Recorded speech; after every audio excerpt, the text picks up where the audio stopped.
Jales Veva Jaya Mahe. Kejayaan kita ada di laut. Sebagai negara maritim yang luas wilayah perairannya lebih dari 70%, Indonesia membutuhkan lembaga yang mampu memetakan dengan rinci dan detail untuk mengetahui isi laut kita, sehingga dapat dijadikan panduan dalam membuat perencanaan pembangunan yang strategis. Untuk menjawab kebutuhan ini, Pushidrosal hadir sebagai lembaga representasi legal pemerintah Republik Indonesia di bidang hidrooceanografi. Sejarah keberadaan lembaga hidrooceanografi di Indonesia sudah dimulai sejak didirikannya Komite Peta Laut pada tahun 1787 oleh pemerintah Hindia Belanda. Pada tanggal 18 Oktober 1951, Indonesia menjadi anggota International Hydrographic Organization atau IHO, dan 10 tahun kemudian, Dinas Hidrografi ALRI resmi menjadi Lembaga Hidrografi Indonesia berdasarkan Kepres RI nomor 164 tahun 1960.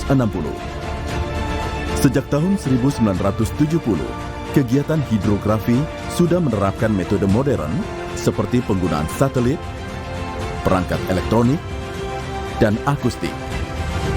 Mulai kurun waktu ini, Lembaga Hidrografi Indonesia melakukan kegiatan survei, pemetaan laut, penyelesaian perjanjian batas maritim dengan beberapa negara tetangga, melakukan kerjasama internasional, hingga puncaknya berhasil mendistribusikan peta navigasi elektronik atau ENC ke seluruh dunia pada tahun 2009. Untuk mendukung kegiatan pemetaan hidrooceanografi di Indonesia, Pushidrosal saat ini memiliki 8 kapal survei. 2 kapal di antaranya adalah kapal survei multipurposes, yaitu KRI Rigel 933 dan KRI Spica 934, yang dilengkapi dengan peralatan survei dan pemetaan hidrooceanografi modern. Beberapa kegiatan yang dilakukan oleh Pushidrosal meliputi pemetaan laut yang dilaksanakan dengan mengikuti kaidah kartografi dan menggunakan perangkat lunak yang sudah mengikuti standar IHO, survei batimetri, oceanografi dan meteorologi, survei geodetik, survei for disaster relief. Pushidrosal memiliki stasiun pasang surut permanen yang dapat mengirim data real-time di 10 lokasi perairan Indonesia, di mana lokasi stasiun tersebut akan terus bertambah setiap tahun secara terprogram. Pushidrosal mengolah data batimetri dengan menggabungkan semua sumber data batimetri, termasuk data dari satelit, untuk kemudian dikumpulkan, dianalisa, dan ditentukan data batimetri yang akan digunakan dengan sistem yang berbasis Caris Bati Database dan Hydrographic Production Database. Produk yang dihasilkan oleh Pushidrosal adalah peta laut dan peta khusus yang dirancang khusus untuk memenuhi kebutuhan navigasi laut dalam bentuk kertas atau analog dan dalam bentuk elektronik atau ENC pada berbagai skala yang diperbarui setiap minggu sesuai dengan mandat Konvensi Safety of Life at Sea International Maritime Organization. Selain laut, wilayah perairan yang juga dilakukan pemetaan oleh Pushidrosal adalah danau dan sungai yang berada di wilayah Indonesia untuk memberikan jaminan keamanan dan keselamatan dalam pelayaran.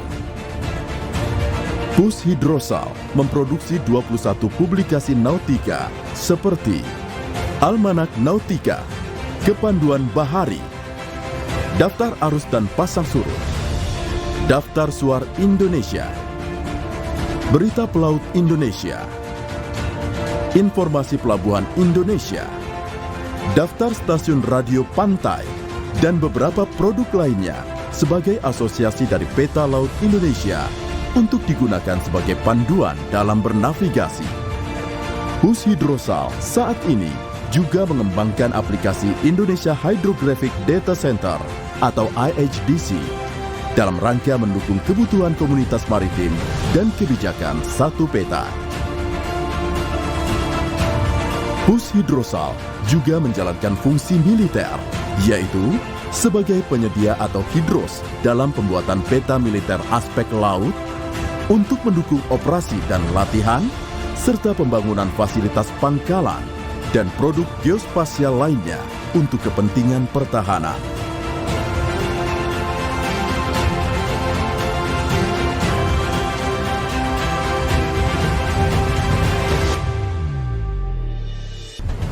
Pushidrosal akan terus maju dan memaksimalkan semua potensi yang dimiliki untuk memetakan seluruh perairan Indonesia demi mewujudkan Indonesia sebagai poros maritim dunia. Petakan laut untuk kejayaan bangsa.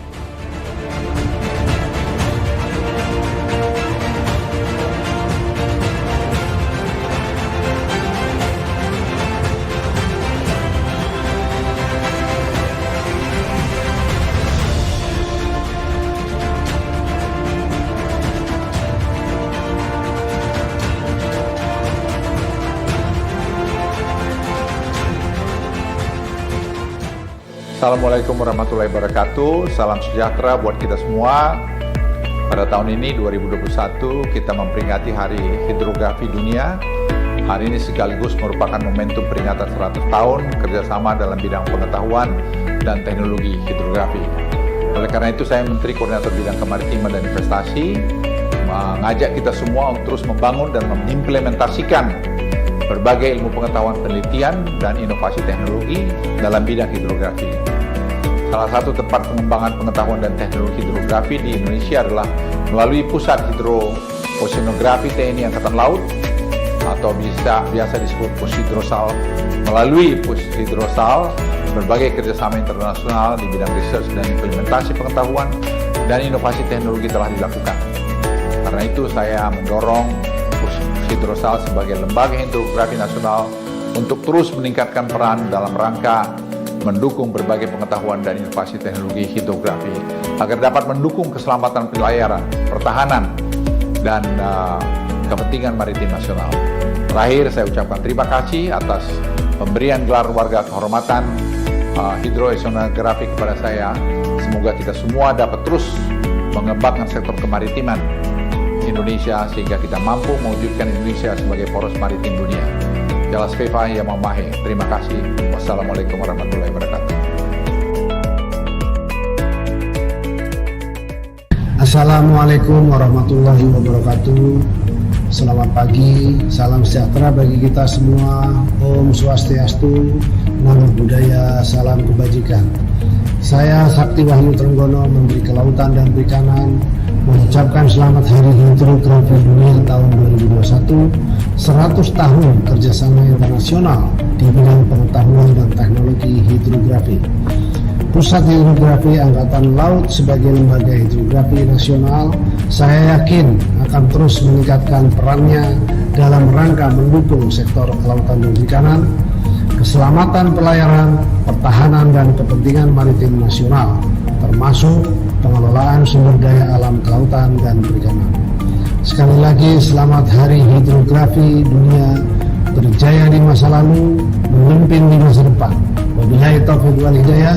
Wassalamualaikum warahmatullahi wabarakatuh. Om Santi Santi Santi Om.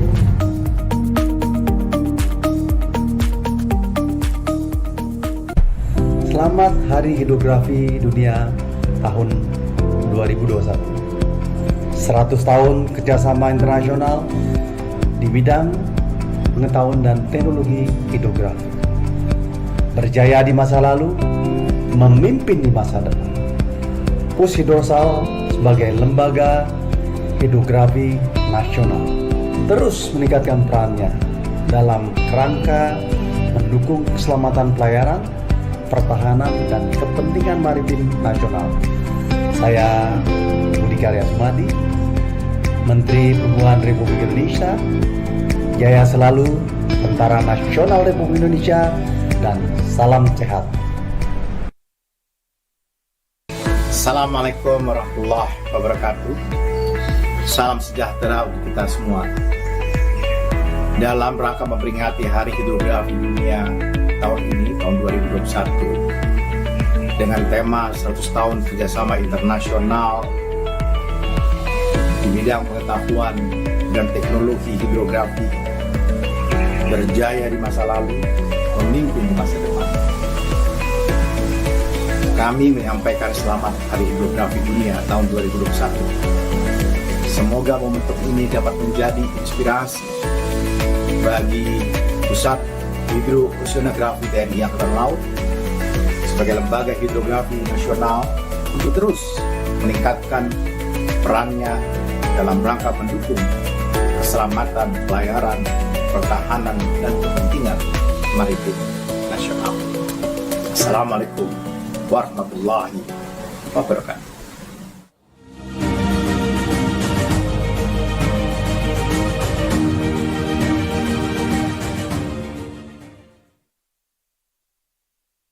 Saya Retno Marsudi, Menteri Luar Negeri Republik Indonesia. Saya ingin mengucapkan selamat Hari Hidrografi Dunia tahun 2021. Tahun ini genap 1 abad peringatan kerjasama internasional di bidang pengetahuan dan teknologi hidrografi.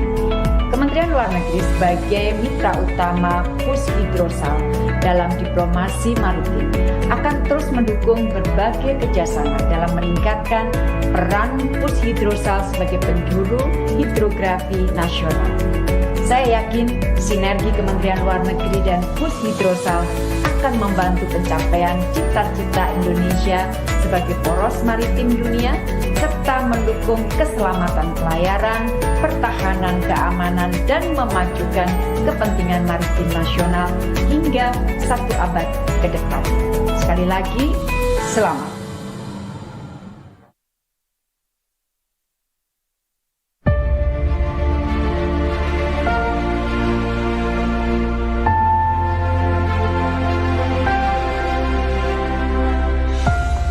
Selamat Hari Hidrografi Dunia tahun 2021. 100 tahun kerjasama internasional di bidang pengetahuan dan teknologi hidrografi. Semoga Pushidrosal sebagai lembaga hidrografi nasional dapat terus meningkatkan perannya dalam rangka mendukung keselamatan, pelayaran, pertahanan, dan kepentingan maritim nasional. Hidrografi berjaya di masa lalu, memimpin di masa depan.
We would like to present the warmest welcome greeting to the Honorable Chief of Indonesian Navy, Mr. Admiral Yudo Margono, SAMM. Good morning, sirs. Welcome to our 100th World Hydrographic Day 2021 Expedition AURORA Seminars. This morning, we were very honorable to have your presence to give a speech to our seminar this morning. All right, Dr. Yanuar, we are about to start our event today. Assalamualaikum warahmatullahi wabarakatuh. Salam sejahtera untuk kita semua. Om Swastiastu, Namo Buddhaya, salam kebajikan. Welcome to the World Hydrography Day 2021 International Webinar. We are wishing a very good morning to all Indonesian participants and greetings to all participants who are joining us virtually from around the world. Thank you so very much for joining us in our Zoom room and through our YouTube channel in the International Webinar Hydrography, the Expedition AURORA. And before we start, allow us to introduce ourselves. My name is Selvin Jayanita, and it is my pleasure to be co-hosting with my partner today, Mr. Captain Dr. Yanuar Handwiono, the Assistant Chief Hydrographer on International Partnering of Indonesian Navy. Good morning, Dr. Yanuar. Good morning, Ms. Selvin. It is my pleasure to be with you on stage this morning. How are you today? Very good. It's a pleasure for me to be present here with you and to conduct this seminar today. Thank you so much, Dr. Yanuar. Dr. Yanuar will be the host and also the moderator during our discussion and speech from our speakers. All distinguished guests, ladies and gentlemen, we are going to start this event with the Indonesian national anthem. Will the audience please stand up or sit in perfect posture in honor of the national anthem?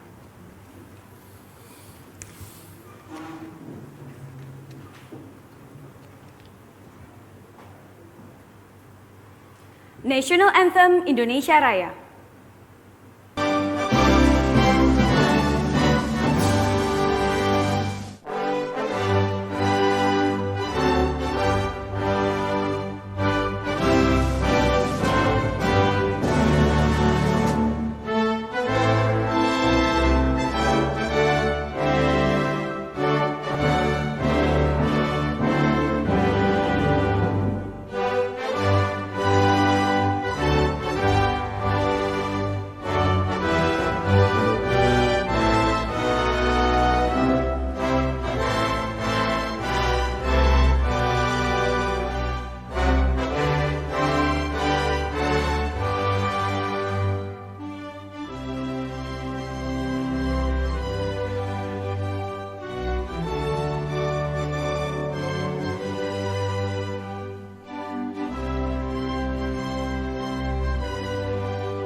Be seated. Ladies and gentlemen, today's web seminar is in line with the celebration of the World Hydrography Day that is commemorated annually on June 21st. We are also celebrating or commemorating the 18th October, Indonesia become officially part of IHO or International Hydrographic Organization. And thank you all so much for participating. And until this morning, we have received more than 900 registration. May I have a big round of applause? Until this morning, we have received 913 registration. So we are also wanted to say hi to all participants from around the globe, from Vietnam, United States of America, United Arab Emirates, Singapore, the Philippines, Oman, Nigeria, New Zealand, Monaco, Mauritius, Malaysia, Lebanon, Japan, Italy, India, France, Canada, Brunei Darussalam, Bahrain, and Australia. And of course, since we are also streaming today's webinar through our YouTube channel, we are expecting more and more participants to join us this morning. And we also would like to say we apologize to all participants who can't join inside the Zoom room due to the limited capacity, but still you can enjoy today's webinar through our YouTube channel, Pushidrosal channel. And before we start, we also would like to inform you that we are running our event in compliance with COVID-19 health protocol. And we also have some distinguished guests joining us here. There will be 3 speakers who will be presenting from today's venue, and the other 6 will be joining us virtually. And once again, we would like to welcome our distinguished guests. We would like to welcome once again the Honorable Chief of Indonesian Navy, Mr. Admiral Yudo Margono, SAMM. We also would like to welcome the Honorable Chief Hydrographer of Indonesian Navy, Mr. Vice Admiral Dr. Agung Setiawan, MAP. The Honorable Secretary General of IHO, Mr. Dr. Matthias Jonas. The Honorable JEPCO Seabed 2030 Project Director, Mr. Jamie McMichael Phillips. The Honorable Deputy Director General of National Hydrographic Center Malaysia, Mr. First Admiral Dr. Najan bin MD Said. The Honorable Head of Volcanology and Geological Hazard Mitigation, Geological Agency, Mrs. Insinyur Andiani MT. The Honorable Acting Head of Research Vessels Fleet Management of BRIN, Mr. Dr. Nugroho Dwi Hananto MSI. The Honorable Head of Partnering and Engagement Asia Pacific United Kingdom Hydrographic Office, Mr. Christopher Hunt. The Honorable Assistant Professor on Marine and Fisheries Polytechnic Sorong, Mr. Kadarusman SPI DEA, Master of Science PhD. The Honorable Coordinator for Research Facilities and Services, Marine Research Center, Mr. Triono SSI MT DES MSc. And also we would like to welcome Navaria 11 Coordinator, Japan Hydrographic and Oceanographic Department, Japan Coast Guard, Mr. Shigeru Nakabayashi. And the Honorable Senior Researcher of BRIN, Mr. Adi Purwandana SSI MSc PhD. And of course, once again, we would like to welcome everyone, all audience from here, from our venue, and also for everyone who are joining us virtually. Next, my partner, Dr. Yanuar, will inform all the audiences about our event protocols and agenda. Thank you, Ms. Elkins.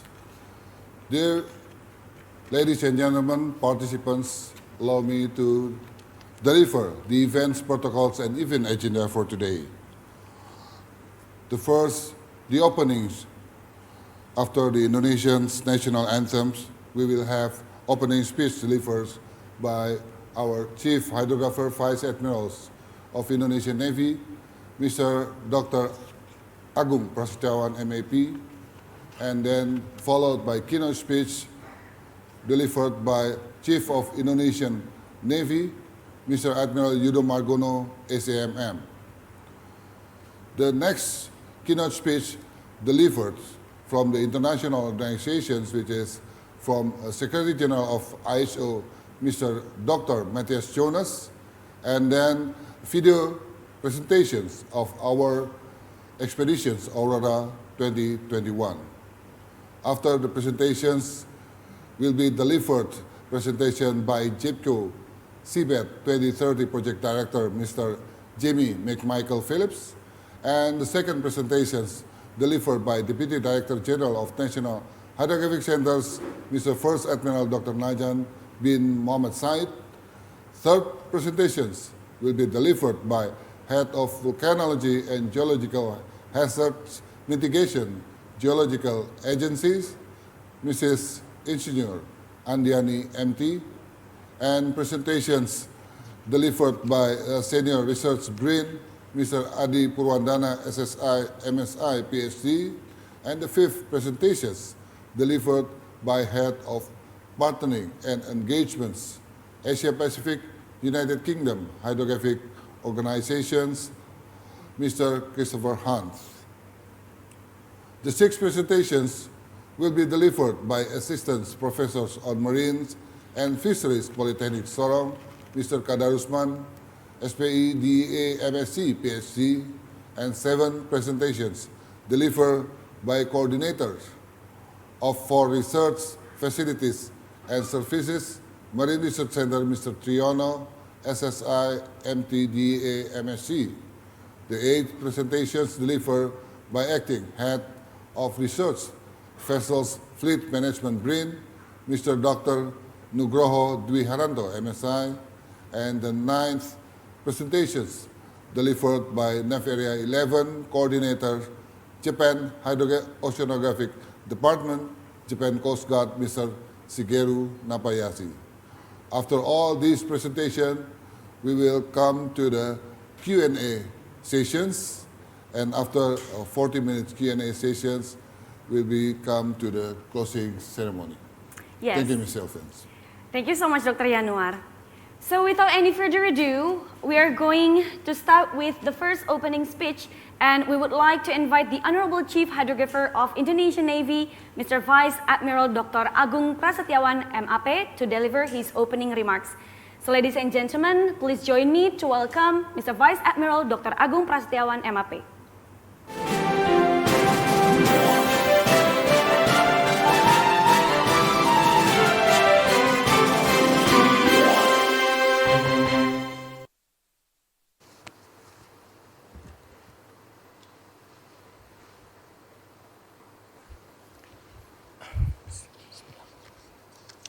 Assalamualaikum warahmatullahi wabarakatuh. Warm greeting from Pushidrosal, the distinguished Chief of Indonesian Navy, Admiral Yudo Margono, SEMM, Secretary General of the International Hydrography Organization, Dr. Matthias Jonas, distinguished speakers, delegates, ladies and gentlemen, may we all blessed with health in the middle of COVID-19 pandemic. Should we express our gratitude to the Almighty Allah SWT, to His blessing, we are all able to make this hybrid international seminar possible in the pandemic situation. Jalacitra AURORA seminar and expedition is the epitome of Pushidrosal active contribution in hydrographic service to take a part in the 100th-year anniversary to the World Hydrography Day. The century of hydrography is a magnificent momentum that demonstrates the existence, the journey, the role of hydrography that is not only to support the safety of navigation, but also has developed from many other strategic interests, such as economic developments and maritime trades, marine science and technology improvement, defense, natural disaster mitigation, protection of the marine living, as well as supporting international diplomacy, especially in marine boundary delimitation. Pushidrosal has initiated an activity that aims to build partnership and collaborations among the national minister and agencies related to the hydro-oceanographic service in accordance with the theme of the 100th World Hydrography Day and the mandate from the United Nations regarding the ocean decade, which is manifest in an expedition called Jalacitra AURORA with a multi-role research vessel, the KRI Spica 934. The AURORA expedition is a manifestation of the best practice from a partnership and collaboration various parties from national ministries and agencies to professional companies in the fields of hydro-oceanographic service. Excellent cooperation is realized during the expedition, which is proven with the achievement of the planned target. For instance, in the finding undersea feature of seamount. The peak of the first seamount in the vicinity of Outer Bank is in 393 meters depth, with the seabed in more than 1,000 meters below sea surface. The other peaks in the southern of Manipa Island is in 585 meters depth, with the seabed is over 3,000 meters depth below sea surface. Another interesting thing is a living ecosystem found around the peak of the seamount, such as polychaetes, type of cold water coral, sea worms, and bamboo coral. Another prominent finding under the Almira Sea is the migration of zooplankton and microplankton phenomenon, as well as there are activity of 50 meters length of marine living, suspects as fish or marine mammal, spotted in 500 meters below sea surface. From the results of our expedition, we can conclude the Indonesian seas, especially Halmahera waters and eastern parts of Indonesia, have a very diverse natural resources, from the undersea topography, such as seamounts, to its living ecosystem and physical oceanography characteristics and its dynamic.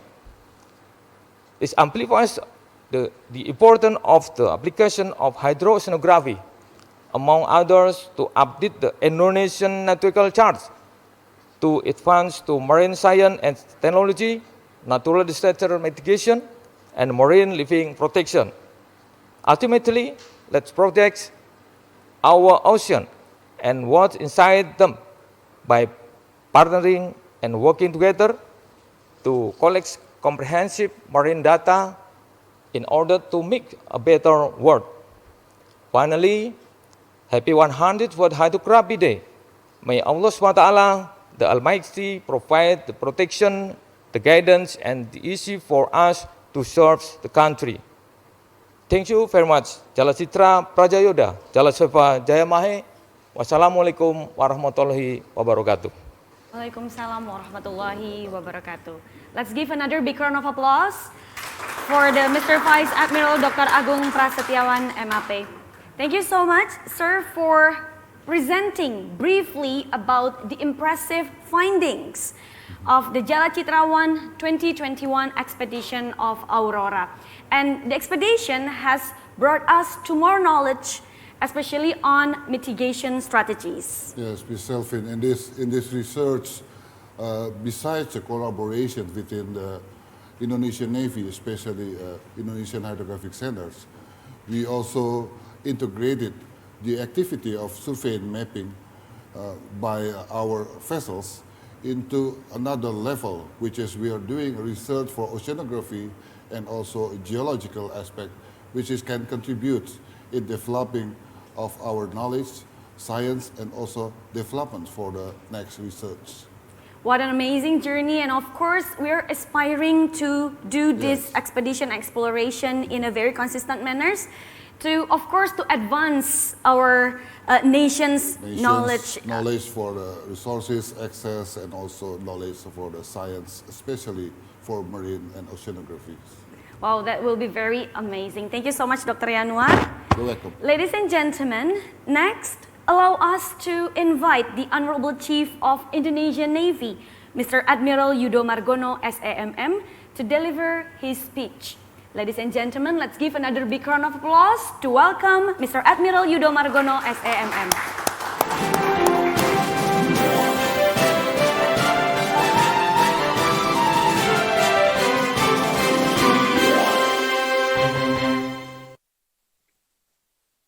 Thank you, Selvin and Colonel Dr. Yanuar. Assalamualaikum warahmatullahi wabarakatuh. Selamat pagi, salam sejahtera bagi kita semuanya. The Honorable Dr. Matthias Jonas, Secretary General of the International Hydrographic Organization, Vice Admiral Dr. Agung Prasetyawan, Indonesian Chief of the Hydrographic, distinguished speakers, delegates, ladies and gentlemen. We are so grateful to host this important event amid the global hurdle against the current pandemic situation. We highly appreciate your attendance in today's seminar and commemoration of the centenary of World Hydrographic Day on 20 June 2021. Today, we are celebrating it under the theme of 100 years of international cooperation in hydrography. Based on its theme, the Indonesian Navy Hydroceanographic Center, the Pushidrosal, is committed to maintaining the safe, navigable sea routes within Indonesian archipelagos. Today's seminar is timely prepared and play a key role to revive the global endeavor on marine expedition, sea-based resources exploration, and importantly, signifying the hydrography role in ocean survey and mapping. Ladies and gentlemen, the ocean is our future and hope. In the light of this belief, hydrographic information provides the best advice for planners, policy and decision maker, and user on how to utilize and manage the marine resources. Indonesia has been maintaining our strong commitment to pursue a long-term vision of becoming a strong maritime nation under the slogan of Global Maritime Fulcrum Vision. Sustainable ocean development is the main backbone to achieve this great vision that must be supported by ocean science. In 2017, the United Nations proclaimed a decade of ocean science for sustainable development, 2021 or 2030, or the ocean decade, to ensure that ocean science can fully support countries in creating improved conditions for sustainable development of the ocean. The ocean decade invites worldwide support from the international community, including Hydrographic Service, academia, government agencies, and private sectors in the form of partnership and collaboration. Distinguished participants, in this seminar, we will introduce you to one successful implementation of hydrographic cooperation that is called a Jala Citrawan 2021 AURORA expedition. This is a joint research that was performed by Pushidrosal in collaboration with several marine stakeholders such as government research agencies, universities, and private providers. This expedition was conducted from August to October 2021 at the Halmahera Sea. This expedition had come out with fruitful outcomes, collecting and analyzing information about undersea future with earth magnetic anomalies related to the condition of underweight futures, internal wave phenomenon, coral reef growth, great conveyor belt currents, and sea biodiversity. For this achievement, I would like to congratulate Pushidrosal and all who participate in the expedition. I also would like to invite and encourage for stronger and wider cooperation among stakeholders on a similar expedition in the future. Ladies and gentlemen, we have learned that collaborative partnership are essential tools to improve the outcome and quality of hydrographic surveys. This partnership strategically build an operational framework that enable partners to efficiently combine the resources and capabilities to improve the hydrographic activities. To conclude, I would like to emphasize that we all have our strengths on the one hand while shortcomings on the other. Therefore, I strongly believe that in the future, together, we can do things better, faster, and greater. Thank you very much. Wassalamualaikum warahmatullahi wabarakatuh. Charles Weva, Jaya Mari. Waalaikumsalam warahmatullahi wabarakatuh. Thank you so very much once again, Mr. Admiral Yudo Margono, SAMM, for your speech. And Mr. Admiral Yudo Margono, SAMM, also stated that the exploration has brought a very fruitful outcomes. And he also mentioned that the exploration support for better and safer navigation that also influence for a better economic and sustainable development. Yes, the Admiral also highlights the collaboration within the marine stakeholders in order to collaborating in research and marine developments, especially for knowledge developments and academic activities. Yes, we also hope that the collaboration that we Yes. work hand in hand, work together between Indonesia and all IHO state members. This is a very good samples of national collaborations in marine technology and also science research collaborations, and hopefully in the future we will have the same expeditions organized by Indonesian Navy, which can contribute also to the academic and also science developments in the national levels. Yes, let's hope for the best. Let's give another big round of applause. For the next keynote speech, I will please welcome my partner to invite the next speaker. Thank you, Selvins. Dear ladies and gentlemen, participants, for the next keynote speech, allow me to invite our Honorable Secretary General of IHO, Dr. Matthias Jonas, to deliver his speech.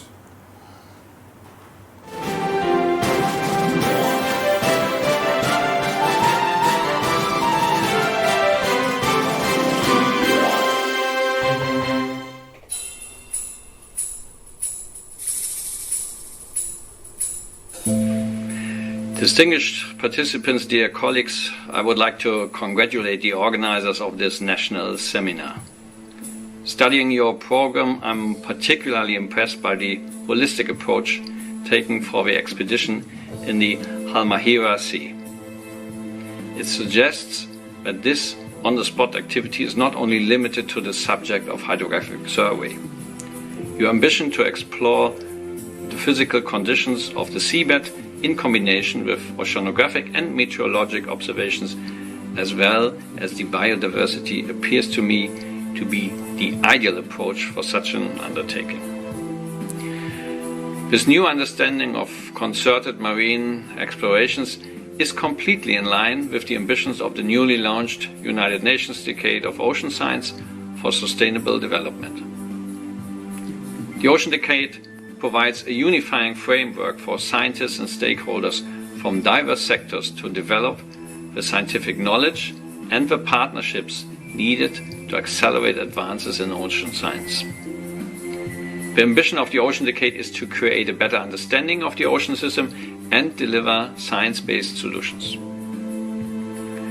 Being a long-standing partner of UNESCO's IOC, who is leading the decade, it was clear from the beginning that IHO members would be among the stakeholders to proactively contribute. IHO's official definition of hydrography states that our discipline is an applied science. This self-concept makes us a logical contributor to the Ocean Decade, since the request to undertake ocean science for sustainable development calls for the productive application of modern expertise, but also new research in order to gain new insights. The task at hand is to preserve the portions of the marine environment which are still intact, to repair the damages made, and to use marine resources cautiously and wisely. In doing so, better knowledge based on up-to-date marine data is indispensable. I understand that Indonesia, as one of the most important maritime countries, has adopted data centricity as an overarching principle in its national marine special data infrastructure already.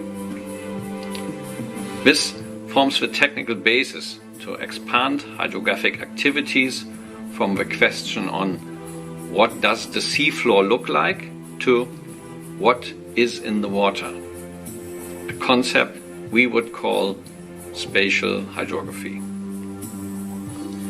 Your workshop helps to address this paradigm shift in the best manner and literally provides a best practice example.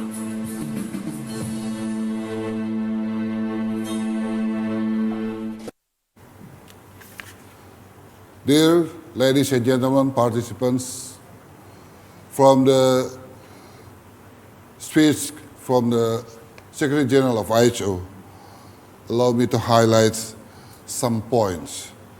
The first, in this ocean decade, especially for sustainable economic developments and also ocean marine environmental protections, especially for recover damage that had been made, the collaboration within mapping, also marine science and research playing a very big roles. And for these matters, he also delivered his hope that for better collaborations and international cooperation, we will have much more responsibility and ocean governance, especially related to Ocean Governance 2030. Yes, and also to add a bit to that point, he also mentioned and stated that it's very important for us and for all other countries, especially the IHO state members, to have the up-to-date results of hydrographic and oceanographic data. Yes. And we should be very proud of this exploration and expedition. From his highlights, we can see the developments of the hydrography, which always related to humankind developments also. Yes. Hydrography started as part of the navigation tools, but after the humankind and technology developed, it's also become part of the humankind developments, especially in order to exploring and also to explore more for the resources access. Totally agree with that. Dr. Yanuar, you may want to present our next agenda.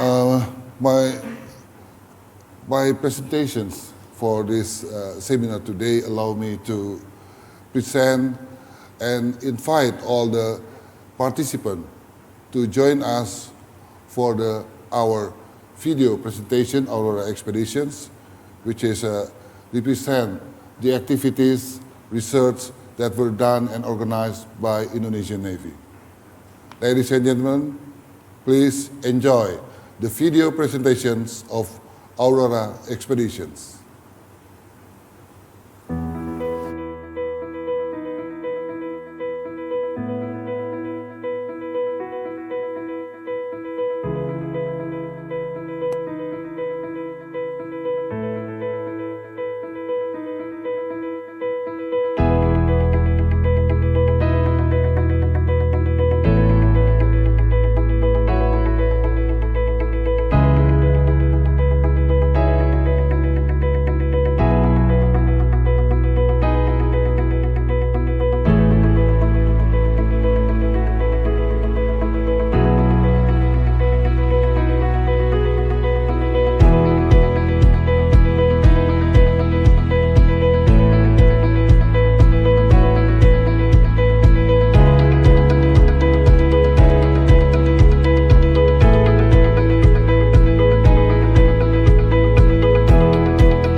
kasih kepada Pushidrosal dan Angkatan Laut yang telah mengikutkan kegiatan ekspedisi ini dalam rangka menggali potensi sumber daya laut. Alhamdulillah selama ekspedisi yang berjalan.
Alright, may I invite once again to give a big round of applause Very impressive. for a very impressive and amazing journey of the Jala Citra 1 2021 Aurora expedition. Yes, the adventures is part of the research. So some of the research told me that they have very enjoying their research together with the Navy, because they are not only can witnessing all the research that they only read from the books, but in this opportunity of expeditions, they can do it by themselves, and it also contributes to the developments of our science, especially marine science developments in the futures. Yes, and in this opportunity, we also would like to present the highest appreciation to the 19 researchers and 40 And also the ship crew crews. members, Yeah, ship 40 crews. ship crews. Let's give another big round of applause for all the researchers involved and all Pushidrosal's ship crews of this Pika Yes, 934. They are Very amazing. very well dedicated in this expedition, supporting the research and also supporting the equipment setup, deployment, as we see on the videos. Yes, we can see they have a very comprehensive preparation. Yes. And very professional too. Very professional. I so believe in that, Dr. Yanuar. And also we would like to inform everyone and also invite you to find our story map. We provide you with the link that you can click on our Zoom room. Please click on the link we have provided to you so you can find and also learn our story map. And also not to forget, we have to mention this amazing Yes, report. I also have one. Yeah, this one will tell you about the exploration and also the findings. We will also provide you with the electronic book version. We will let you know, of course, and we are going to send you the electronic book version of copies. And also the other book. This one, the one that you hold is the book about the expeditions. Yes. And also about the findings. The findings of the expeditions. And the other one books that I was hold now is about the research paper presenting by the researchers from the expeditions. And both of these books you can have from the e-books, and also we will provide to you all. Yes, let's Thank give you so another much. big round of applause for these two reports and research papers concluded in that book. Amazing. All right, ladies and gentlemen, and all distinguished guests, it means that we are ready to move on to the next agenda, which is the presentations from our speakers, and this session will be led by my partner, Mr. Captain Dr. Yanuar Handriono. But before I hand over to Dr. Yanuar, I would like to encourage all participants to please submit your questions using the Q&A feature. Later on, each speaker will have 15 minutes to deliver their materials, and we are also going to discuss the curated questions during Q&A session, and some of our speakers also have to leave the venue earlier, so we are going to discuss directly after they present the materials. And please, once again, you may also access our story map through the link we have provided on the chat box. And until now, we have more than 1,000 registration and more than 600 attendees on our Zoom room. All right. Very big numbers. Yes, very big numbers. So before we start, let me introduce you once again to our moderator today. We are going to present to you Captain Dr. Yanuar Handriono short resume. Captain Dr. Yanuar Handriono is the Assistant Chief Hydrographer of International Partnering of the Center of Hydro-Oceanographic Office, Indonesian Navy. He manages the cooperation and partnering with regional and international such as East Asia Hydrographic Commission, North Indian Ocean Hydrographic Commission, and Southwest Pacific Hydrographic Commission. He actively involved in several working groups under IHO, especially on capacity building and hydrographic standards. He is also part of national delegation on maritime boundary delimitation for years. Captain Dr. Yanuar Handriono graduated from Hydrographic Management Engineering in the United States of America in 1994. He is an excellent Category A surveyor with experience in GPS differential survey application in France. He had studied Advanced Security Studies, APCSS in Hawaii, USA in 2009. He graduated with Advanced Diploma in Defense and Strategic Studies and Master's Degree in National Defense Security of PLA, China in 2015 to 2016. He also graduated from Strategic Defense Studies in China National Defense University in 2016. He obtained his doctoral title from Trisakti University in 2020. What an amazing moderator we're going to have. I'm very sure we're going to have a very fruitful session and fruitful discussion later on. So ladies and gentlemen, without any further ado, let's give another big round of applause for our moderator today, Dr. Yanuar. Thank you, Shelfins. Thank you for giving some of the opening and introductions before our discussion today. And also thank you for explaining the ruling for our discussion today. Dear ladies and gentlemen, participants, for this discussion today, allow me to become your moderators for these discussions, seminars in the expedition AURORA 100 Years World Hydrographic Day 2021. And in these occasions, allow me also to invite our first speakers, Mr. Jamie McMichaels from Zoom, and he is presenting the presentations with the title A Great Impact of the GEPCO Seabed Mapping 2030 project. And Mr. Jamie Phillip is a chartered surveyor and also hydrographers. Jamie has worked in range of leadership roles from running his own marine data gathering missions to directing defense geospatial strategy and plans from the UK. He has managed government-to-government relationship for geospatial cooperation and has also led on outreach and capacity building of fledgling organizations in marine data collections, assessments, and also cartography. Prior to assuming his current roles for over 9 years, Jamie chaired the International Hydrographic Organization Worldwide ENC database working groups and responsible for monitoring the global footprint of electronic charts required for safe navigation at sea. Dear ladies and gentlemen and participants, please welcome Mr. Jamie McMichaels Phillips. Jamie, time is yours.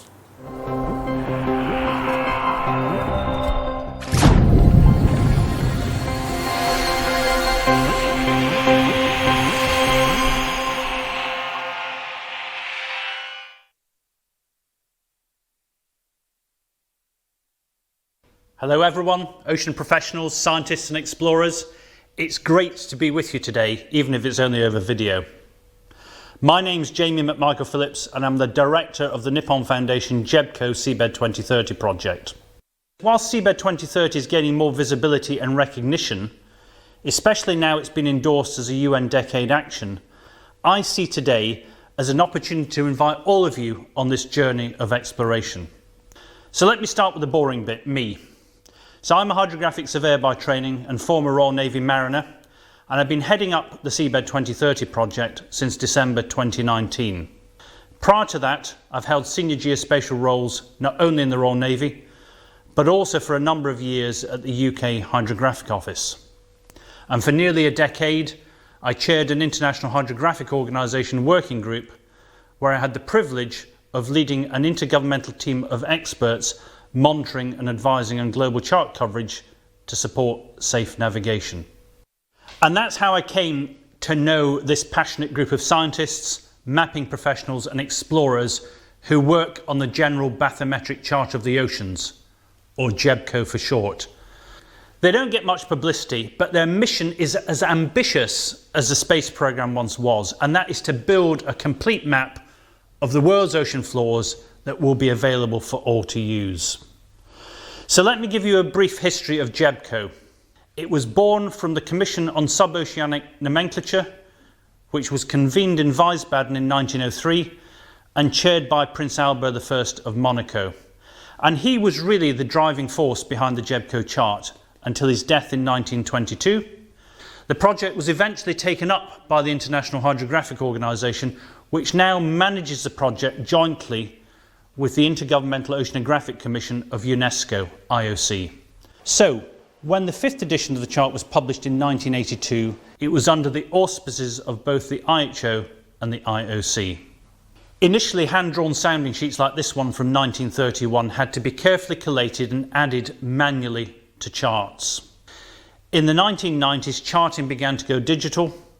We saw the creation of the IHO's Data Centre for Digital Bathymetry, and GEBCO mapping also went digital. But then it relied on, as it does to this very day, on the data contribution made by governments, shipping companies and researchers like yourselves. So indeed, as a young bridge watchkeeper and hydrographic surveyor in the Royal Navy, I spent many hours gathering and preparing transit bathymetry to be sent off to GEBCO. And I'm immensely proud to say that my data, and also my other data from safety of navigation surveys, particularly in remote areas, has filled in some of the holes in the GEBCO grid. But I'm here today to ask you to help us fill in the rest. You're all experts and you know how vast our oceans are. 362 million square kilometres, or 3/4 of the Earth's surface. So even with all the technological advances we've made, most of our ocean remains a black hole in terms of directly measured seabed mapping. Indeed, we know more about the surface of the Moon and Mars than we do of our own planet's ocean floors. But why is that? Well, one reason is technology. The satellites that give us detailed imagery and topographic data of every inch of the Earth's land area are unable to penetrate the water column and provide accurate data on the contours of the sea floor. For generations, we've measured the depth of the ocean floor using a variety of sounding devices. Some streamed over the side of vessels, and whilst admirable, like the Lucas sounding machine seen here deployed from HMS Egeria in 1897, they could only provide very narrow and inaccurate data measurements. Helpful for navigation, but not much else. The arrival of sonar was a major breakthrough, but it was really multi-beam sonar that opened up the possibility of gathering large swaths of data in one pass. But even with multi-beam sonar arrays, it can take a ship more than 200 years to complete the task to map the ocean floor. And that task is monumental, which brings us to the second reason we don't have a complete chart of the oceans. With so many urgent needs on land, it has been easy for people who are not focused on the oceans, unlike those of us who are here today, to simply ignore the fact that so much of our planet is unexplored.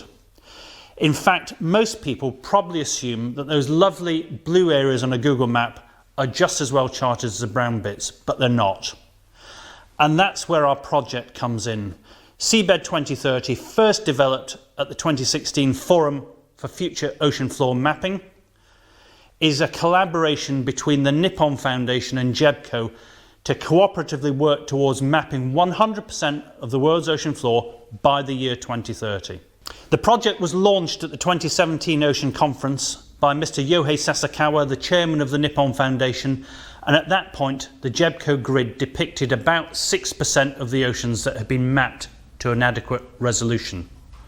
We're now entering the 5th year of operation, and spurred on by the vision, strategy and driving force of its founding leadership, the Nippon Foundation and JEBCO, the Seabed 2030 project team has delivered the 2021 release of the JEBCO grid, showing 20.6% of the ocean floor mapped, a significant increase. I've been with the project less than 2 years, so the credit for this must go to others in the Seabed 2030 project team, and of course, our network of data contributors.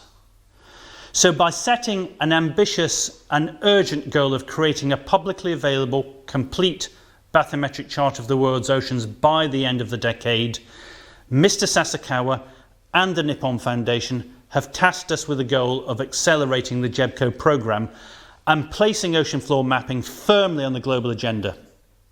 But we need to keep that initiative front of mind amongst policymakers, amongst scientists and amongst professionals, and in particular the community upon whose data we greatly rely. The Seabed 2030 organisation has developed steadily over the years. The team consists of 26 people, not all full-time, across 7 international locations and 5 centres.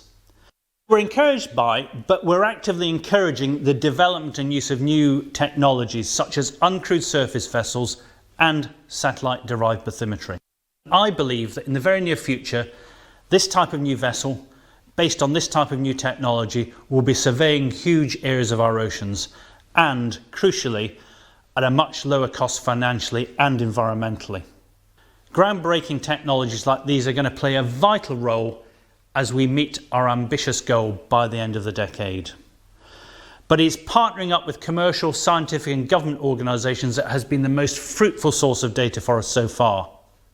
Fugro, for example, is one of the world's largest survey companies, and it has been sharing bathy data from multi-beam sonar arrays installed in some of its vessels. So now, when in transit, these vessels are collecting data and adding it to the JEBCO grid. In fact, crowdsourced or perhaps community-sourced bathymetry is a growing trend. There are countless vessels, from container ships to cruise ships to recreational craft, all fitted with echo sounders, and all with the ability to continuously add new data sets, gathered in appropriate water depths of course, but to those already used by JEBCO. So our mission is to grow this armada of friendly vessels and get more contributors collecting online. Whilst many people may be too preoccupied by the pressing issues on land, I'm sure I don't need to tell you that the shape of the seabed is key to understanding how ocean current circulation affects climate change, weather patterns, how inflows of warmer waters destabilise glaciers, affecting sea level rise. The shape of the seabed is a crucial parameter in forecasting and assessing the impact of tsunami wave propagation and of underwater geohazards such as earthquakes, landslides, rising fluids and gases, volcanic eruptions and coastal erosion. It also provides a fundamental base layer and part of the reference frame for work in safety and navigation, marine spatial planning, protection of marine ecosystems and habitats, and predicting tidal systems, wave action, sediment transport, and many, many more other ocean processes. We know that we have 10 years left to prevent irreversible damage from climate change. The importance of our oceans is clearly recognised by the United Nations Sustainable Development Goal 14 and more recently in the proclamation by the United Nations of the Decade of Ocean Science for Sustainable Development. A fully mapped ocean, supported by adequate bathymetry, is the golden thread that weaves through the challenges, actions and outcomes of the UN decade. I'm sure that the next 10 years of the journey will be equally as exciting as the first 5 have been, not least because the UN decade for ocean science has just started and its end will coincide with the deadline for the Seabed 2030 mission. There will undoubtedly be new technology to be absorbed. The impact of uncrewed or lightly crewed vessels on a larger scale. Mapping in uncharted territories will continue to grow. Crowdsourced or community-sourced bathymetry will become an established form of data gathering for the common good, and the private sector will continue to help us drive this trend. But let's not forget the people outside of the maritime community, the general public, who will gain an even better understanding and appreciation of the importance of the ocean in our everyday lives. So it's my privilege to be steering the ship And that ship is the Nippon Foundation JEBCO Seabed 2030 project, and I'm steering it into this new decade.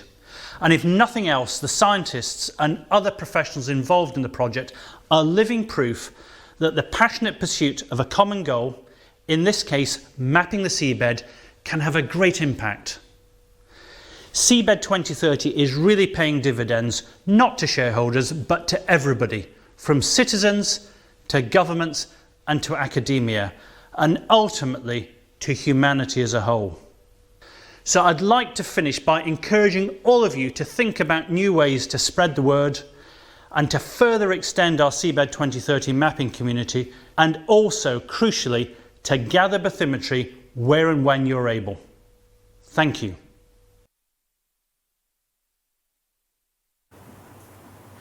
Thank you very much, Jamie.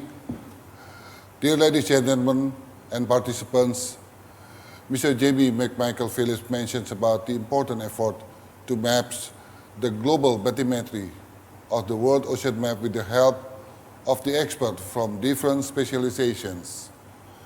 And also, he encouraged contributions from the other private sectors, seafarers, to contribute, especially in cross-source bathymetry contributions. He also reminds us about the influence of the warm water, sea level rise, and coast erosions that become part of SDG 14 programs that was ratified by the UN. And the Seabed 2030 will be part of the updated data which can be applied by scientists and local government to create sustainable developments that resilience to climate change based on the oceanography conditions. And before we go to the next speakers, allow me to greet our friends from the International Hydrographic Organization Office Monaco, Mr. Yves Goulam, Admiral Luigi Senapi, that was joining us today, and also for others member states from East Asia Hydrographic Commissions, which also presents and attending these seminars today, from Korea, Peter Hack, and Shigeru Nakabayashi, and also Chris Hans. Dear participants, ladies and gentlemen, allow me to invite our next speakers, Dr. Najan. He will present presentations with the titles Undersea Features named Submissions by Hydrographic Office. First Admiral Dr. Najan bin Muhammad Said currently is the Deputy Director General of the National Hydrographic Center, Royal Malaysian Navy, and he has an excellent tour of duties on board various Royal Malaysian Navy ships as well as staff officers' positions. First Admiral Najan obtained his Doctor of Philosophy in Hydrographic Surveying from University Technology, Malaysia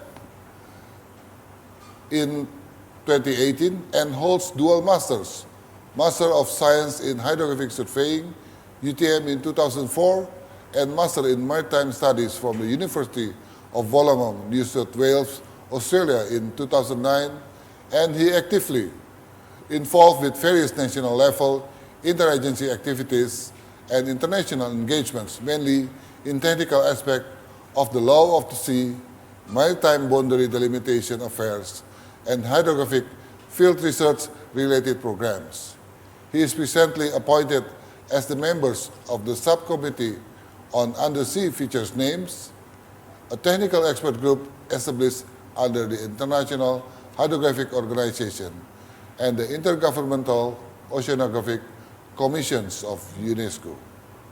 Ladies and gentlemen, participants, please welcome Mr. Dr. Najan.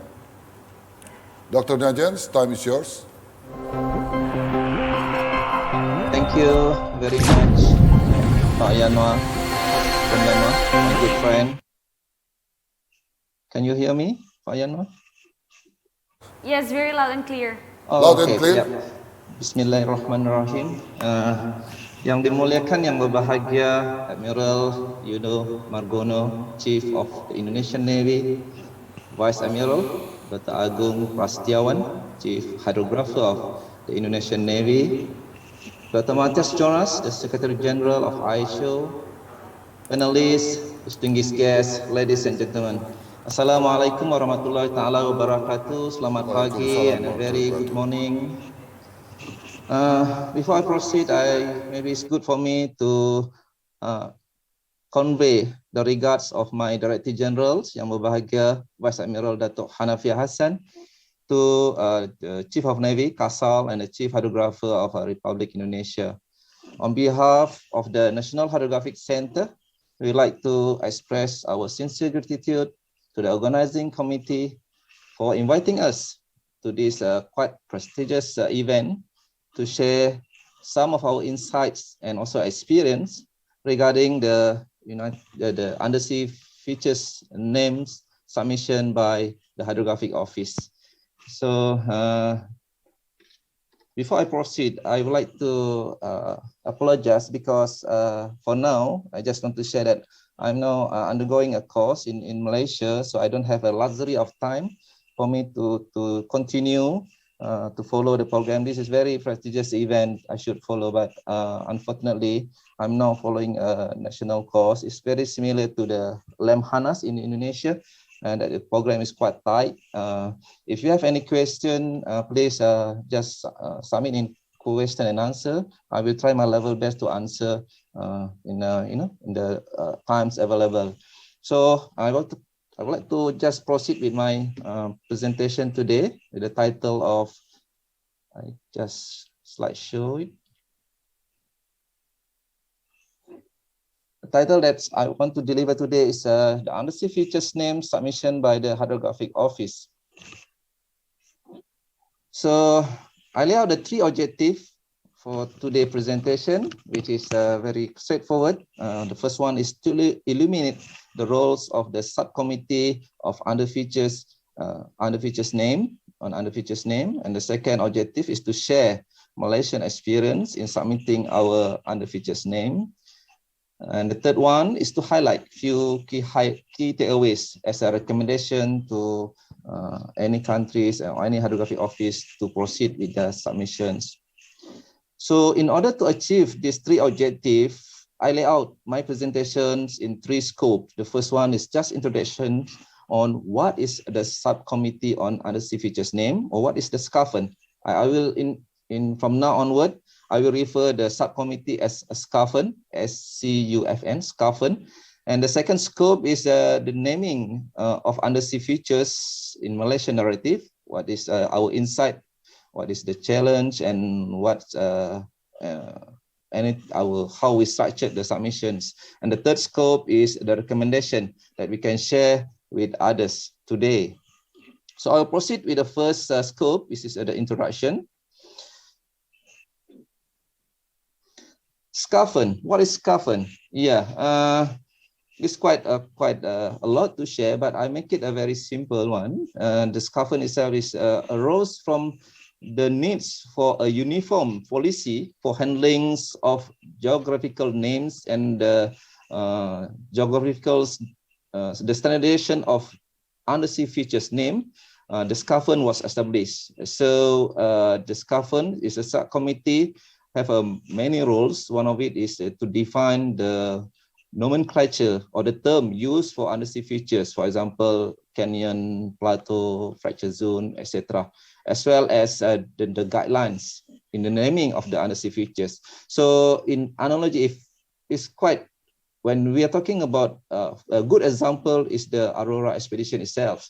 We need to control if one features in one journals or one article refer to canyon A and another paper come out the same features with the name of different, it will confuse not only academia, a lot of parties. So that's important to have a guidelines, one thing, and also the standardization of the names. So that's the roles, the main roles of SCAFNs, to have a uniform policy as well as the geographical name standardizations.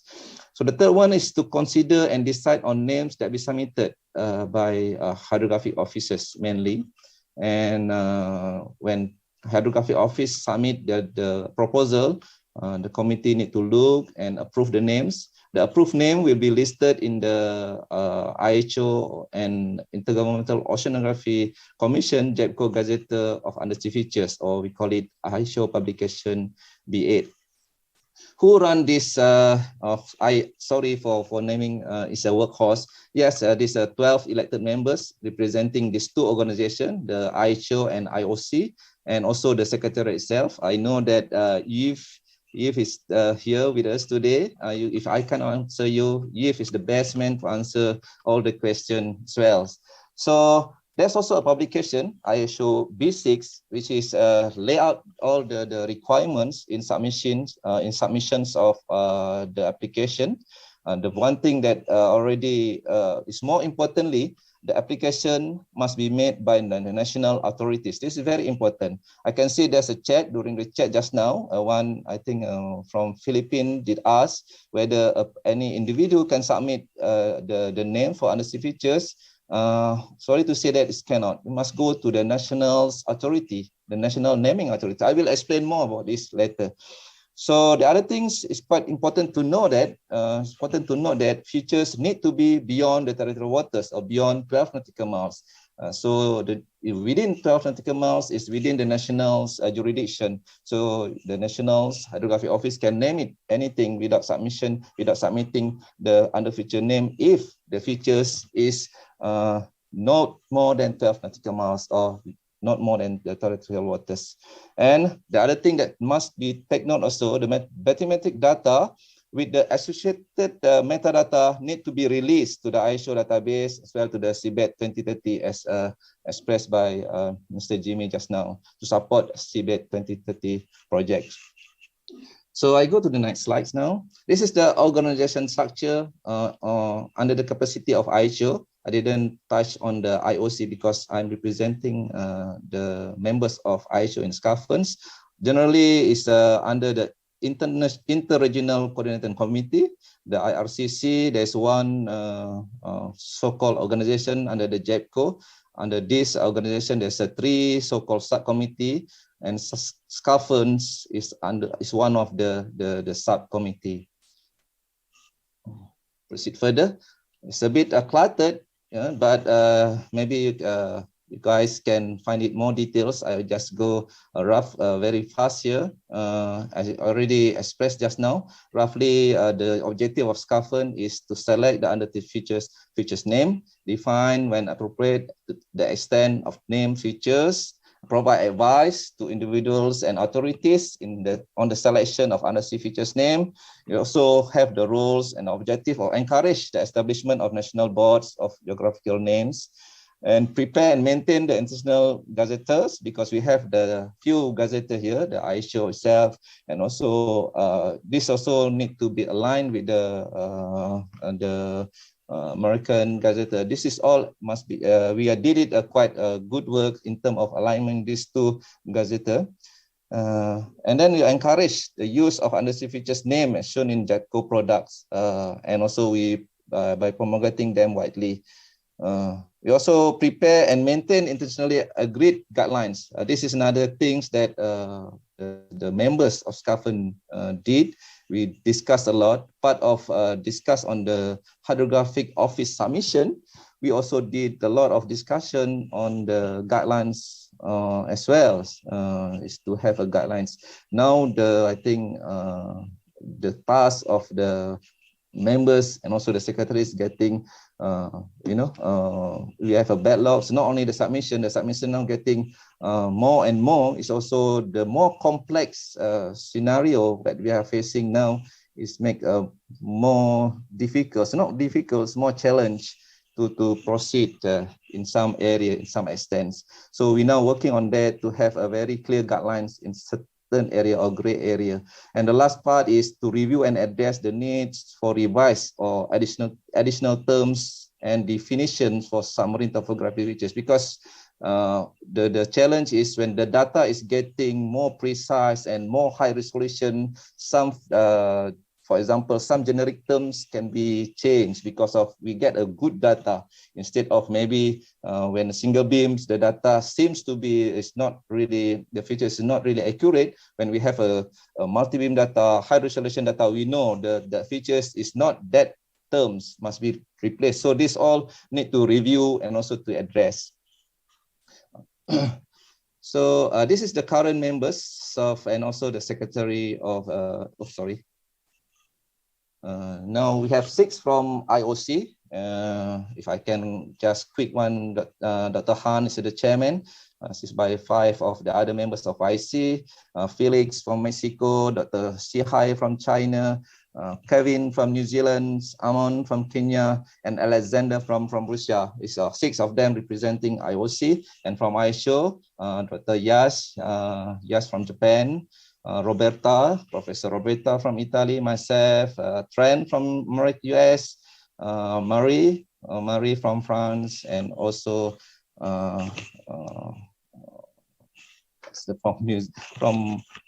sorry, I can't recall his name. He's from Australia. It's Professor Coffin from Australia. Okay, this is the meetings that SCAFN have. There's a lot of meetings, but I just track from SCAFN 19, its last 15 years. You can have a look in the SCAFN website, all about this.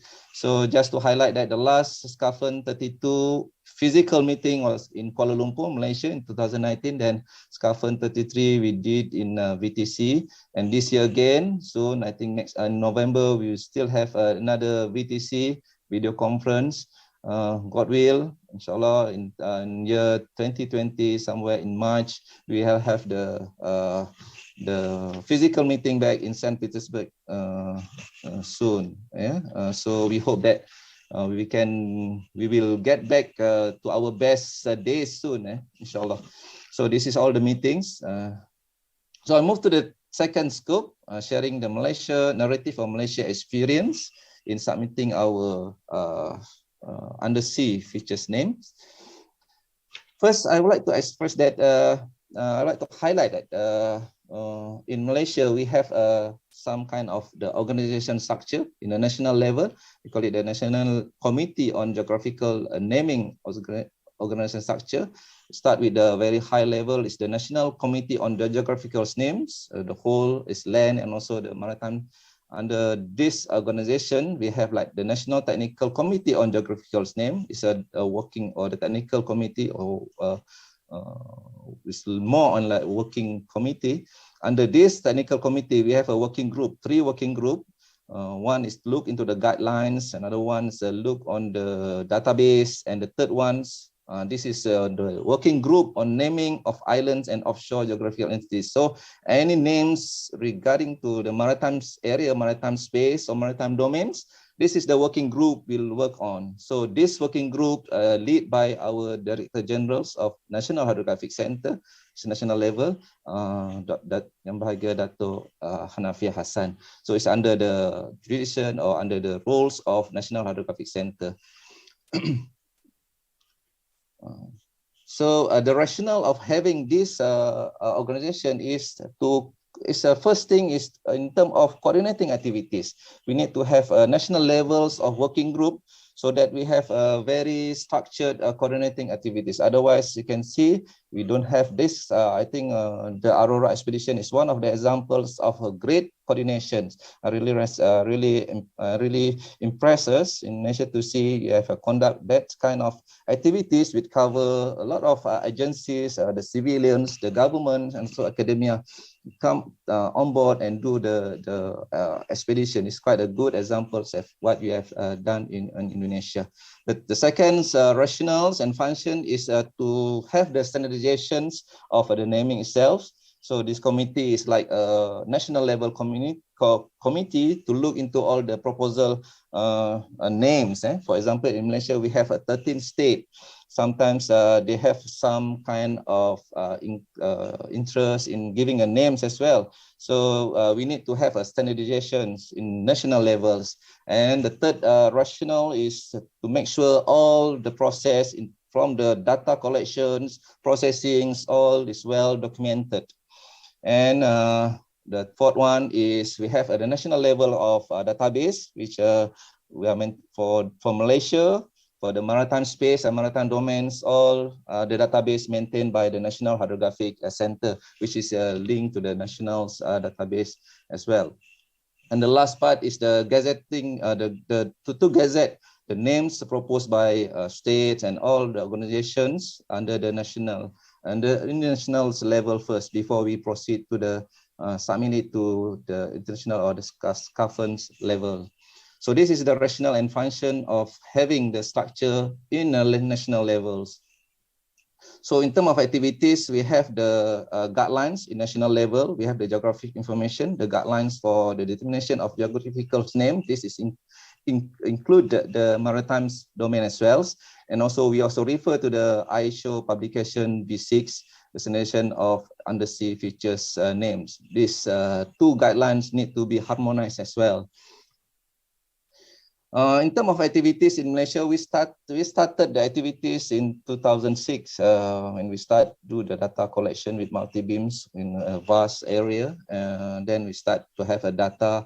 Then the process start to see whether these features is following all the guidelines to submit. So the process is start with the selection of NSC as the chairman and also the secretariat of officers in NSC is the secretariat of this working group. We have 19 members from the government agencies. We have from the state itself already 13, and also include other government, the ministerial levels. So for now, until now, we have 19 meetings and still ongoing.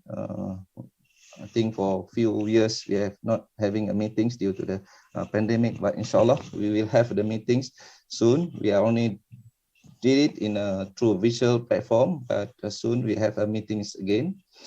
So still in activities, even though we start in 2006, our features naming process only we start submit our first batch in 2013. I will explain in detail in our narrative later. To date, I just want to record that only 7 seabed features have been registered and 11 are still pending. I will share the challenge as well. So in 2018, myself, a Malaysia candidate, was elected to represent ISO as SCAFN members until, so this is my first term. I will end the term until 2023. So activities, this is only the SCAFN 32, when we did host the meeting in Kuala Lumpur, just share all the pictures or the photos that we have during the meetings. It's quite a very successful meeting.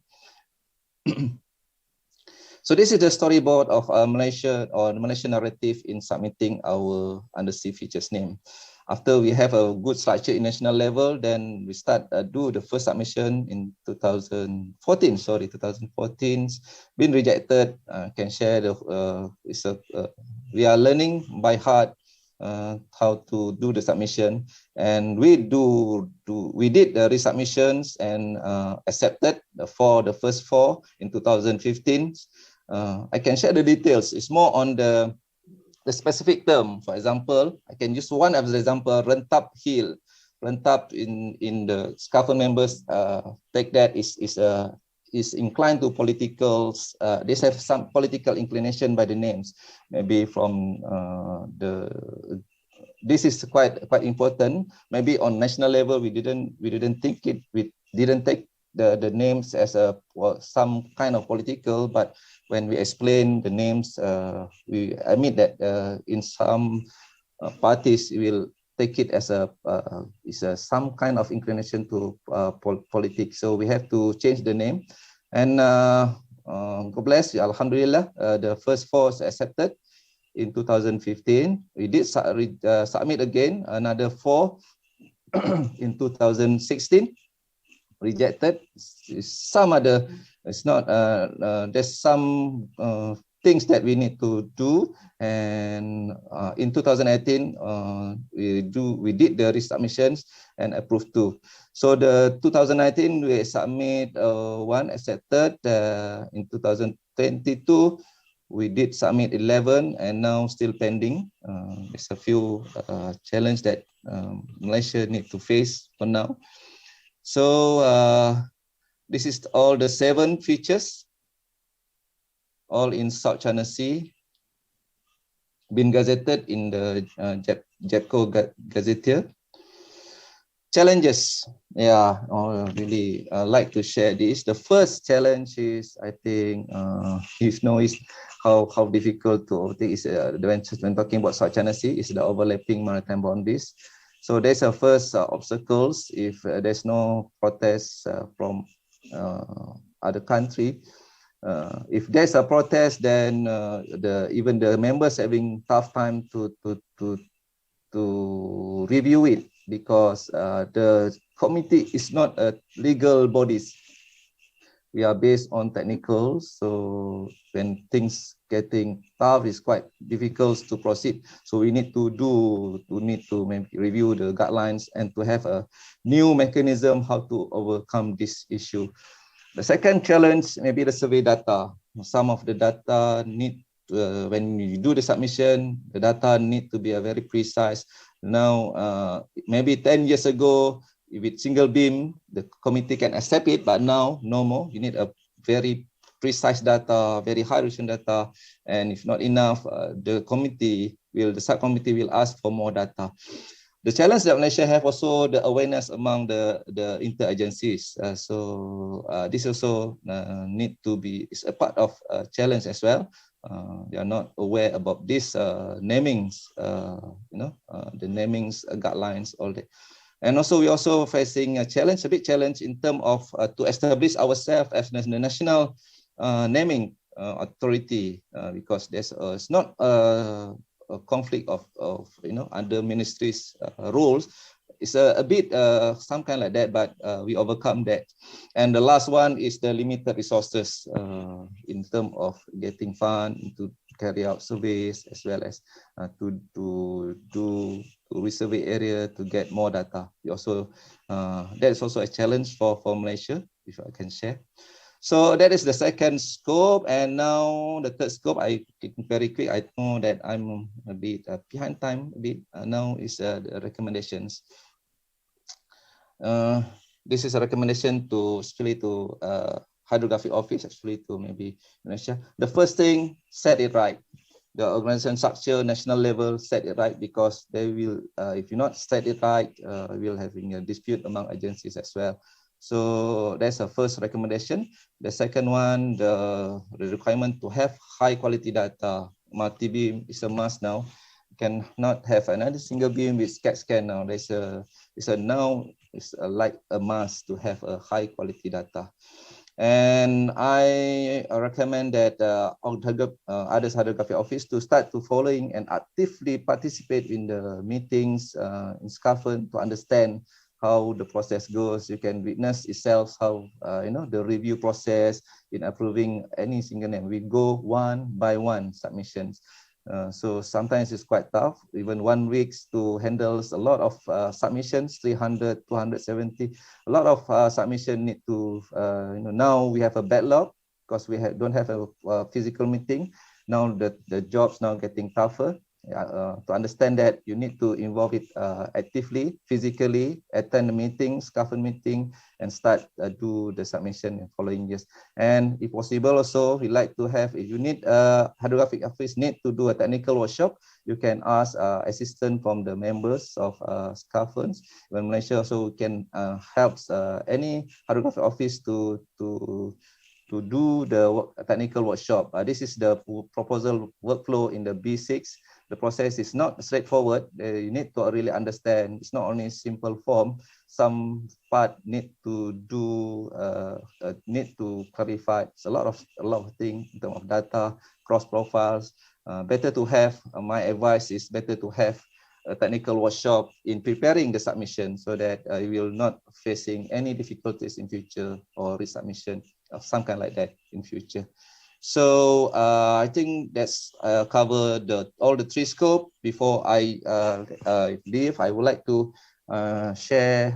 This is a quote made by our Secretary Generals of IHO, Dr. Matthias Jonas, when they visited Malaysia, they said that we are accountable for what we did, but remember that we are also responsible for the things that we didn't do. So for HOs, for HOs, the submissions of name is our responsibility as well, to have uniform names around the globes. So we need to do that, because we didn't do that, we also responsible for that. Maybe in Java, a friend of mine, who study together with me in UTM, is Indonesian, Pak Heri Purwanto, teach me one proverb from Java. I try to say it now.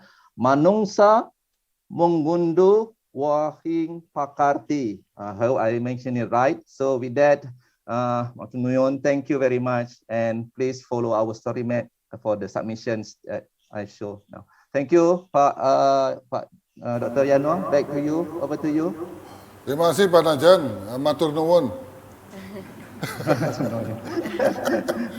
And we hope you can have a success in your strategic studies. And thank you. You get promoted soon, as Dato Nafia told me. Secrets about you. And hopefully we can see each other in the maritime boundary bilateral meetings for the next years. Hopefully, inshallah. Thank you very much.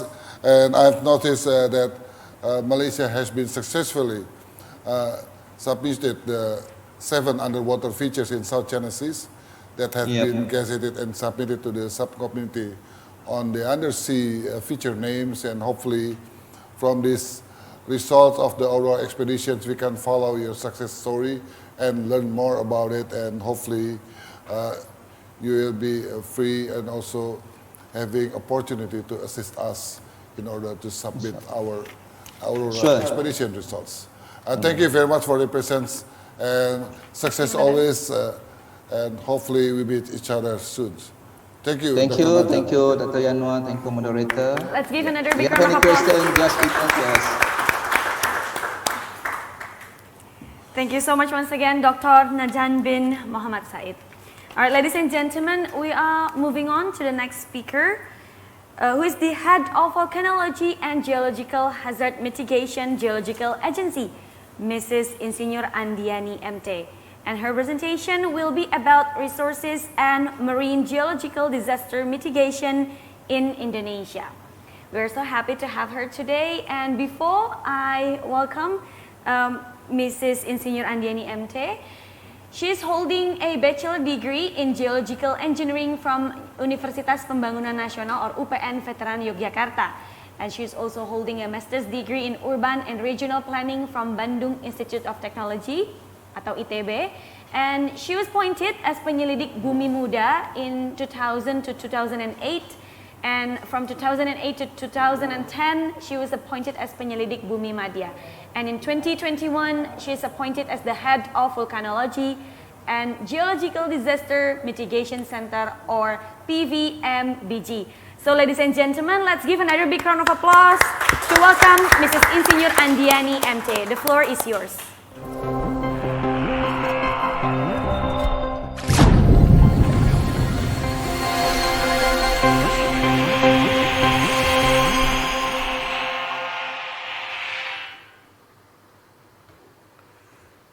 Thank you.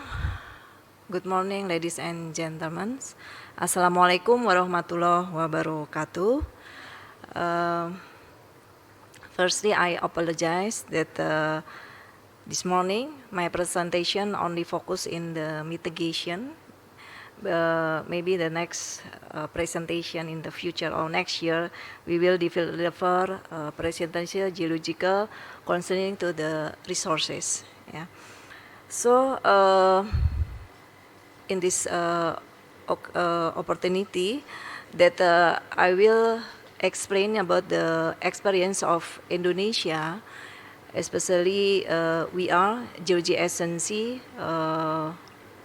and especially in my center, yeah, we are focused in Center for Volcanology and Geological Hazard Mitigation.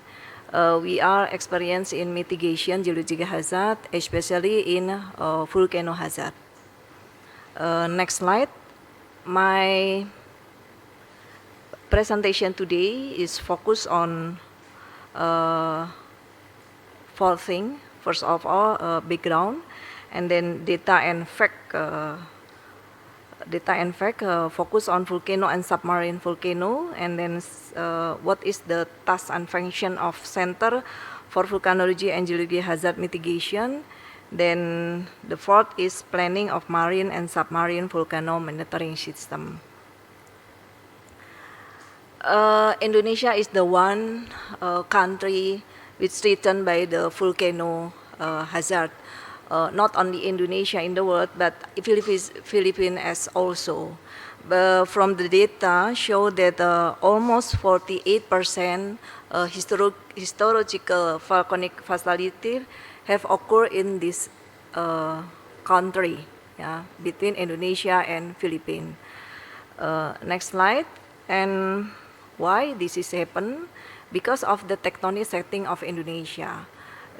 From the picture, we can see that Indonesia is located at the confluence of three tectonic plates in the world. In the northern part is the Australia plate, and then in the southern part is the Indo-Australia plate, and then in the eastern part is the Pacific plate. This is located in the confluence bring us to the benefit of the position. At least we are rich of marine, of mineral and energy resource. We are rich. We have a lot of resource,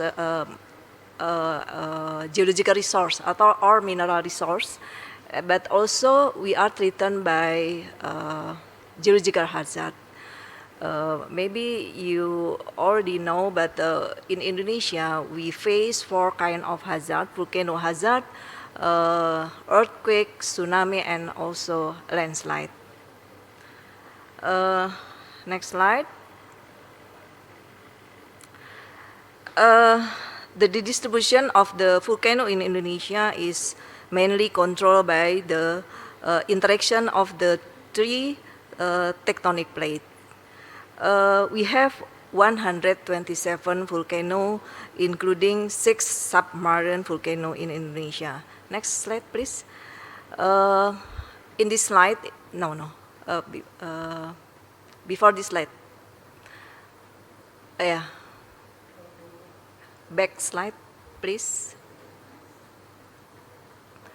Yeah, in this picture show that the distribution of the 127 volcano is along in the subduction area.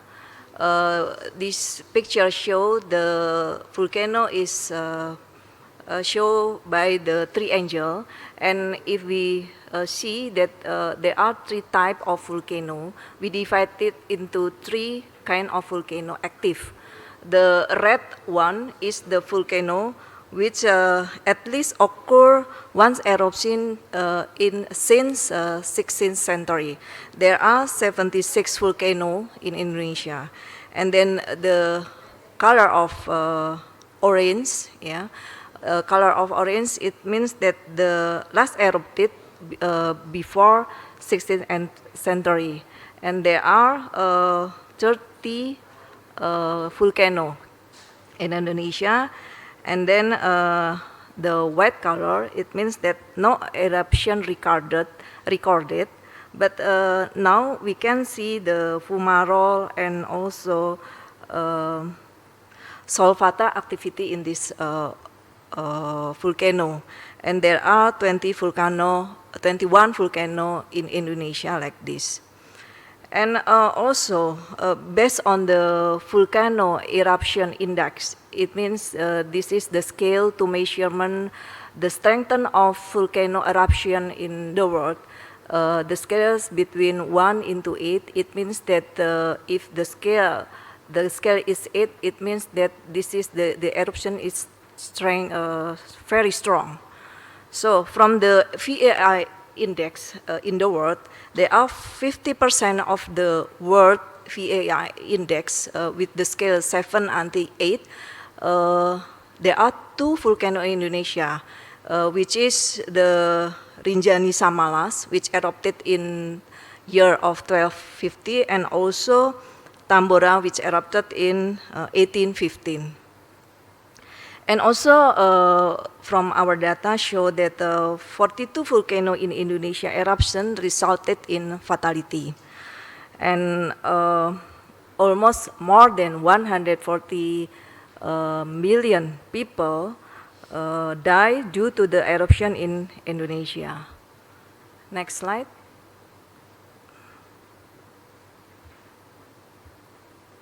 Next.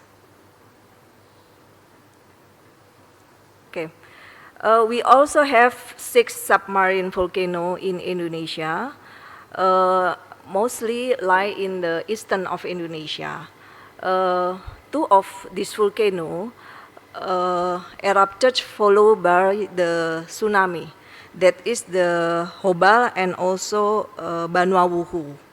Yeah, why this submarine volcano is erupted then followed by the submarine? Because of the location of the depth or the depth of the crater.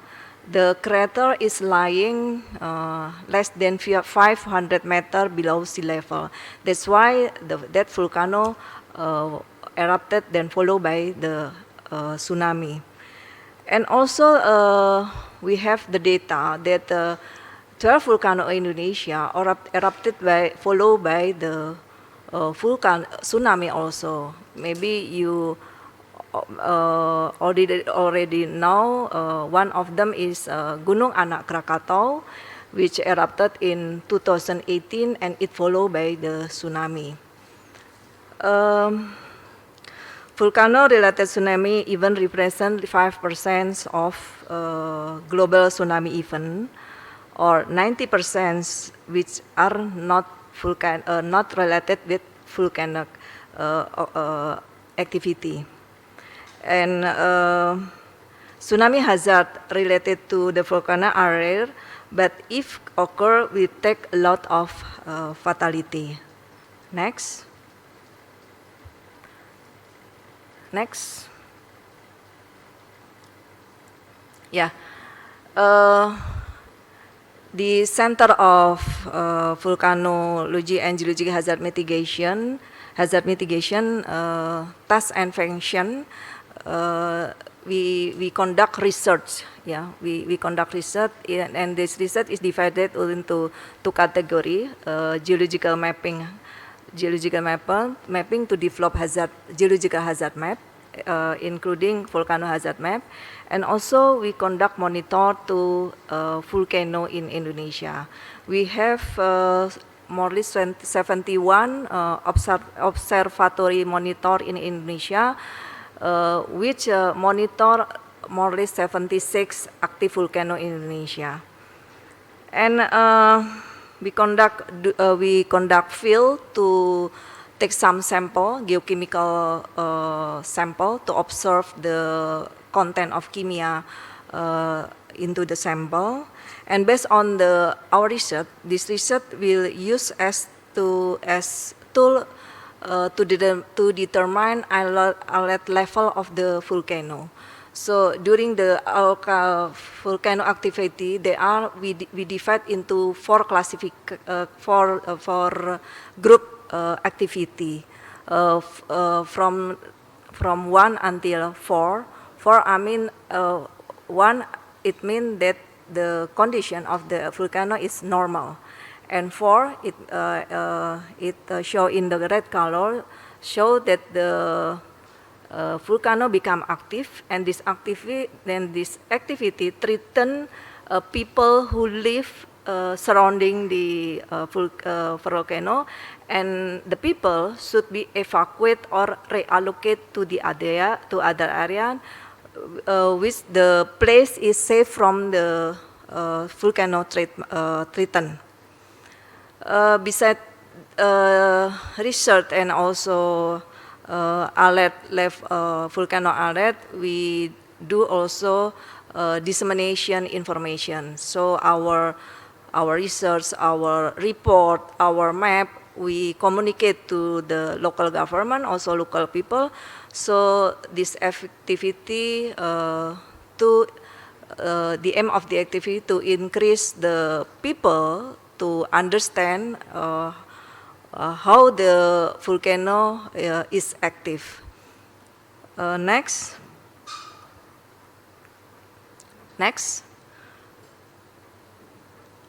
Yeah, we also develop volcano monitoring methods. We have, as I mentioned before, that we have 71 volcano observatory distributed in the whole Indonesia to monitor 76 volcano active in Indonesia. And each volcano observatory equipped with seismic recording. And for some volcano, we also install deformation equipment to monitor the activity of the volcano. And as I mentioned before, we also do mapping, ground check to the field, ground check to the volcano to take some sample such as gas or rock to then we bring to the lab to understand the geochemistry and petrology. Next. This is the example of volcano hazard map that Geology Agency developed. This map is very useful for the local government and the people and the government to at least to develop the planning. So if we saw from this picture, show that there is three color here. Usually the color is red, orange, and yellow. The red, it means that the area is very potential to be hit by pyroclastic fall. And then the orange, this is the potential area, potential area to for by pyroclastic flow. Then the yellow color is area potential affected by lahar. Next. This is also communication, coordination, and socialization. This is related to dissemination information. Coordination we do to the local government and also the ministry, other ministry in the national level. And then we also coordination with the local government, especially during they develop the spatial plan. And also socialization we do to the local people because we need to increase the capability of the local people to face the volcano during volcano active. Next, we also develop we also develop application. This is we have magma application. This application can operate in the Android system, and from the you can also download this application. And from the application, there are a lot of information we can read from this application, especially the information of the each volcano in Indonesia. There are 76 volcanoes here in this application, and we can follow the activity. And then from this application also, we can see the volcano hazard map for each volcano. And then there are some actual monitoring data, seismic data, and also geochemistry data. And last, that in the this application, we also provide fauna. Fauna, it means that volcano observation notification for aviation. So this application also deliver the information about the movement, the direction movement of the ash from the volcano. So because the ash is very danger for the aviation. Next. Yeah. Ili Warung Hobal, one of the 6 submarine volcano, has been monitored continuously. So from the 6 submarine volcano, we already 1 volcano to monitor, which is the Warung Hobal in this year, and we plan next year. We plan to monitor the other submarine volcano, which is Banuawuhu. But we also monitor other submarine volcano that we also monitor, because this volcano always usually commonly followed by the tsunami, that is such as Krakatau and Rokatenda, Gamalama, and another.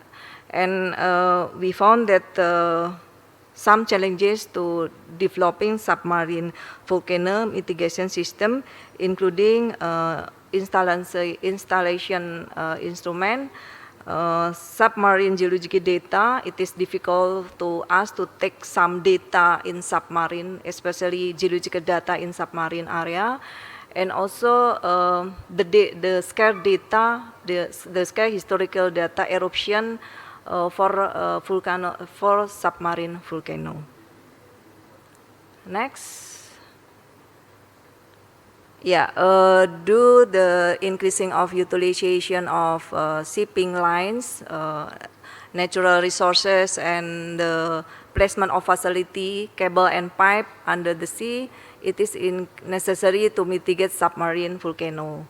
Collaboration between stakeholders is needed to strengthen submarine volcano mitigation, including research collaboration with Pushidrosal, of course, and other stakeholders. We need also to prioritize which submarine volcano will be monitored due to budget availability. We also focus on submarine volcano that have historically triggered tsunami and causality. Last, this is my presentation. I hope that this information useful for all of you. Thank you. Thank you very much, Mrs. Andiani. Could you please stay on stage? What an amazing presentation, and it's very fascinating for us to know more about our submarine volcanoes. And as we can see, we probably have questions for Mrs. Andiani. We will show the question on screen.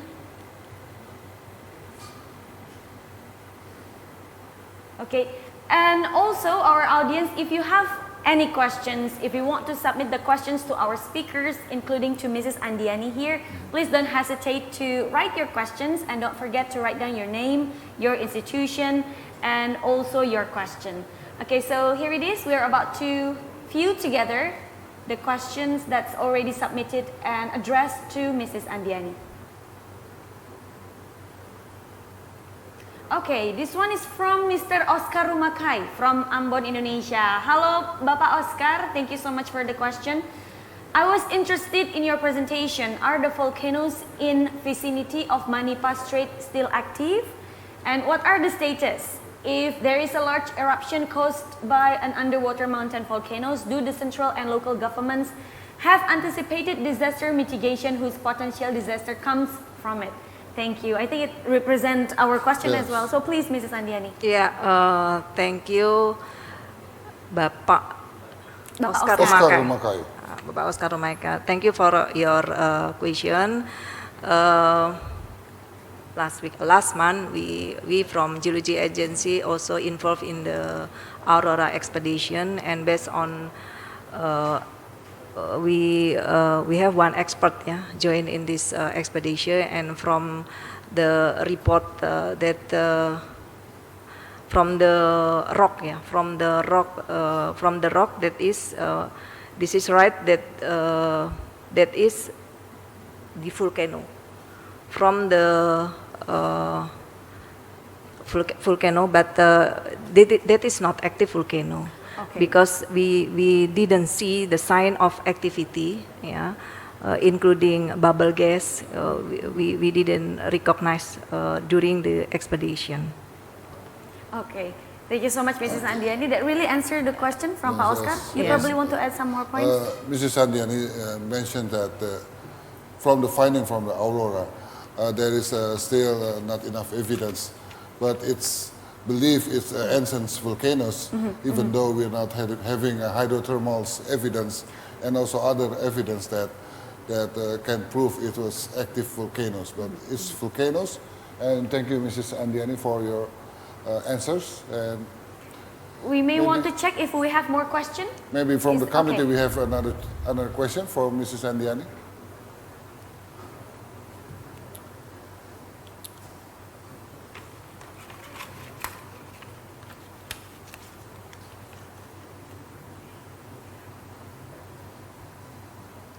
Okay, this one comes from Mr. Ardiansyah, University of Lampung, Indonesia.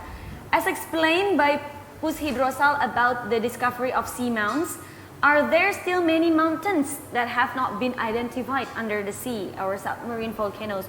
What are the steps from PVMBG to be able to find seamounts even though they don't have assets? And what is the status of the Anak Krakatau? Is it possible to have another Anak Krakatau? Yeah, thank you, Mrs. Ardiansa. Can I read? Yes, we are going to show the question once again. Okay. Maybe from the data we can see that there are a lot of maybe the shape of mountain, but actually that is not volcano, because if we talk about the volcano that is at least especially active volcano, it should show by the several indication such as Solvatar, Rafuh Marola, and also from our experience during we monitor the volcano, there are seismic, seismic, and also we visual activity like S, which from the eruption. So we don't have asset to identify the shape of the shape of volcano in Simon, but we are joined to discuss with Pushidrosal and also with Big to determine this is volcano or not, or this is ancient volcano, or this is active volcano. So we are active also in with this kind of discussion. Okay, so we are also preparing for more comprehensive research in the near future. Yeah. So that is what we need to collaboration with other stakeholders, which have another source that we can use the source together to identify and to determine this is volcano or active volcano or ancient volcano. All right, and of course I believe our research, our exploration, our expedition will not stop now, will not stop here. We are more further and more comprehensive research and exploration. In the expedition, there is still a window of opportunity for collaboration furthermore, especially in order to having an investigating or studying about the seamount and potential underwater volcanic or submarine volcanics.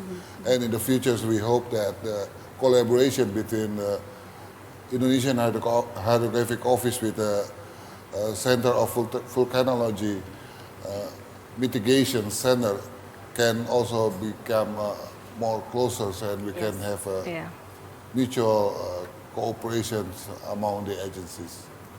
Yeah, maybe I will add that if we talk about the tsunami, tsunami in Indonesia, they are related to the tectonic and non-tectonic. Non-tectonic such as volcano, but also the other non-tectonic, also the tsunami resulted from the landslide undersea.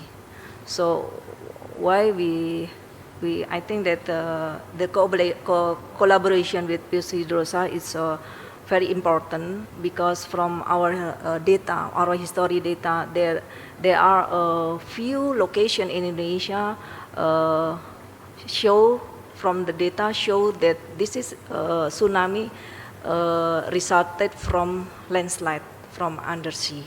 So we have to identify at least from the bathymetry map, which is area that we have to be care to the future, because we try to reduce the victim if it happen in the future. All right. And what about the Anak Krakatau? Is it still any possibilities, another Anak Krakatau that has not been discovered yet? Yeah, I think that Anak Krakatau is still active, so still growing. Yeah, but the rate of growing, it's maybe we can not calculate. Yeah, okay. But we predict that still growing, and maybe in the future bigger and bigger, like Krakatau in 1813. All right, that's very fascinating. It's always great to talk about data, scientific data and numbers. And talking about tsunamis, it reminds me about that in our oceans we have a plateau, and in our hydrographic mapping process we can also generate models that can identify the plateau models and also potential landslide from the plateaus. As we know, if we remind 2005, tsunami generates in Aceh because of the landslide at the Molabor area, which is part of the forces moving from the Burma microplate at the western part. So thank you very much for reminding us about the tsunamis, and hopefully we look forward for the further cooperations with your agencies, with ours, and hopefully we can contribute more for the peoples and for the mitigations, or disaster mitigations. All right, let's give another big round of applause to Mrs. Insinyur Andiani MT. Thank you so much, Mrs. Andiani, once again. And to highlight once again what Mrs. Insinyur Andiani MT has told us, that to obtain the optimum results for exploring resources and mitigating marine geological disaster in Indonesia, we have to increase utilizations of shipping lanes, natural resources, and placement of facilities under the sea to mitigate better. And once again, Dr. Yanuar also mentioned that the collaboration between stakeholders in AURORA expedition is very important, and has to be taken into the first top priority, as we can say that, with, of course, sufficient research budget from Indonesia government.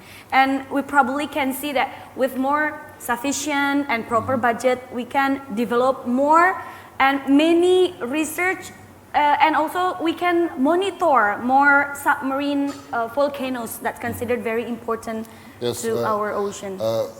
Due to the limitation of budget sharing, as it's also important for the collaboration in order to increase and enhance the results of each activities, not only from surveying activities but also research activities in one. So in one activities, by doing collaboration, we can have more results to be present for the peoples and for the science and academia. All right, what a talk. It seems that we are getting more excited for the next session. Yes. So I'll be inviting the next speaker, the senior researcher of BRIN, Mr. Adi Purwandana, SSI, MSI, PhD. And he will be presenting about rarely explored oceanographic features in the Indonesian seas, internal tide, solitary waves, and related mixing. It will be very interesting, but before we start, Mr. Adi Purwandana, PhD, is a senior researcher in the field of physical and climate oceanography of Oceanography Research Center of LIPI, or BRIN. He is holding a doctoral degree in physical oceanography Laboratoire d'Oceanography et de Climatologie par Expérimentation et Approche Numérique or LOCEAN. I hope I mentioned that correctly, sir. Sorbonne University, Paris, France, Sorbonne. and has been involved in various marine researches, including a joint research of LIPI and Newmont, Nusa Tenggara in 2009, deep sea tailing placement, feasibility study of waters for fisheries cultivation in Kabupaten Kaur Bengkulu in 2013, and Widya Nusantara Expedition or EWIN in 2014 in the Sea of Java, Maluku, and Sulawesi. And we are so happy to have Mr. Adi Purwandana here, so the floor is yours. Thank you.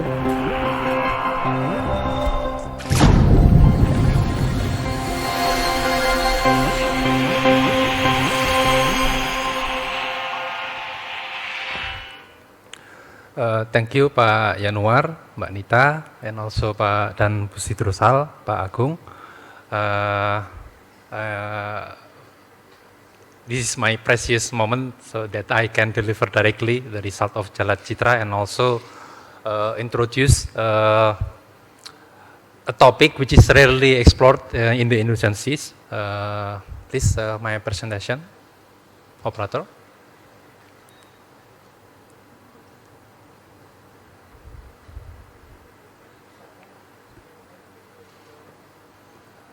Okay, this is my topic. I'd like to deliver a topic entitled quite a big size file because a lot of figures there and animation, so maybe a lot of time to needed to. Okay. So. Actually, when Pushidrosal asked me to join the expedition, I'm a bit hesitant to say yes because the Pushidrosal asked me to observe internal solitary wave, which is from satellite images. It's very hard to find that signature in the inlet passage of the Harma Hirasi. Okay, next slide.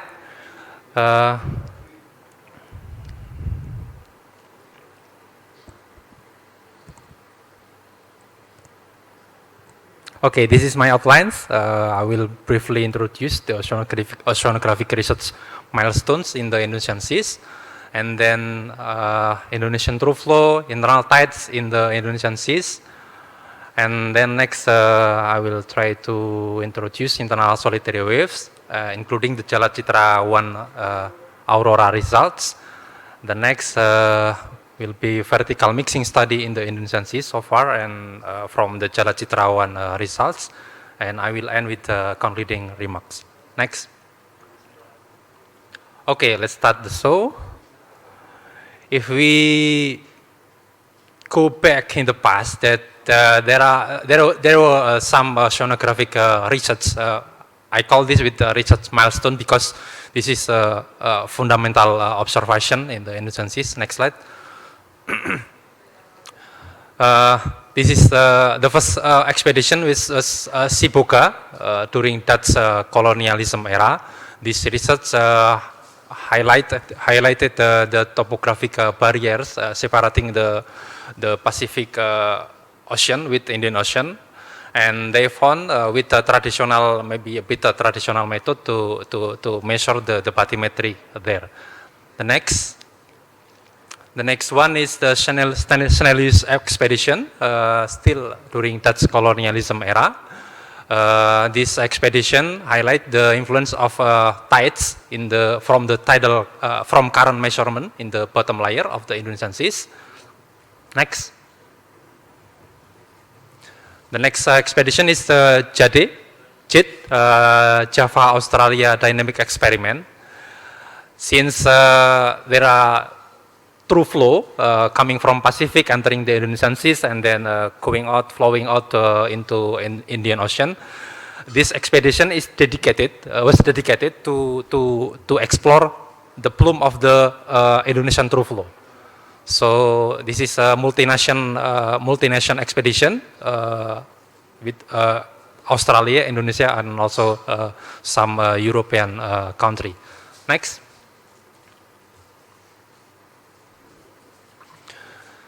The next expedition was Arlindo project in 91 until 98. They put some mooring instrument in the inlet passages of the Indonesian seas, such as in Makassar and then in the Ombay Strait and Lombok Strait. And the purpose is to estimate the transport of the through flow from Pacific into Indonesian seas and then flowing out via some passages in the Lesser Sunda seas going to Indian Ocean. Next. Still continuing the Arlindo project, there was instant expedition from 2003 until 2005. They also put some mooring instrument, some in some passages in the entry passage of the Indonesian seas and also in the outflow passages. Next. The last remarkable expedition was Indomix, because this is for the first time not only characterize the water mass of the Pacific in the Indonesian seas, but also this expedition was dedicated to estimate the mixing which contribute to the mixing processes. So from this expedition, we know that there are strong transformation of the Pacific water masses when entering the Indonesian seas via the eastern route of the ITF, via Indonesian through flow, via the Halmahera Straits, and then entering the Banda Sea, and then going to the Ombay Strait. Next. Okay, let's talk a bit about the Indonesian through flow itself. Next.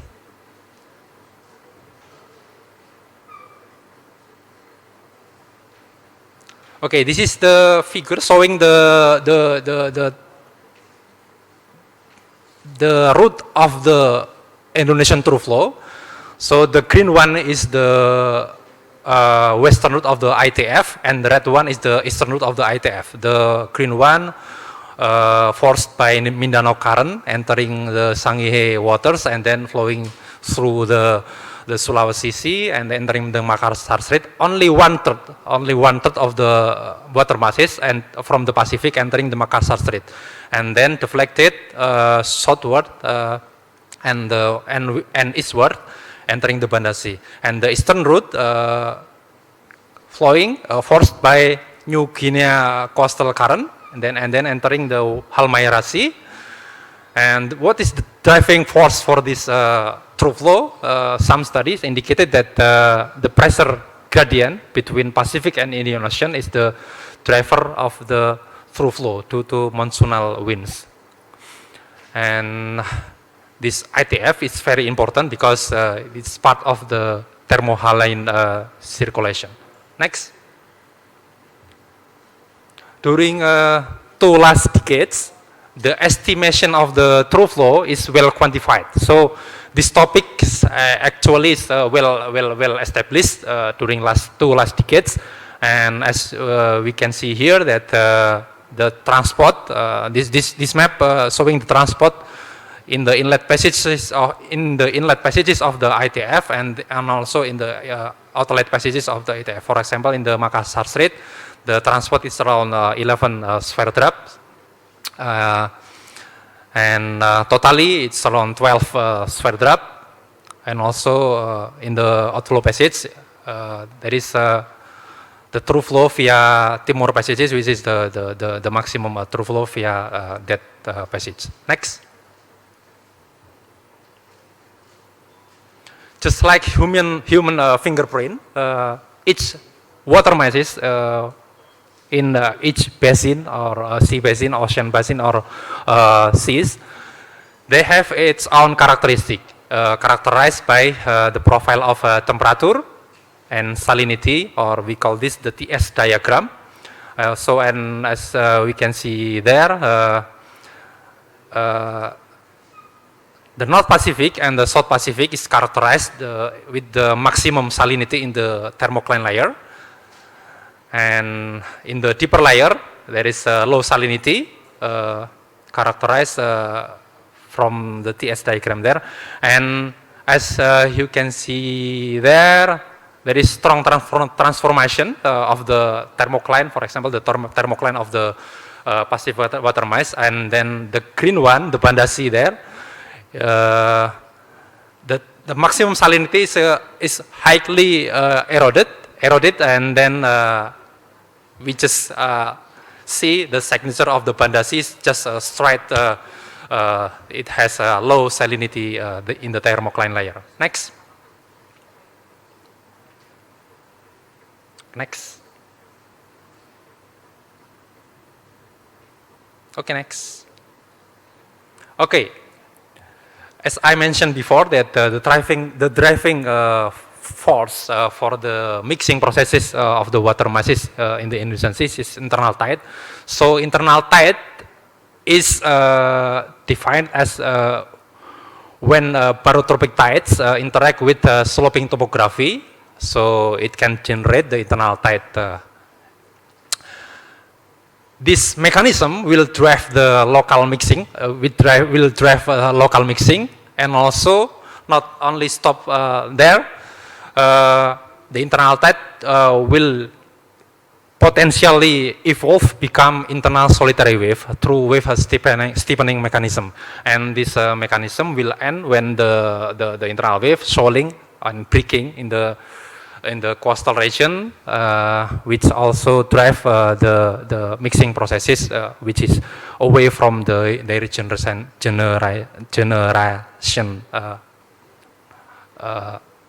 generation side. Next.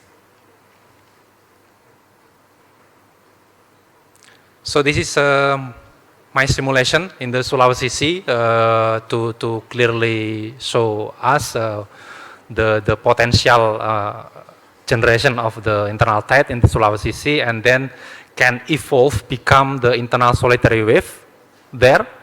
And as you can see there is evolution of the internal tide, becomes internal solitary wave. So internal solitary waves is generated if the amplitude of the internal tide is strong enough, and the speed of the next slide, the speed of the trough is greater than the speed of the crest at the initial state of the wave. Next. Since the wavelength of the internal solitary wave is quite far, in the order of 10 kilometers, so it's not possible for us to observe directly from the ocean surface, but it can be observed via satellite images. So the left figure is from MODIS satellite, and the right one is from SAR images, synthetic aperture radar. Next. And in the Indonesian seas, there are some places appear from satellite images which can be categorized as significant or giant internal wave. So we can observe that in the Andaman Sea, Sulu Sea, Sulawesi Sea, Ombay Strait, Maluku Sea, and also Lombok Strait. Next.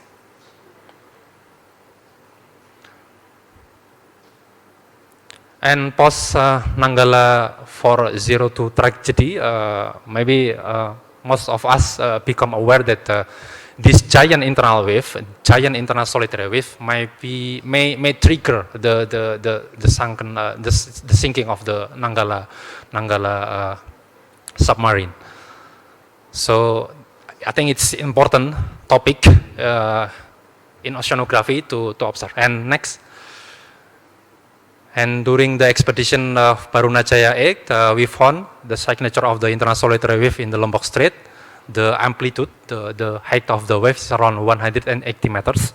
So it's quite strong and quite large amplitude. And I define this as an extreme event of internal solitary wave in the Lombok Strait. Next. Not only from echosonder, actually we can optimize our instrument. For example, ADCP, we can get this signature.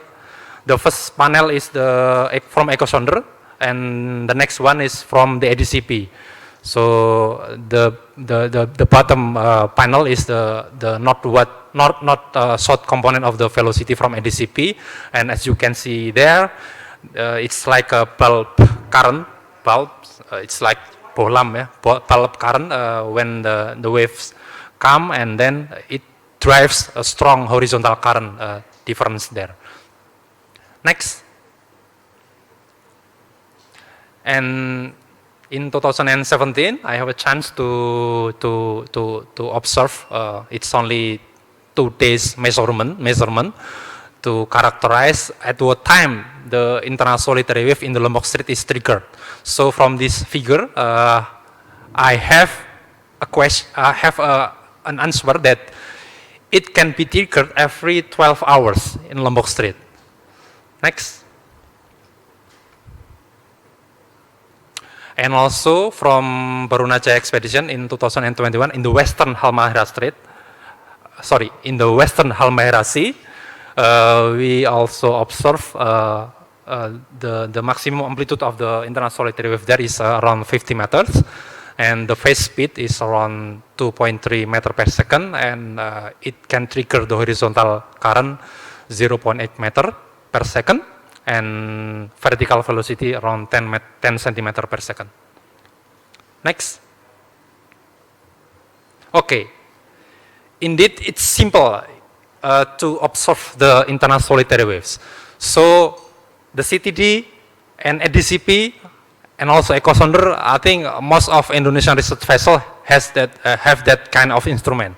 And also Spica and Rigel, I think also has that kind of instrument. But if we want to more characterize the characteristic of the internal solitary wave, we can put some mooring instrument there. Maybe, for example, we put some sensors vertically, and then we, from the time series, we can get the periodicity of the internal solitary wave generation. Okay, next. Okay, maybe we can skip this. This is my proposal to see at what time the seasonal variability of the extreme event of the internal solitary wave. This case is for the Lombok Strait, and from previous studies indicate that we can predict the occurrence of the internal solitary wave from stratification. But for the Lombok case, it's not. It doesn't work. So I propose the red one is the breaking distance. And as we can see there in 2021, there is peak breaking distance, and which is maybe the timing is at the same period of the Nanggala 402 expedition. Nanggala 402 submarine sank. Next. Okay, let's talk about Aurora expedition result. Next. As I mentioned before, it's hard to find the signature of internal solitary wave from satellite images, but it does challenge me to attend the expedition, and unexpectedly, next, we found at some location the signature of the internal solitary wave found from the echosonder. Next. This is the first signature. The amplitude is around 25 to 30 meters, and the period is around 30 minutes. Next. I combine with the model since we have a CTD profile, and from this model, the horizontal current triggered by internal solitary wave is around 0.5 meter per second, and the vertical velocity is 4 centimeter per second. Next. This is another signature from another location. Still, the amplitude is around 20 to 30 meters. Next. Still the same, but we notice that there is some higher amplitude there. smaller amplitude there, which is a higher frequency. This indicate that there is a strong instabilities in the water column, and this is the first indication of strong mixing in the Halmahera Sea. Next. Okay, let's talk a bit about the vertical mixing in the Indonesian seas. Next. So why vertical mixing is matter? So according to coupling study between the ocean atmospheric interaction, so when we have an accurate prediction of not accurate prediction, but accurate measurement of the dissipation rate, for example, and mixing rate in the Indonesian seas, we will have we will get a we will have a more accurate predictive climatic model. So it is important. Even in 2009,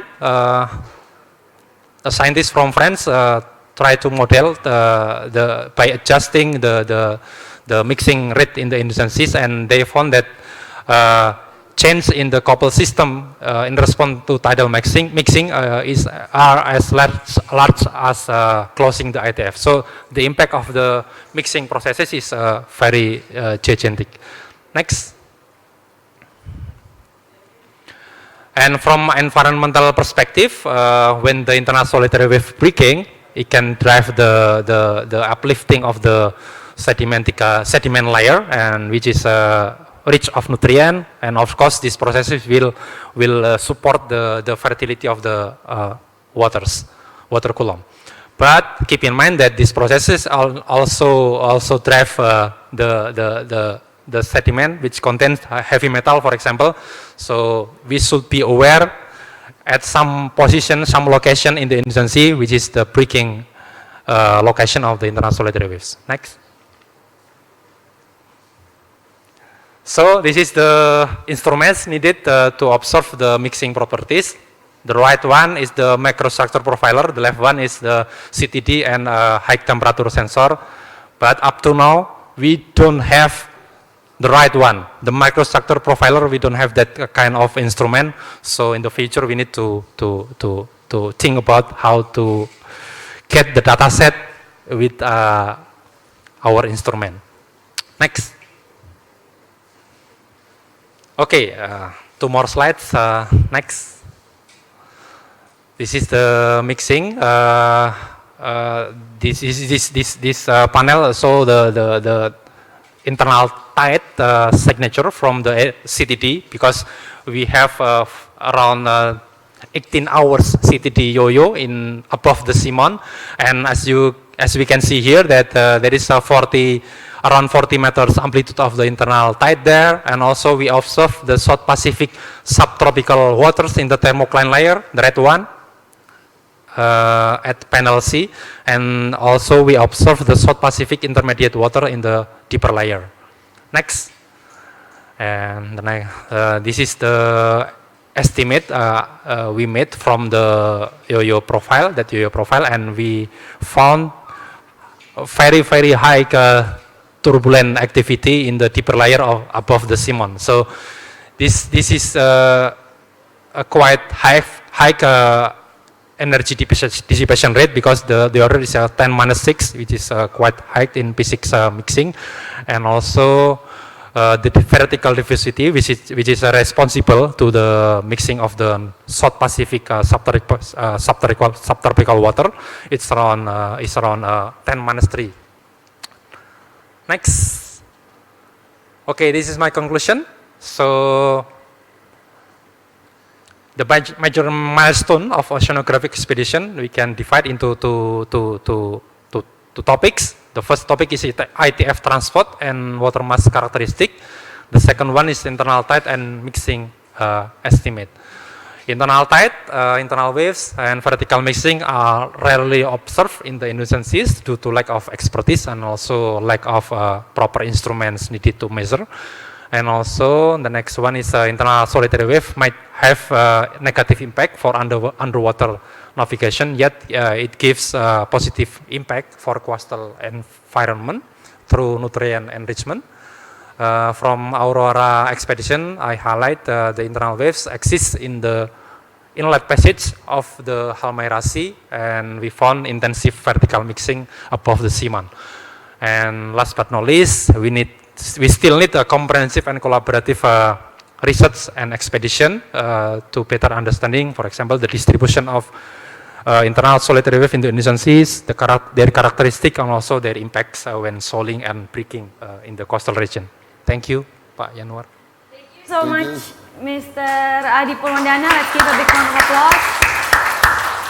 Thank you so much. And the questions submitted will be discussed later in the Q&A session. Thank you so much, Mr. Adi, for presenting a very impressive and valuable findings on the rarely observed. Yeah, it's very comprehensive. And of course, I would like to let our audience know that the research, the studies that Mr. Adi has conducted also provided in this research book from Jala Citrawan 2021 expedition of AURORA. It's about the internal tide waves and also the water mass characteristic and mixing. Wow, amazing. And it will also available on ebook. Yes, we are going to provide it in the ebook version, both in English and in Indonesia. We will let you know as soon as possible. All right, ladies and gentlemen, for the next speaker, will be invited by my partner, Dr. Yanuar. Thank you, Shelpin. For the next speakers, allow me to invite Christopher Hunt. He was the Honorable Head of Partnering and Engagements, Asia Pacific, from United Kingdom Hydrographic Office. And his title of presentation is The Role of International Cooperations. Mr. Christopher Hans is a graduate from Edinburgh University with an MA in History and Politics. And from 2008, Chris held a variety of senior posts with the UK International Organizations for Cultural Relations, the British Consuls. Chris led their global information management and assurance program, spanning operation in 110 countries before taking up diplomatic posting in Libya and Tunisia. Chris then joined UKHO in November 2019 as Head of Partnering and Engagements, Asia Pacific, based at the British High Commissions in Singapore. Ladies and gentlemen, allow me to greet Christopher Hans. Chris, are you ready there? Yes, I am. Thank you very much, Captain Yanuar. It's good to see you. Good to see you too, Chris. Hopefully I read your CV correctly, and I hope you mind. Very, very well done. You give me too much credit, though. How's the situation there? It's very good. It's very good. You know, from the UK, I'm still adjusting to the heat here. What can I say? Okay, allow me to give you the floor to deliver your presentation. Thank you. The role on international Thank you very much. Thank you, Chris. Thank you. Hopefully someone from your team will be driving my slides because I can't do thinking and technology at the same time. Thank you very much. It's good to see you. Good morning, everyone. Greetings from Singapore. I hope everyone is well. It's great to be able to join you today and be part of Indonesia's celebration of World Hydrography Day 2021. Can I say congratulations for putting on such a comprehensive and wide-ranging event. Thank you very much for inviting me to take part on behalf of the UK Hydrographic Office. And if I may, the UK National Hydrographer, Rear Admiral Hatcher, has asked me to convey his good wishes to our friends and colleagues on the call today. Whichever country we're from, many of us share common hopes and fears. And my experience working in many countries around the world has taught me that we are more similar than we are different. and most of us believe strongly in the power of working together to face the challenges of today and tomorrow. Now, I don't see hydrography so much as a challenge, but as an enabling capability. It's critical for transport, for safe and efficient navigation, to enable trade. Maritime trade volumes in 2019 were more than 11 billion tonnes, despite the global pandemic. Hydrography supports resource development and exploration, our response to climate change and natural disasters, to support law enforcement and many other things. I must say I particularly enjoyed Mrs. Andiani's excellent presentation on volcanoes in Indonesia. So what I'm saying is that hydrography is an enabling function for all of our work in a vast number of areas. The fact that you're here today taking part in this conference suggests to me that you know that already. But the theme for this year's World Hydrography Day is 100 years of international cooperation in hydrography. And I'm going to say a few words about the role of international cooperation. And as we're celebrating a centenary, it's time for a history lesson. Next slide, please. So the UKHO was founded by royal warrant, the royal warrant of King George III in 1795. And someone called Alexander Dalrymple served as the UK's first national hydrographer. In the 1800s, the first nautical chart was created and sold to the public for the first time in 1808. Sailing directions, tide tables, and notices to mariners followed in the 1830s. By 1855, we had issued over 65,000 charts.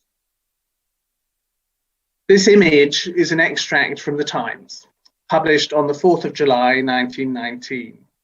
Now, I don't know how well you can see the text. It's not terribly important, but it reports on the visit to the Admiralty Compass Department by members of the International Hydrographic Conference. This first ever International Hydrographic Conference was attended by 24 nations and came about as a result of the UK working with France because they wanted to consider the advisability of all maritime nations adopting similar methods in preparation, construction, and production of their charts and all hydrographic publications, of rendering the results in the most convenient form to enable them to be readily used, of instituting a prompt system of mutual exchange of hydrographic information between all countries, and of providing an opportunity to consultations and discussions to be carried out on hydrographic subjects generally by the hydrographic experts of the world. As a consequence of this conference, the IHO began its activities in 1921. So a very warm happy birthday to the IHO. A lot has changed since 1921, but what hasn't changed is that our work continues with the same motivations, the supporting similar methods of preparation for hydrographic publications, the mutual exchange of hydrographic information and discussions on hydrography by experts across the world. Next slide, please. Today, the UKHO works with partners across the world to support safe, secure, and thriving oceans. Supporting safe navigation across the globe is at the heart of what we do, and our navigational charts have been trusted by mariners for over 225 years. We have more than 140 collaborative partnerships, and our Admiralty products are found on 90% of ships trading internationally. We provide a broad range of electronic charts, publications, and services, and we're evolving these for the next chapter of digital navigation, innovating to meet the needs of our users and reach wider markets. The UKHO acts as primary charting authority for 71 coastal states, and we support 14 British overseas territories and 17 small island developing states. We continue to take part in international conversations. As an example, we participate in a range of regional hydrographic commissions and have representatives on more than a dozen international working groups and project teams. Now, I want to share with you a short video which gives you an overview of what we do, and it gives some nice images as well. So if we can go to the next slide and play the video. If there's a problem playing the video because of bandwidth, I can put the link in chat. Let's give it a go.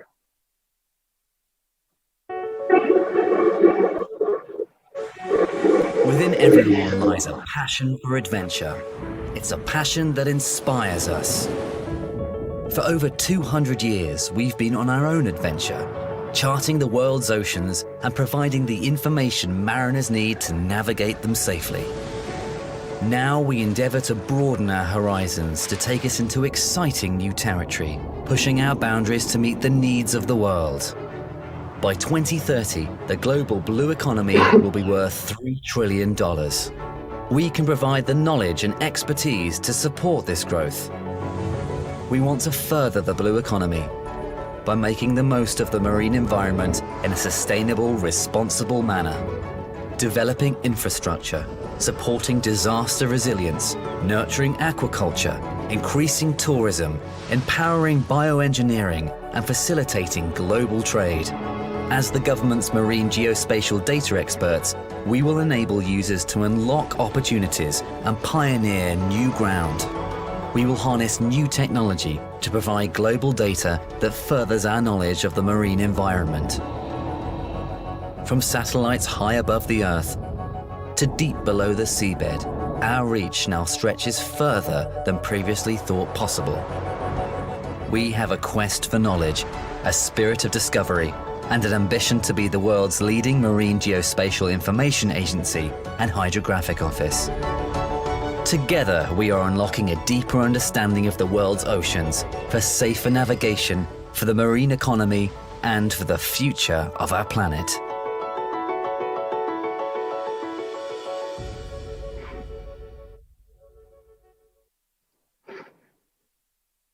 Thank you. We can go to the next slide.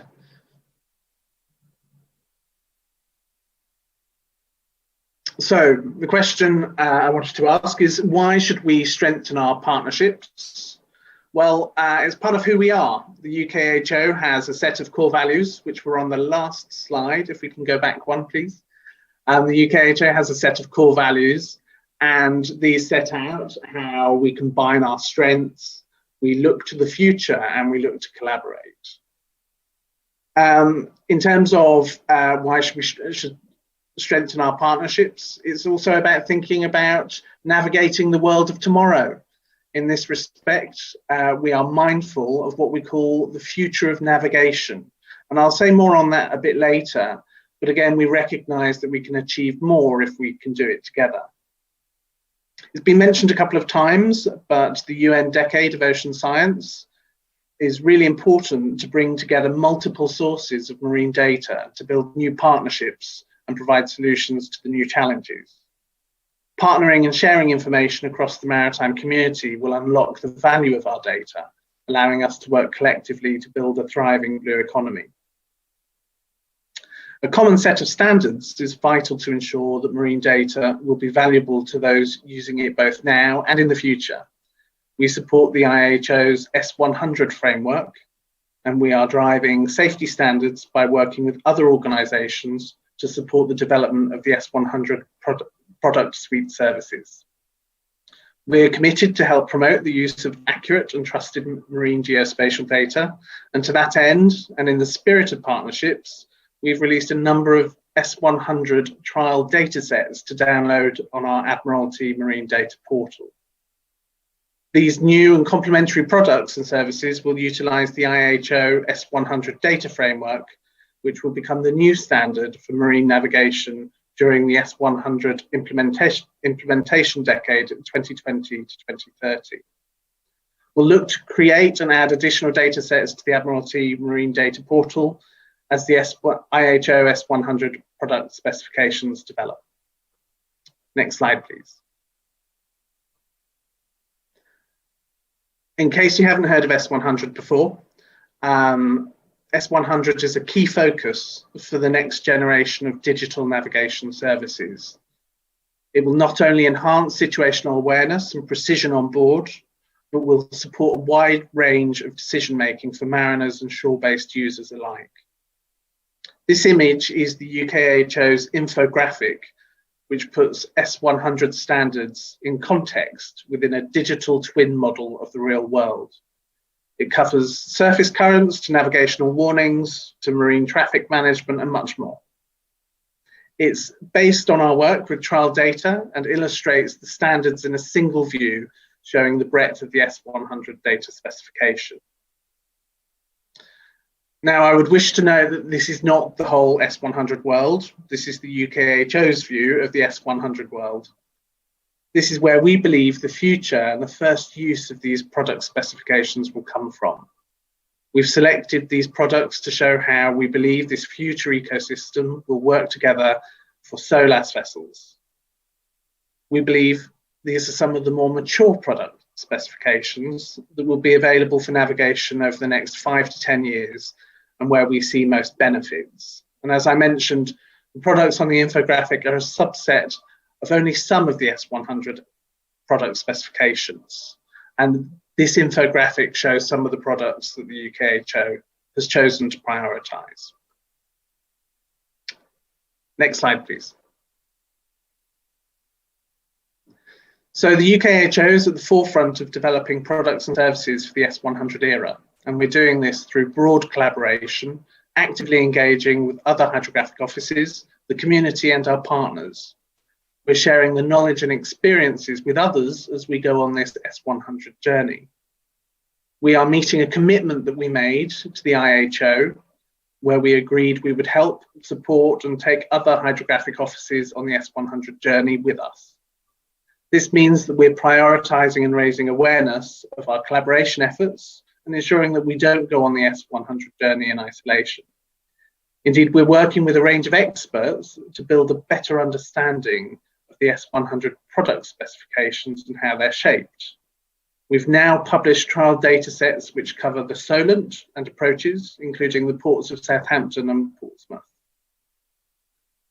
Data on our new portal now covers electronic navigational charts, S101. That data went live in January 2021. S102 bathymetric service also went live in January 2021. And this data was updated last month to cover additional ports, the approaches to the ports of Bristol, Felixstowe, Milford Haven, and Plymouth, the Thames Estuary, including the Port of London, and the Port of Tilbury. S104, water levels, and S111 surface currents. That data went live in April 2021. And S121, maritime limits and boundaries. This data set was published earlier this month. It covers UK limits and supports users who need knowledge of maritime limits, zones, and boundaries so that they can comply with or enforce relevant regulations in the area. Our trial data sets are available under a standard data exploration license free of charge for research and development purposes. So last month, for the first time, we published a data catalogue for S100 data sets.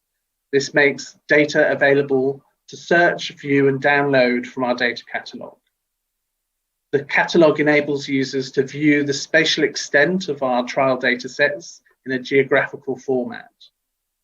It allows users to select and download the trial data sets they need by trial data set type, bounding box, and geographical location. Switch layers on and off so that they can get a single view of the trial data sets or multiple S100 trial data sets.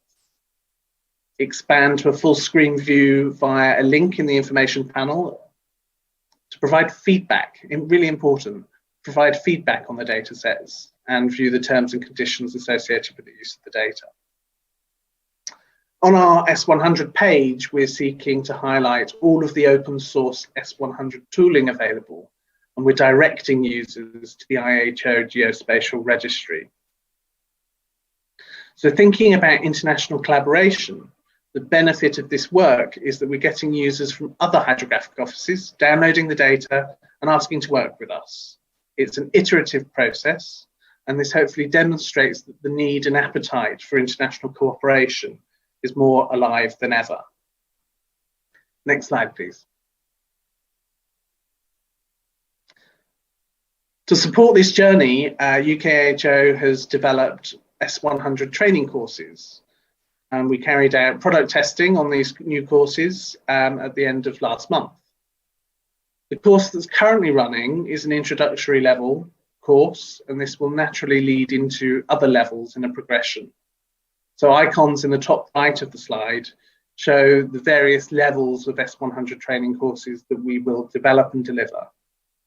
The established and advanced courses will be launched in due course, but the aim is to roll out the introductory level first.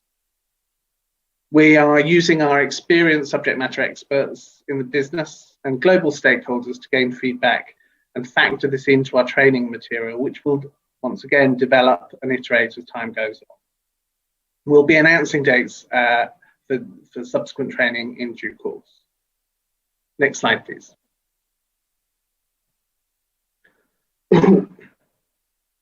So we're looking to support the changing maritime industry.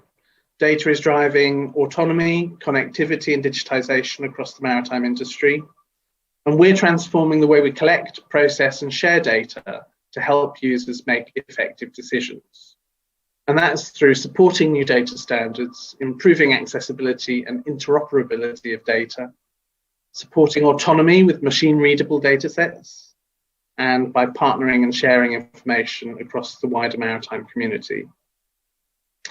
We live in a world of change and challenge, and now more than ever, we need to work together to emphasize the enabling role of hydrography and meet the needs and ambitions articulated at that 1919 London conference. I think that's everything from me today, so thank you very much for having me. It's great to be part of this event. Thank you. Thank you very much, Chris. Thank you very much, Chris. Do you hear me?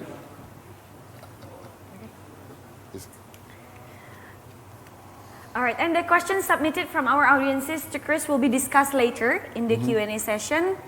And you probably want to highlight any points mentioned by Chris Hunt. Well, from the topic raised by Chris Hunt about the international collaborations and cooperations, in terms of mapping, we have facing a transition time in these years, especially 2 years to come. As for the electronic chart, digital charting, we have decided to have a new standard, which is S100, as mentioned by Chris, and many hydrographic offices nowadays started to do the transition from S57 and build up fundamentals and also structures and infrastructures to go to the version of S100 generations.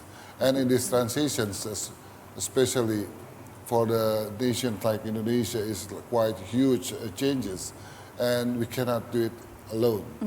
The collaboration with other countries, such as UKHO or Korea, can help a region and also the member state like Indonesia to develop and adapt it to the transition times, like adopting the dual field charting before it goes to the S100. This is quite important issues. And September, I think it's time for me to go to the next speakers. The sixth speaker. And here we have, for the next speaker is Mr. Kadarusman, SPE, DEA, MSc, PhD. He is an assistant professor on Marine and Fisheries Polytechnic Sorong, and he will present presentations with the title Marine Biodiversity of Halmahera Sea and Adjacent Islands, the Current Status and Prospect for the Future Research. Mr. Kadarusman is a lecturer in Polytechnic under KKP Sorong. Dr. Kadarusman is one of the 5 taxonomists who is from Indonesia, as recorded in 2014, and currently becomes an internationally reputed ichthyologist on ecoregions, Austro-New Guinea. During this time of scientific career, he has published dozens of works in evolutive biology, systematic domestications and conservations. His work has been cited by numerous national and international researchers. Due to his accomplishment in science, he is nobled as Schutz-Sonnenberger Award, received by Afides Institute of Paris, France. Ladies and gentlemen, please welcome the presentation from Mr. Kadarusman.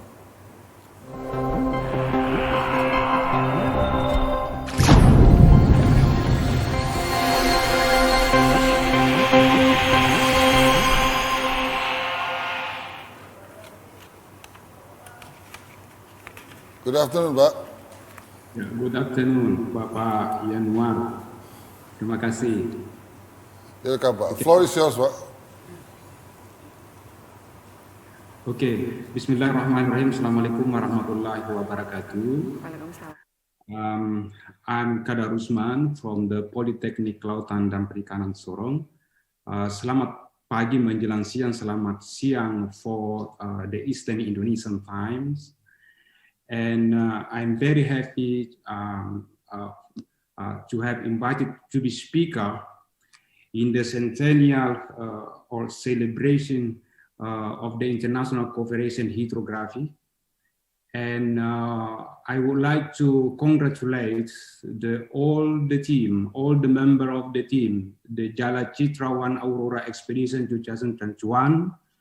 You did a very important expedition and very promising and very inspiring. Thank you very much for inviting me to have me today. We can move to the slide 1. This is a map of mega diverse country that we are inside. The Indonesian is the member or is included in the mega diverse country. And these 70 countries harboring more than 70% of the world biological diversity on the planet. And then Indonesia actually is home of the important eight biological diversity, including the fish and including the coral reef. The fish diversity in the world, we can find in Indonesia more than 10%. This is a big number for Indonesia and for the world. Why Indonesia is so rich concerning the fish diversity? Because Indonesia is home of more than 70% of the total globe coral reef. We can move to the second slide. When we look the profile of Indonesian marine biodiversity, this is data below are extracted from the Jimbeng database I have accessed yesterday. We can see that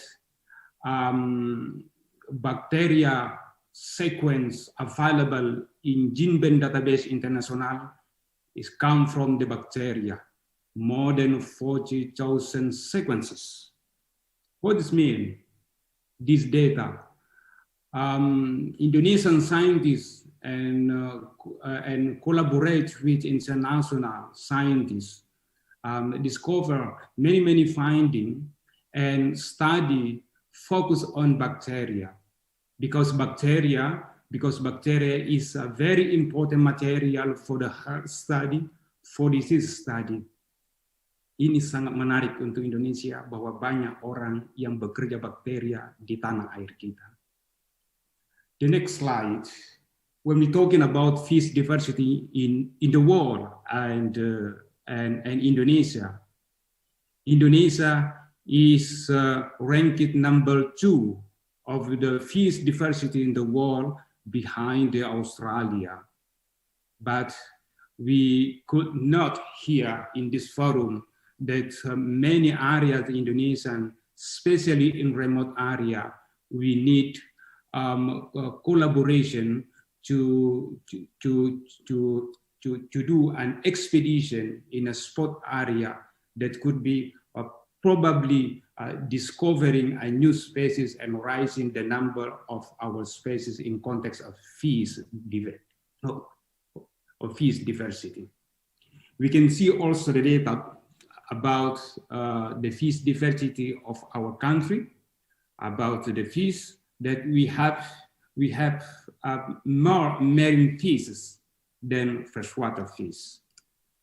And when we look the profile of the large diversification form and the value of Indonesian fish, look the number one on the top of fish, the small guys called Pyrocipris is the world's smaller fish, ikan paling kecil di planet bumi ini. These are endemic species that we can find in Indonesia, in Jambi and Pekanbaru. And now this kind of fish, the smallest fish in the world, can be found in aquarium trade around the world. And number two is the arowana super red. This is a high value for aquaria. And we have these guys in Kalimantan. So this is a very, very important resources for Indonesian community. And number three, the picture below is Latimeria. This is a silicon. This is a champion of adaptation in the marine. This is Latimeria, and Indonesia. We have the second species. Now the human have only 2 extant species on the planet. And number one species in the Africa, and number 2 species in Manado in North Sulawesi. In the context of aquaculture, the use of fish diversity, I talk the fish because I'm ichthyologist, I'm specialist in the fish. In context of aquaculture and aquaria, Indonesia have more than 4,000 species, both freshwater and marine fishes. Our species, the only 41 species used in aquaculture. You can imagine the large potential of our biodiversity in the context of ichthyodiversity for aquaculture. So we need work together to catch the fish in the wild area and send them to the domestication and for candidate aquaculture. Aquaculture is how to breed the fish, how to raise the fish in the small tank and provide the food. Aquaculture also is the main important program for Indonesia to provide the food for millions of people in Indonesia. And number two, when we're talking about the aquarium trade or ornamental fish, there is only 22 species of the Indonesian species of fish available in aquarium trade. And we have too many potential of species, more than 800 species for aquaria, but are still available in the wild. And on the current state today, Indonesia is holding more than 20% of the global trade, in aquarium. So this is many potential from the marine and from the freshwater for Indonesian community. When we look at the Halmahera Sea and the Coral Triangle, and Halmahera Sea or HS is located in the Coral Triangle, known as the center of marine biodiversity and global priority conservation. These include 6 countries in the region, and Coral Triangle cover only 1.6% of the Earth's surface, but this region harbor or is home of more than 500 species of the world coral reef. We know that coral reef is home of many marine biota. The coral reef is very important for the livelihood for the coastal community around the world. And this is well-recently reputed that Indonesia is the #1 of the archipelagic states in the world. And actually, this region provide food more than 120 million people. That's when we're talking about in detail Halmahera Sea, even though Halmahera Sea, on that location, the Aurora expedition is a part of the Coral Triangle, but little is known its marine biodiversity. So we need to work together locally, national, regional, and international to make a joint program work together in the surface and underwater. In this slide, I would like to share the geological exploration made around the Halmahera Sea. Number one, in the North Sulawesi, there was the North Sulawesi Index Charter 2010. This a deep sea expedition held by Joint Operating Program, Indonesia and United States. And they reported that they found more than 40 species of coral reef in deep sea. And they also reported they find also more than 50 new species of marine biota, including crabs, including crustacean, and many biota, and especially the biota inhabiting, encountering the Venom volcano area. Number two is around the North Maluku. There are two expeditions were made. Number one, Kiowa Archipelago. They discover more 200 reef species. And work made by Madupa and team, they discover more 300 species of fish, mollusks, and echinoderm. And number three, Raja Ampat. Everyone in Indonesia know the Raja Ampat in West Papua. Raja Ampat is a paradise. It's a paradise. It's a best site for ecotourism and best site for scuba diving. And Raja Ampat today is home of more than 70% of the world's species of coral reef. The reason why the Raja Ampat is so rich and find many attention for the local tourists, national, regional, and international. And why Raja Ampat is so rich today? Because the people of Raja Ampat, the people is Raja Ampat, they have, we call the local wisdom, how to preserve, how to protect the nature, the coral reef for the future and for the many sectors. And number three, we call the Billhead Seascape West Papua, or Indonesian we call Kepala Burung Papua. This is sub-region is so rich, and we have, we recorded 1,000 and more species of free fish. This is a heart of the Coral Triangle, and there we have more 200 sites of scuba diving, including Raja Ampat, north of Billhead Seascape, in the Manokwari, in the Teluk Cendrawasih, and in the southern coast of West Papua, we call the Kaimana Beach. And the number four is the data provided by the Lengguru expedition West Kaimana when I coordinate this job, and we recorded more than 300 species of reef fish and coastal fish. Ladies and gentlemen, prospect Halmahera Sea for Selakan research. Why this guy is very important for scientists, for tourism. Today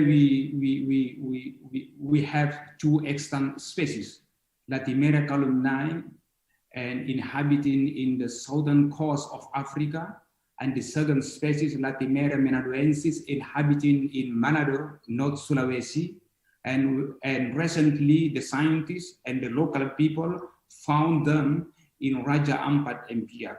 So it probably the Selakan is also present in the Halmahera Sea.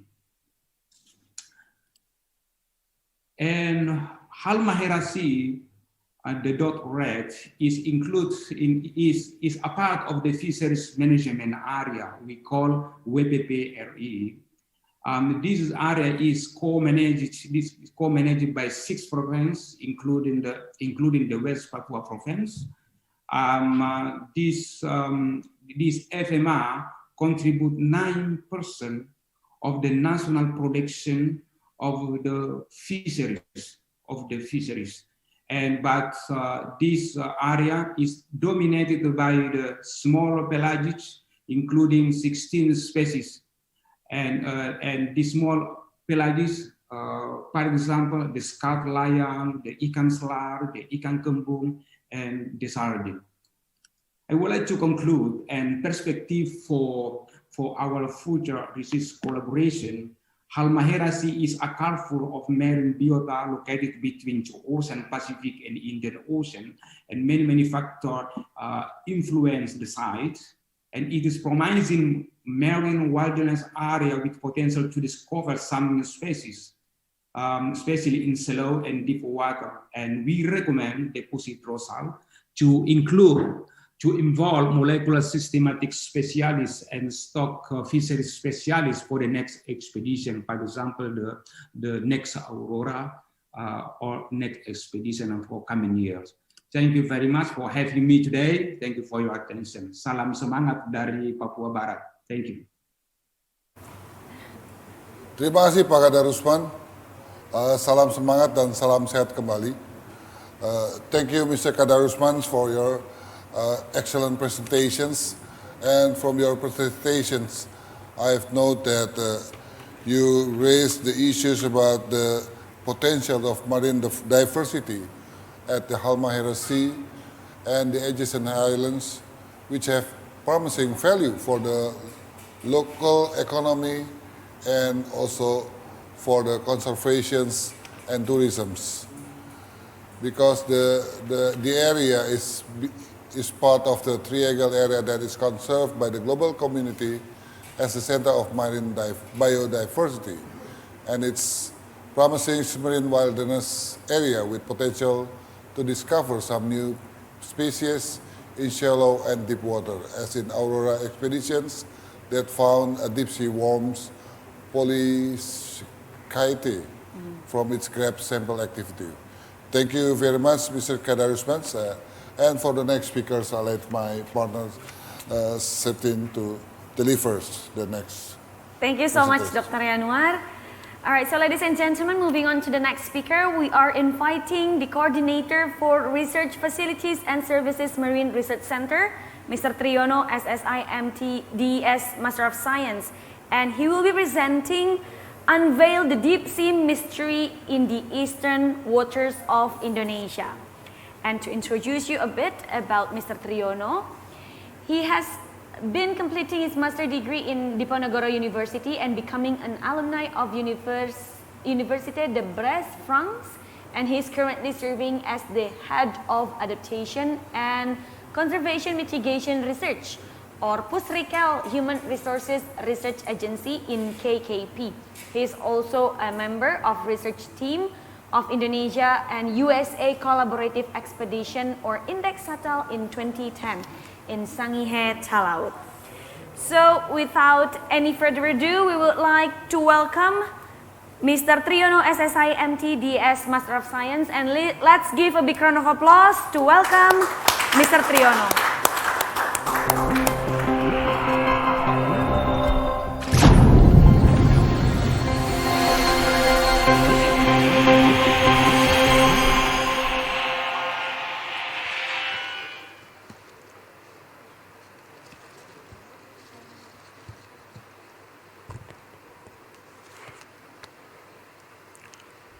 Thank you so much, Ibu Moderator and Pak Januar.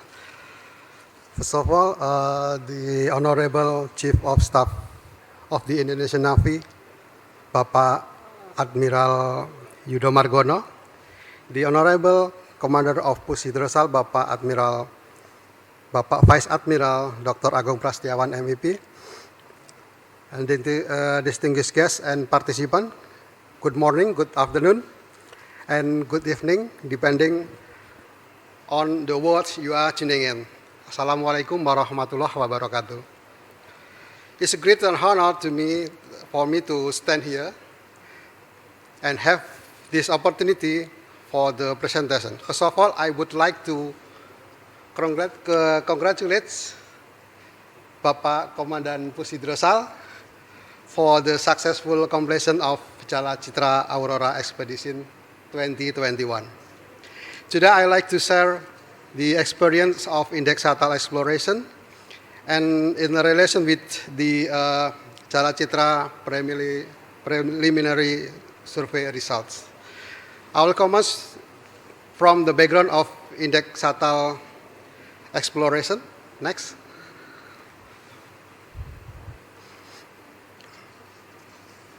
And then I will follow with the presentation about the Jala Citra AURORA preliminary result in comparative study with index satel results. The United States and Indonesia team up to explore Sangir Talaut water in the Sulawesi Sea, starting from the scientific question about the mystery of hidden volcano below the ocean. Ocean exploration is an interdisciplinary approach for assessing and investigating the physical, chemical, and biological characteristics of the ocean floor, the ocean itself, and the diversity of life forms that inhabit in the marine environment. Ocean exploration is intended to yield a body of knowledge that may result in immediate benefit.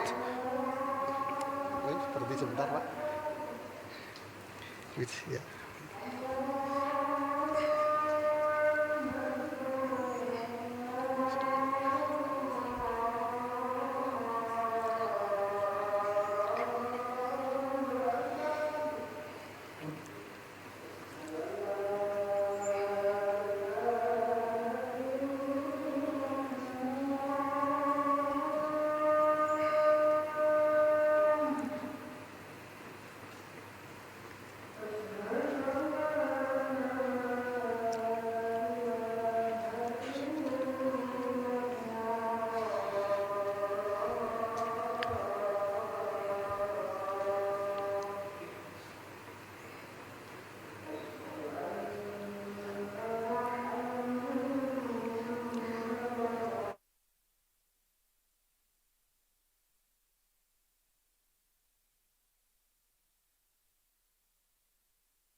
Okay, thank you.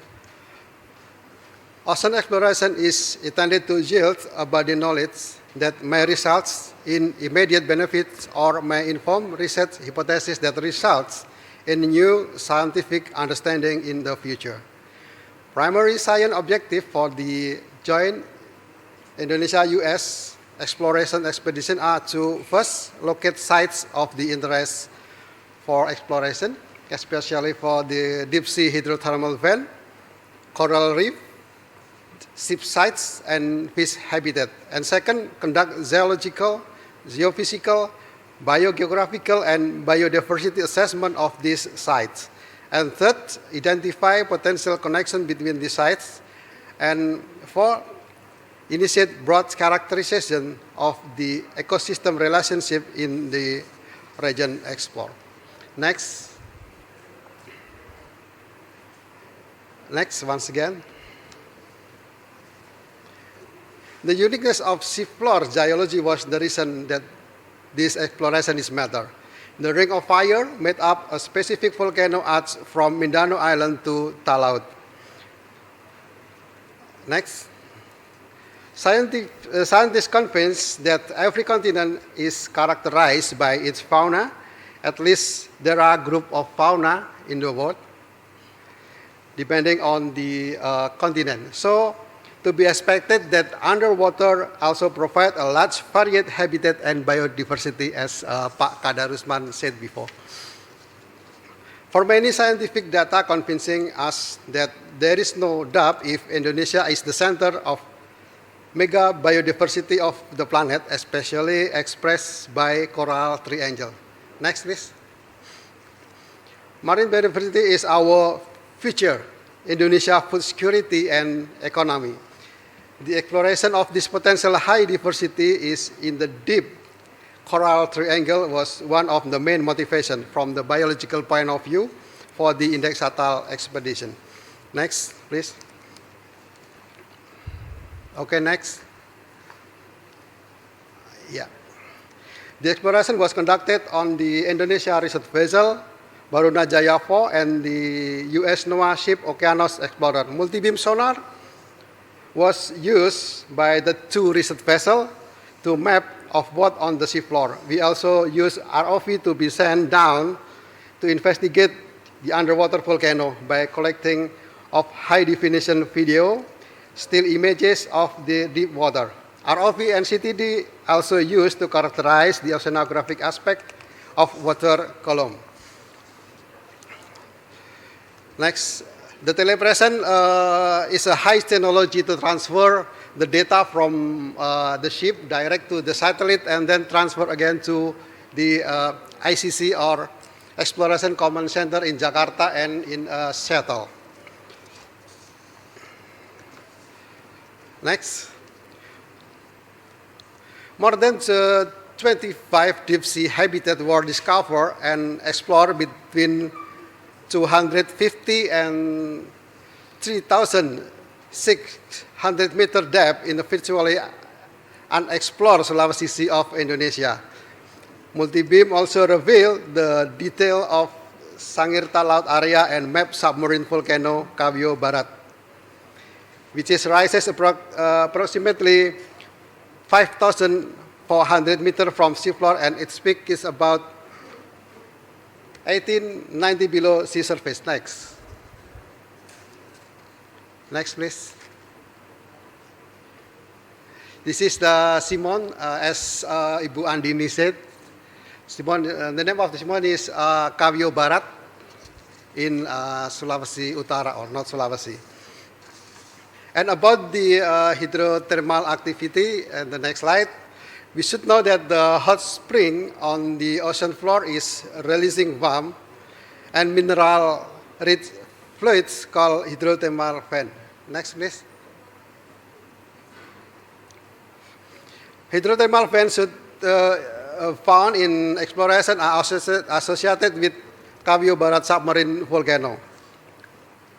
Next.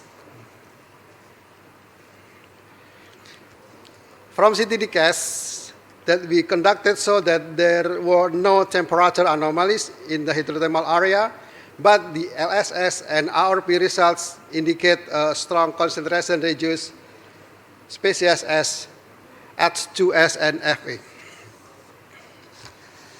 And from the ROV send, next slide, please.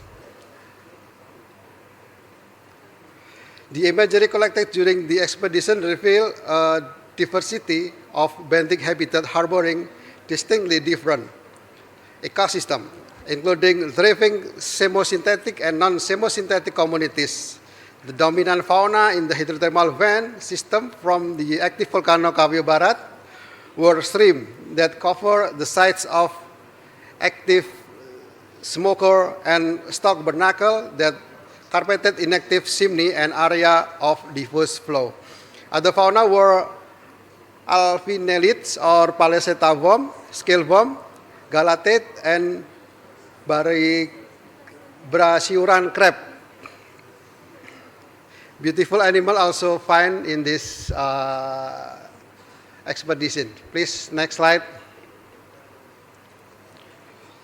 Beautiful animal that were found, including brittle star, tripod fish. This is a beautiful fish. Next slide, please.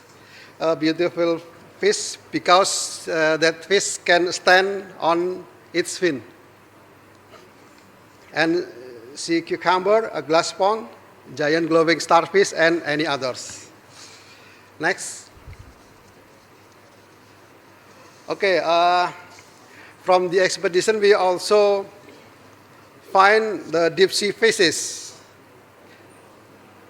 It was about 53 of 32 fish family and 10 shrimp family of 19 species and 5 family of cephalopod of 7 species were discovered and identified by Barunajaya 4, the Indonesian research vessel.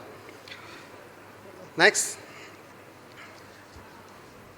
After completing index Satal exploration, Indonesia-US deep sea exploration aims to conduct index Halmahera 2011 with a focus on benthic habitat, midwater oceanography, biodiversity, seafloor geological aspect, and other, but it was cancelled by some reason. So, please let me jump to the next slide, please. Okay, the Jalacitra AURORA expedition. This slide was a result of a discussion with Pak Oke, the chief of Jalacitra exploration. Thank you for the discussion, Pak Oke. Next, please.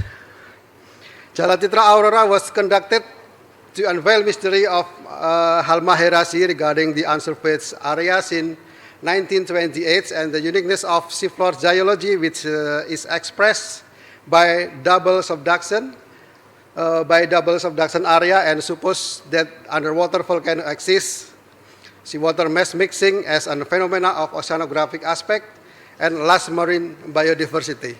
Jalacitra was conducted in 4 etaps with many equipment and instruments such as SBP, magnetometer, gradiometer, gravity core, CTD, ADCP, and others.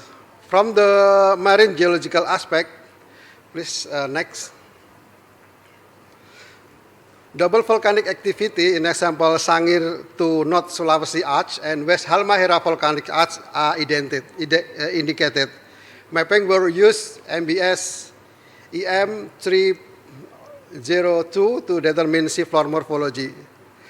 Simon Peak was found at 393 meter depth. Meanwhile, the slope is spreading to more than 1,000 meter deep. The fact is found that if Kavio Barat in Sulawesi Utara or in Sulawesi Sea is surrounded by a continuous volcanic arch. Meanwhile, the Simon in Aura survey is likely standalone. Next. Based on the index Satal result, the temperature is poor indicator for determining hydrothermal. It was about 0.5 degrees Celsius near hydrothermal vent. Otherwise, the anomaly could be found in conductivity measurement. Jalacitra found anomalies at the 500 to 600 meter depth close to the Simon. Suppose that mixing war weakly existed. Next. Marine ecosystems are regionally classified by their coral diversity and defined as ecoregion. Graph sampling conducted by Jalacitra on top of Simon found some coral which have different type and ones at the Sangir Talaut water. Is that reliable indicator for the existing of mixing fauna eastern and western part of Indonesia?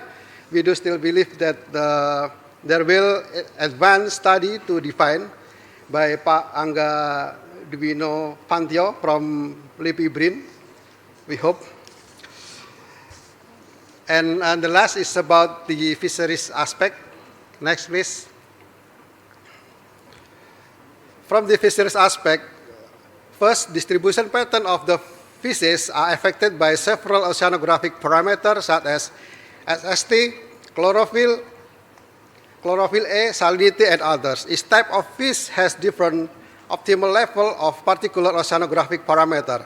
For example, skipjack tuna or cakalang is more likely schooling at 0.2 milligram per meter cubic of chlorophyll A.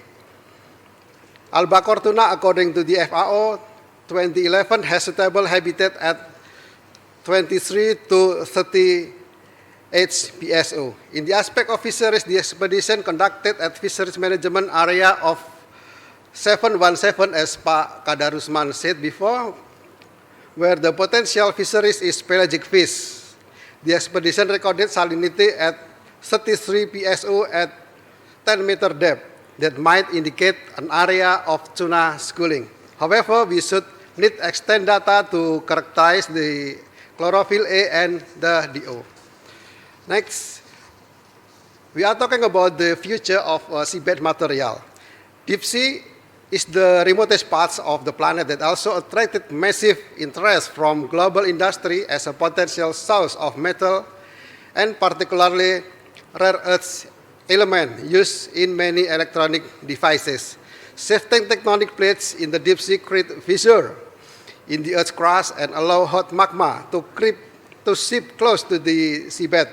In some conditions, seawater percolates through the crust, become a superheated mineral-rich flood that back to the ocean. This process makes a complex set of chemical reaction, leads a mineral out of the rock, but when the hot water meet the cold water, the mineral will spirit. What mineral can be found in this spiration is gold, copper, zinc, manganese, and more.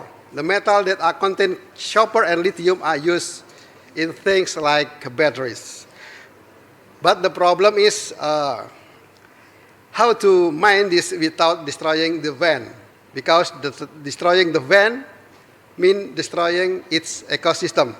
Deep sea ecosystem is also important for the human health because bacteria that living in the spawn produce antibacterial compound to make antibiotic and other pharmacological uses. Other bacteria is also useful for industrial, like oil, gas, and detergent, paper, and also drink. Next, please.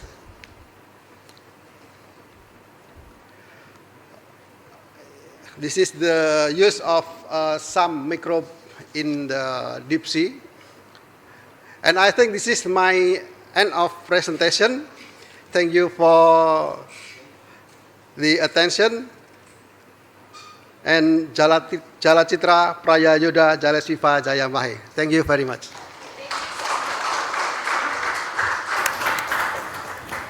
What an amazing presentation, and Yes, I awesome. have to be very honest. To be honest with you, Dr. Yanuar, it is my first time to see the pictures of the deep sea habitat, and it's very The interesting. diversity of marine diversity is very rich, Yeah. especially for Indonesia.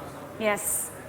And to highlight once again what Mr. Triyono just told us about the 3 expeditions that were conducted in Halmahera waters, such as Index Satal, Index Halmahera, and of course Aurora expedition. And the 2 key points need to be highlighted and to be noted that between those expeditions we can see that by comparing the marine geology results between expeditions and the physical oceanographic result, they are closely matched. You probably want to add up some more points, Dr. Yanuar?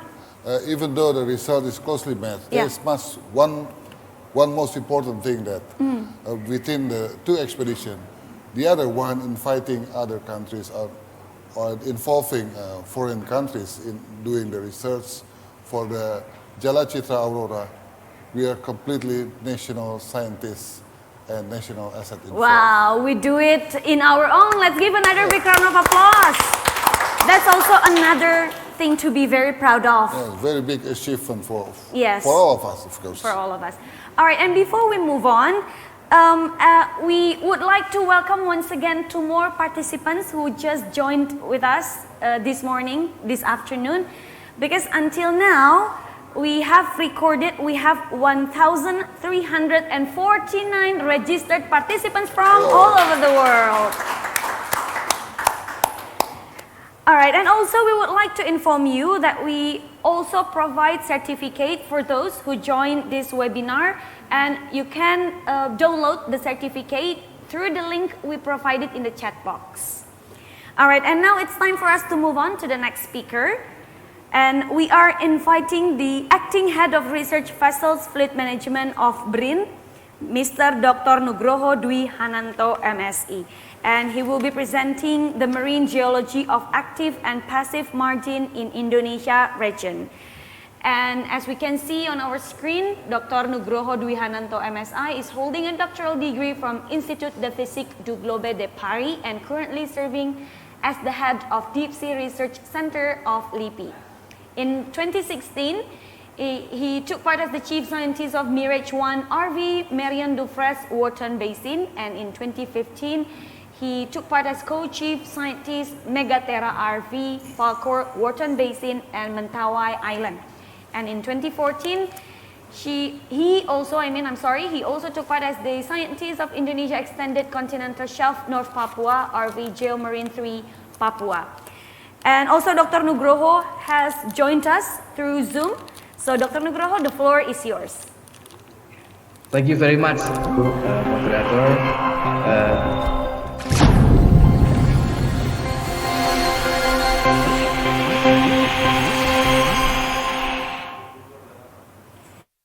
Thank you very much, Ibu Moderator and Captain Yoga. First of all, I'd like to express my gratitude and thanks to all the committee that inviting me to this very special occasion. I'd like to share my presentation first. Just a second.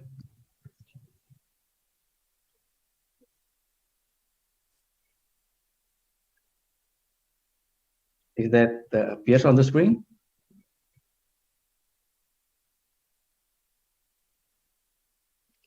Okay, so my title of this presentation today is Marine Geology of Active and Passive Margins in the Indonesia region, and at the end of my presentation, I will put into a context the results of Jalacitra 1 in the Manipa Strait in the eastern Indonesia. First of all, I'd like to congratulate 100 years of international cooperation in hydrography and all the completion of the Jalacitra 1 expedition, which led by the Pusat Hidro-Oceanography Angkatan Laut. This is very excellent expedition involving all the national assets that works in the marine environment, starting from the Navy, the Indonesian Navy with Pushidrosal and their fleet with the latest technology research vessel KRI Spica with their crews and also operators and scientists, which is with scientists come from all over Indonesia, from universities, from research institutions, and other participants. So this is very excellent expedition. Secondly, I'd like to introduce my institution, which is the National Agency for Research and National Research and Innovation Agency, which is very young organization. This is the National Research and Innovation Agency. We are established just this year, actually, by consolidating most of the research institution in Indonesia, including LIPI, the Indonesian Institute of Sciences, PPPT, the Agency for the Assessment and Application of Technology, and LAPAN, the Aeronautics, and BATAN, the nuclear energy, and also the Kemenristek. So here is our new structure, which consists of three main parts. The first part is the administrative part, led by our secretary, executive secretary, and also the deputy of LIPI, of PRIN, which serve all the research organization, internally or external organization or agency. Basically, what type of research we have in PRIN? We have our research now covering most of all research interests in Indonesia, and also with our regional and also global partners. First, we do biodiversity, research and innovation talent management, strategic science technology infrastructure, research and innovation facilities, utilization of research and innovation, regional research and innovation, including space, earth, engineering, nuclear energy, social humanities, development policy research, and technological application. And we also maintain and operate open research platform, which consists of several laboratories across Indonesia and also across every discipline, starting from integrated genomic biodiversity, high performance computing, into research vessel. So basically, BRIN now consolidate all our instruments and open our instruments to use by all scientific researchers, lecturers, or students all over Indonesia, and also with their partners in regional and international to use this equipment. And in BRIN, we also newly established a directorate called Directorate for Research Vessel Management. We manage most of research vessels in Indonesia, and we are now managing 5 research vessels, one from X or previously managed by LIPI, and 4 which were previously managed by the PPPT. So we now we are managing 5 research vessels. One research vessel, Barunajaya 7, we decommissioned this vessel and grant this vessel to the University of Patimura in Ambon.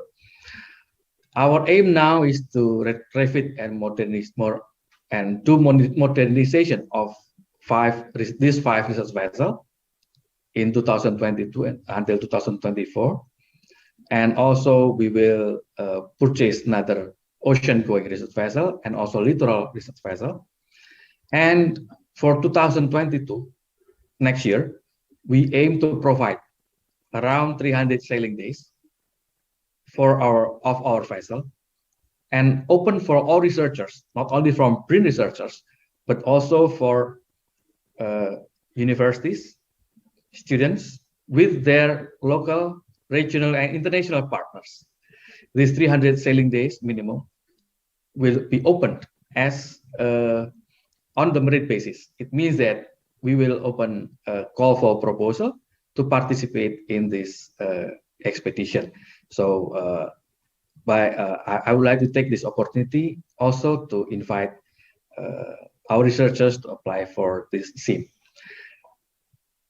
We use this for 5 research vessels to do multi-purpose research as a multi-purpose platform to do marine geoscience, oceanography and atmospheric science, marine biology, including fisheries, seafloor mapping, and we also do the observations, instrumentation, robotics, and engineering.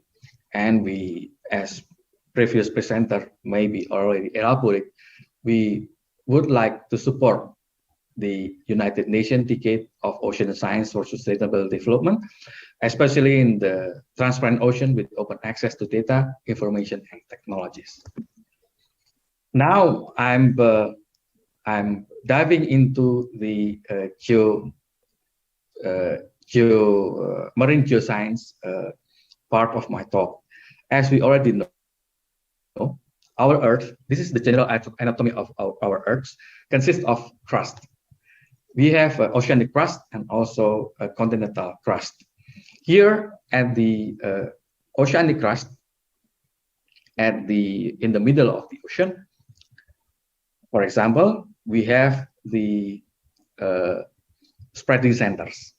In this spreading center, we will have new Earth crust generated by magma, which coming up to the seafloor, and then by tectonics forces, including tectonic spreading and also slab cooling. Here we have the subduction zone. We have in general, we have 3 types of movement, which is lateral, normal, one part is below each other, and thrust fault, the one part is above each other. 85% of large earthquake is generated in the subduction zone. For example, Sumatra earthquake in 2004, which is the third largest earthquake has been recorded by instrumentation. And also we have here in the spreading center, we have earthquake in 2012, magnitude 8.5, which is the largest one in the oceanic plate. So I will elaborate this further in my talk. Here we have a deep sea. We have a deep sea environment because of the subduction zones, which create trench, as in the deepest part is in the Mariana Trench. And in Indian Ocean, we have the deepest part is about 7,200 meters below seafloor in the south of Bali and Nusa Tenggara. And then in deepest part in our internal waters is in the Banda Sea, which is about 7,400 meters at the Weber depth. Then what is the anatomy of the passive and active margins? Active margin means that two plates collide each other. Here we have the subduction zone, as I mentioned previously. This is the interior of our subduction zone, where one plate, the oceanic crust, subducts each other. We have thrust fault here. Then we have crust dehydration. Dehydration means the fluid or fluid-like components will flow up because of the buoyancy. Here we have then volcanism in the volcanic arc. Then in the deeper part, we will have normal faulting because of the slope. Here and the fast spread and the spreading center, we have two types mainly, which is slow spreading and fast spreading. Slow spreading creates even part here, and the fast spreading we have some volcanic like structure, mainly in the northern and southern east Pacific rise. These two because of the velocity of spreading and magmatic and volcanic activity. Also tectonic stretching, where faulting also takes place. Either in the oceanic crust or spreading center and also in the subduction zone, we can find hydrothermal activities. Several of Pak Triono as a previous speaker and also Ibu Kepala PVMPG already mentioned about the hydrothermal vents which resides on the submarine volcano. Basically, the submarine volcanoes occurred when this is too fast. When magma interact with waters and then creates a chemical reaction, which extracts minerals on the top of the on and around the hydrothermal vents. We can have black smokers and white smoker as well, depending on the chemical reaction. Here in Indonesia, we have complete set of either active margin or passive margin. So we have quite big range of deep sea tectonic features associated with this tectonics phenomena. We also know that we have the ring. Indonesia is called as a ring of fire, which have hundreds of volcanoes from Aceh, Southern Java, and then to Halmahera Island. We also have submarine volcanoes, which until now we don't have any exact number of that. We may have 8 sometimes because it's already mapped, but I believe we have another hundreds of submarine volcanoes, active or inactive.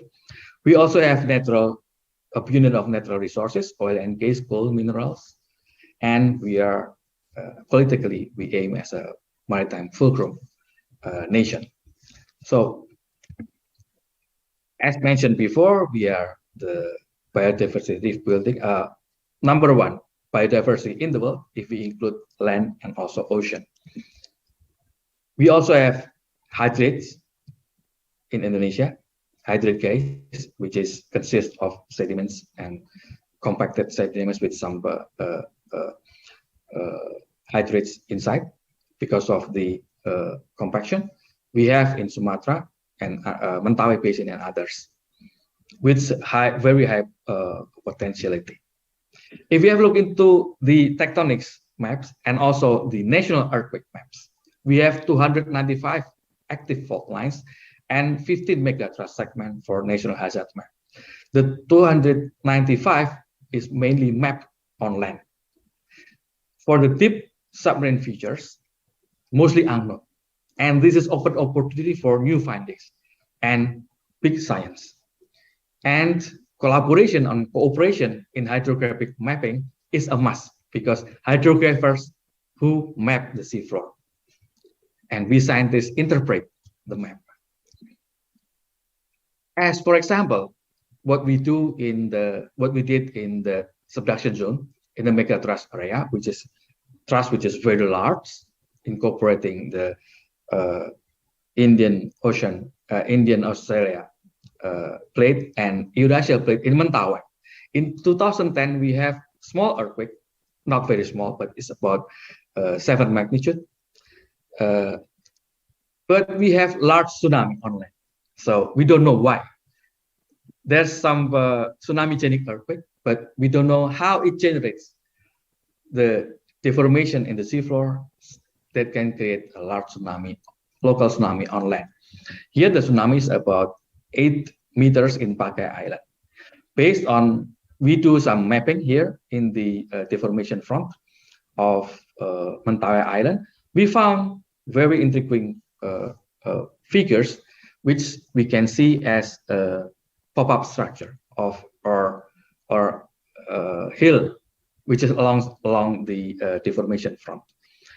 And by analyzing this bathymetric map and also combining it with the seismic reflection images of the subsea floor, we then can understand that most probably the cause of the large tsunami while the earthquake is small is the movement of the pop-up structure and the deformation front. We also conduct a simulation of this tsunami source, and we found very good evidence that the pop-up structures may be as a secondary source from our tsunami.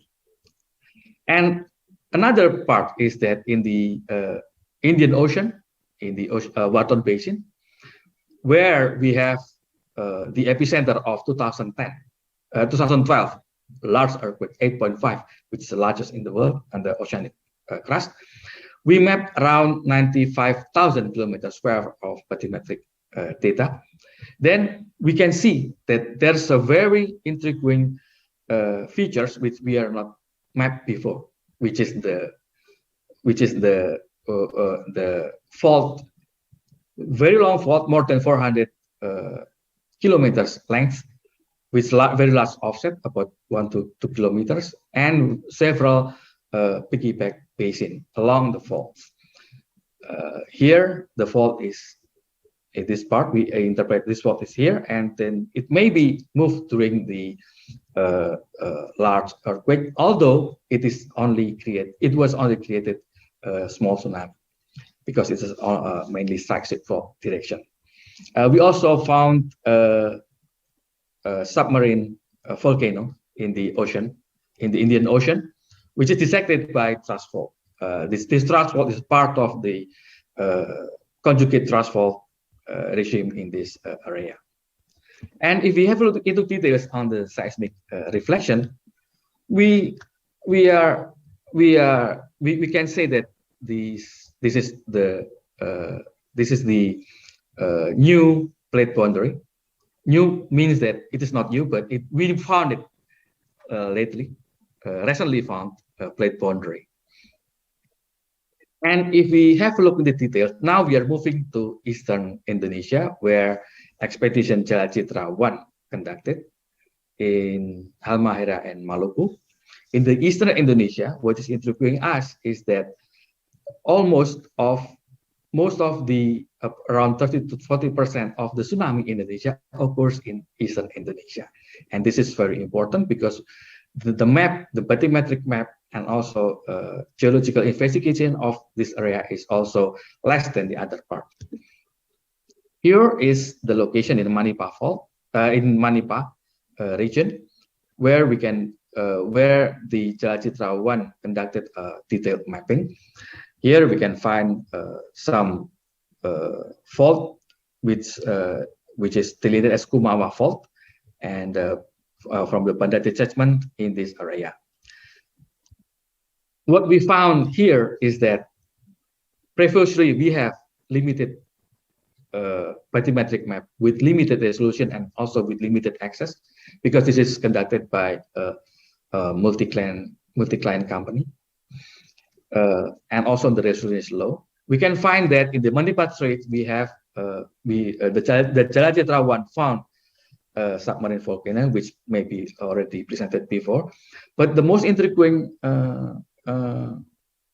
features of this feature is that we can find some delineation of faults which is aligned well with the opening of the Ambon, Ambon Bay. So whether the Ambon, this delineation have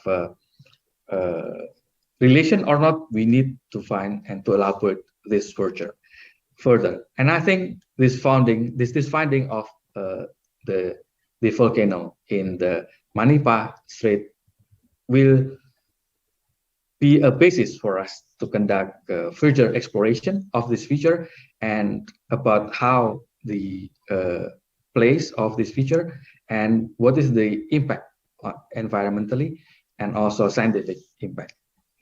And the roles and importance of this feature should be elaborated further. And by that, I'd like to emphasize that multi-party collaboration, such as this Jalacitra AURORA expedition and another expedition which will be for sure, which we'll be following with, are certainly needed to accelerate the science and technology mastery effort of Indonesia and with our partners all around the world.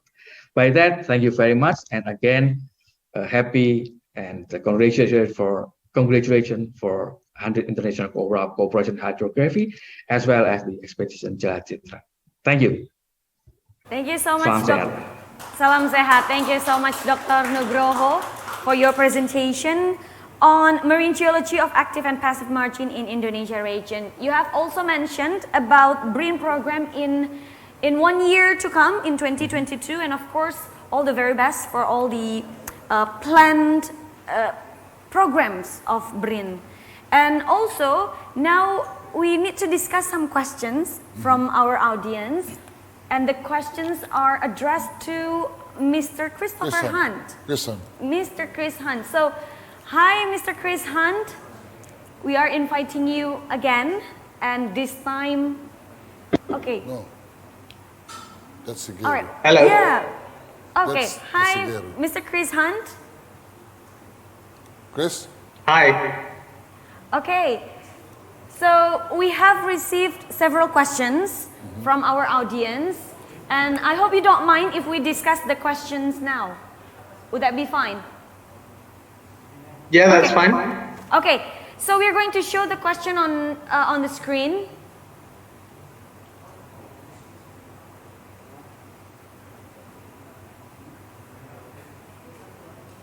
Okay, okay. This one. Do you have any suggestions for water level monitoring in Indonesia to improve the proper ENC 100, considering the large field consists of multiple islands, bays, and other geographical challenges? Okay, so please, Mr. Hunt. I can't see the question on the screen. I did type a short response to this. Basically, what I would say is that it's not necessarily my place to offer solutions, but I think that the role of international collaboration means that there is an opportunity to iterate. I know that my colleagues in the UK have developed a system using artificial intelligence to support coastline mapping and intertidal areas. I wouldn't say that this is a perfect solution, but the richer data that we have and the new tools that we have can really support development of new insight and opportunities to tackle challenges. Okay, thank you so much for your insights. So, Dr. Yanuar. From the committee, I was informed that it might be another question. Yes, another question. So we are going to read another question. The next question, please. Okay, this one from Mr. Hoyrul from University of Indonesia. How does UKHO manage and produce nautical charts and distribute them to all users in the world? And currently in Indonesia, there is no university that has a faculty on marine cartography. Is that correct, Dr. Yanuar? Yes. Okay, and how can we cooperate with UKHO? So I think there are a variety of options, and I think that to respond to the first part of the question, as I think I mentioned in the presentation, we have agreements with 140 different partners across the world, and that includes over 130 bilateral agreements. So I don't want to say that we produce nautical charts of every country, certainly not.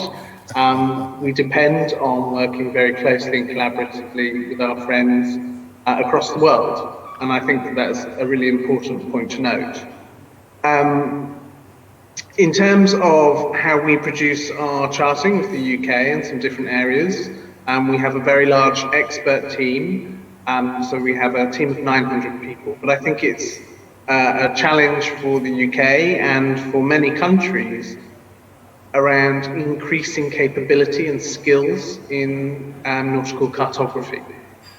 And the IHO has different standards regarding the qualifications. So there's an accreditation mechanism. And there are various universities that provide degrees up to master's and PhD level. And that's not the UKHO's role. We follow the standards for nautical cartography and the training, particularly around category B training. And I have posted a link to the standards in chat. And yeah, we're very happy to collaborate with people. But I think our strength is in providing maritime data to colleagues rather than necessarily developing learning and development and professional qualifications. I think any university might be better served through collaborating at an academic level in the first instance, and certainly with the UKHO, and I'm sure colleagues in Indonesia would welcome an influx of those qualified in nautical cartography. All right, so we can of course join the trainings, and thank you so much for providing the link. And probably Indonesia, do you see any possibilities that we might have a program? Well, related to these questions, I agree with Chris' answers that for the cartography is a profession, and there is a courses that available for that, and we also having cooperations and collaboration in doing the course with the UKHO, and every year we have annual workshops with the UKHO. With this workshop, we also discuss so many things that related to the development of technology and application, including cartography. For the university, I also thought that the best suggestion is to develop more academic approach in cartographic development, especially to become adopting the special technology, geospatial technology. Okay, well noted on that, and it's a very interesting question from our fellow university student. Yeah. Okay, next question, and if I'm not mistaken, this will be the last question. The last one? The third question. Oh. Stay there, Chris. Okay, next question, please.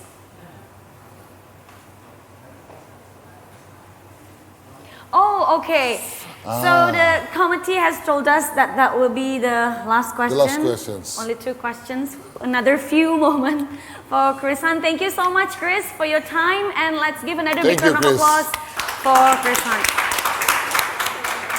Thank you very much for your present today. Thank you, and hope to see you soon. Yes. See you soon, Chris. All right, for the next speaker, we'll be invited by Dr. Yanuar. Thank you, Septins. For the next speaker is one of my friends, which is coming from our strategic partner from Japan Hydrographic and Oceanographic departments, Mr. Shigeru Nakabayashi. Allow me to invite him to become the honorable guest for this end of the seminars, and he will present the regional cooperation for NAF Area 11. Mr. Shigeru Nakabayashi has a master's degree in geophysics, a graduate from the School of Kyoto University in March 2000.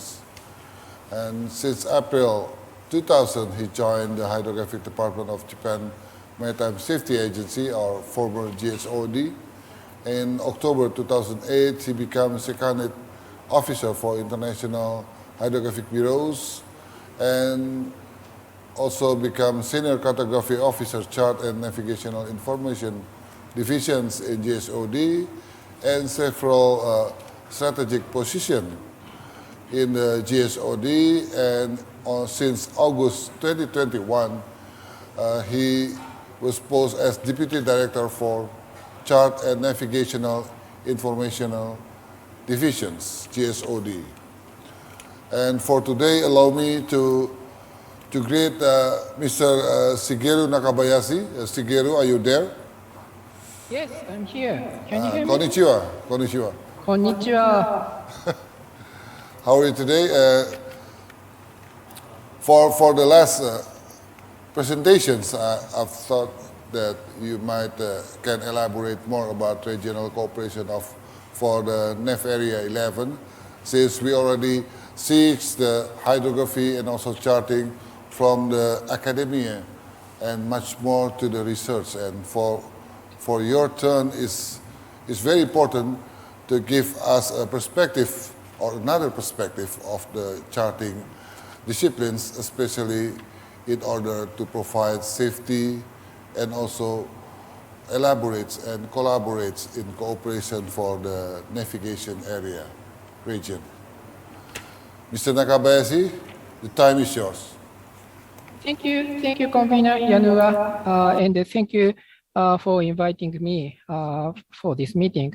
On behalf of Japanese Hydrographic Office, I, Mr. Nakabayashi Shigeru, would like to make a small talk regarding subsurface features and the World Navigational Warning System.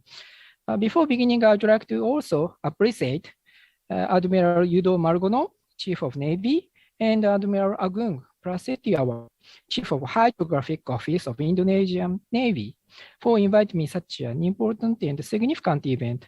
It's a great pleasure to have good relationship between Indonesia and Japan in the field of hydrography. I believe we can go further with going together. Thank you. So let me start it. Can I share my screen?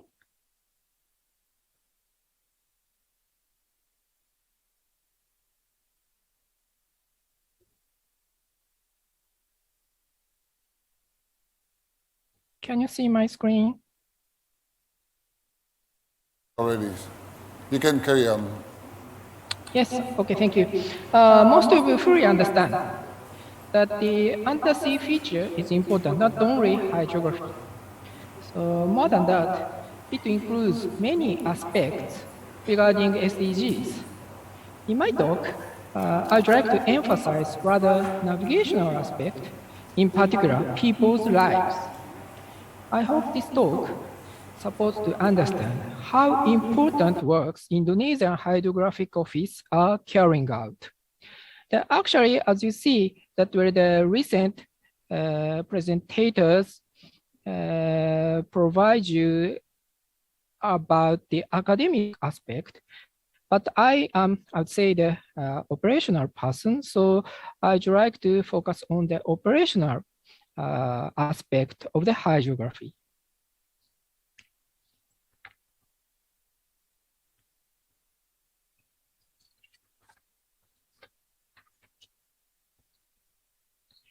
Subsurface features are sometimes fatal, as Dr. Andiani told you in the previous presentation. I'd like to provide an example regarding a tragic case of a Japanese vessel. A Japanese vessel was lost at a submarine volcanic eruption in 1952, which killed 31 precious lives.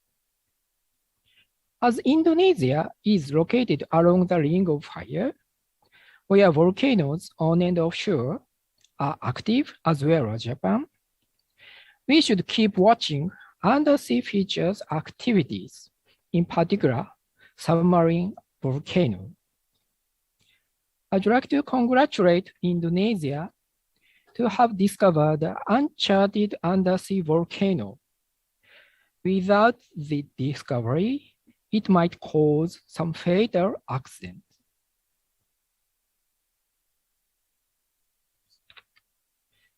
When you get such critical information, such as active volcano eruption, those information should be delivered to related vessels timely. There is a system using satellite and radio wave to deliver the information to vessels offshore timely.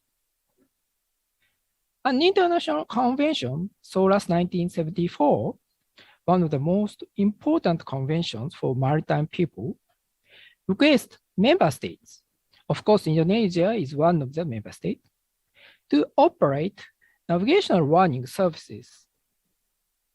Such services have an international aspect. Thus, the navigational warning services should be done in accordance with international documents developed by IHO, International Hydrographic Organization, and IMO, International Maritime Organization. You, Indonesia, are located in East Asia, which is called Nav Area 11, which is shown on the slide. And we, Japan, are happy to serve as a coordinator of this system. So under the cooperation of the Indonesia and Japan, all vessels around this area enjoy the receiving the information, critical information regarding the submarine eruptions or something like that. So this is a summary. Subsurface features are fatal for navigation, not only because of landing risk, but also because of risk of death. In order to avoid such risk, as Indonesian Hydrographic Office has enough skill, facilities, and spirit, widespread survey is important to determine the position precisely. In addition to that, those information should be delivered to the vessels as soon as possible. International cooperation supports such effort mentioned above. So thank you very much. Thank you for the cooperation and telemakasi. Thank you. Thank you, Shigeru. Thank you. For your information, the way we started the expedition also based on the report that mentioning that there is a bubbles in the ocean area, and at the other side is also uncharted area. But we are much more lucky than Kayomaru 5, because when we decided to doing expeditions to the area, we didn't found any evidence that related to hydrothermals or even for other activities that indicated the submarine volcanoes. But thank you very much for your perspective about the international responsibility and cooperations in order to provide safety and information to the area, especially FNF Area 11, which is Japan become coordinators. And for this such kind of features and also area, we might need more cooperation and also collaborations in order to provide safety for the mariners and seafarers. Thank you very much, Shigeru, for your times. I hope you can stay for a moment if you have we have questions for you. And thank you again for attending our seminars and become one of speakers for us. Thank you, Shigeru. Thank you. All right, Dr. Yanuar, it seems that Mr. Shigeru's presentation was the last presentation. So it means that we are entering the Q&A session. Yes. We have received several questions addressed to several speakers we have today. So I will help you, I will assist you to read the question and then we can discuss directly with the speakers. Thank you, Sheptich. Yes, and for our audiences, if you still have questions, please don't hesitate to submit your questions to the Q&A feature. Please tell us your name, your institution, and also your question. And if you have specific question that you would like to address to specific speaker, please let us know by putting the speaker's name. All right, so we are going to show the first questions on the screen. This one from Mr. Wahyudi, Sriwijaya University. Thank you so much for joining us today. To Pak Adi Purwandana. Okay, Pak Adi, the question is, in which Indonesian waters we could find the highest internal wave?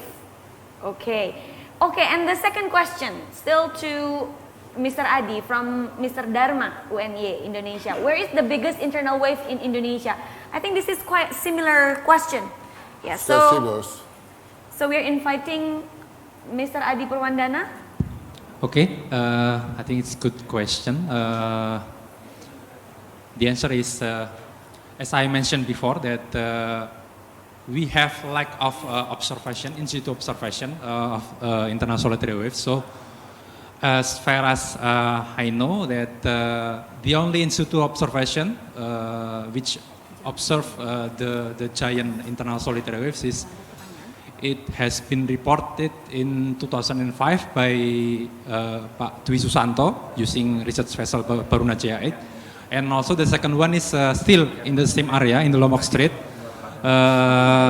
We found, I have presented before, that the amplitude of the giant internal solitary wave is around 180 meters. So that two giant internal solitary waves based on observation, in situ observation. But if we take a look at the satellite observation, there is some region which is potentially can generate strong or giant internal solitary waves. So, for example, in Sulawesi Sea, the amplitude from my model is around 50 meters. I think it's not big enough. And the second one is the internal wave around Ombai Strait, which propagated northward, entering the Banda Sea, and the giant internal solitary wave. The next one is the one in the Andaman Sea. So that's that three region is its potential region which can generate strong or giant internal solitary waves. Okay, I think that's my answer. Thank you, Mr. Adi. And I think it's answered the questions. Yes, it's very clear. Yes. Okay, and we are moving on to the next question, Dr. Yanuar. I have questions just delivered by committee. Question from Mr. Gopala Krishnan, Singapore. The question is dedicated to IHO. How is IHO going to support the world for its climate changes? And it's addressed to Mr. Ives Gillian, Assistant Director for IHO, if you still available. If you're not still available, since I'm part of the IHO Secretariat, so allow me to to answer these questions. Yes, please carry on. Based on these questions, the IHO participated in the last IPCC meeting in Monaco, and most of the hydrographic offices around the world are responsible for tidal measurements. Long series of tidal observations, tidal predictions, and monitoring of mean sea levels rise is an important component of the activities in hydrographic offices. Since we also publish tidal tables, and we also publish tide predictions, and even we also provide tidal informations from our stations online.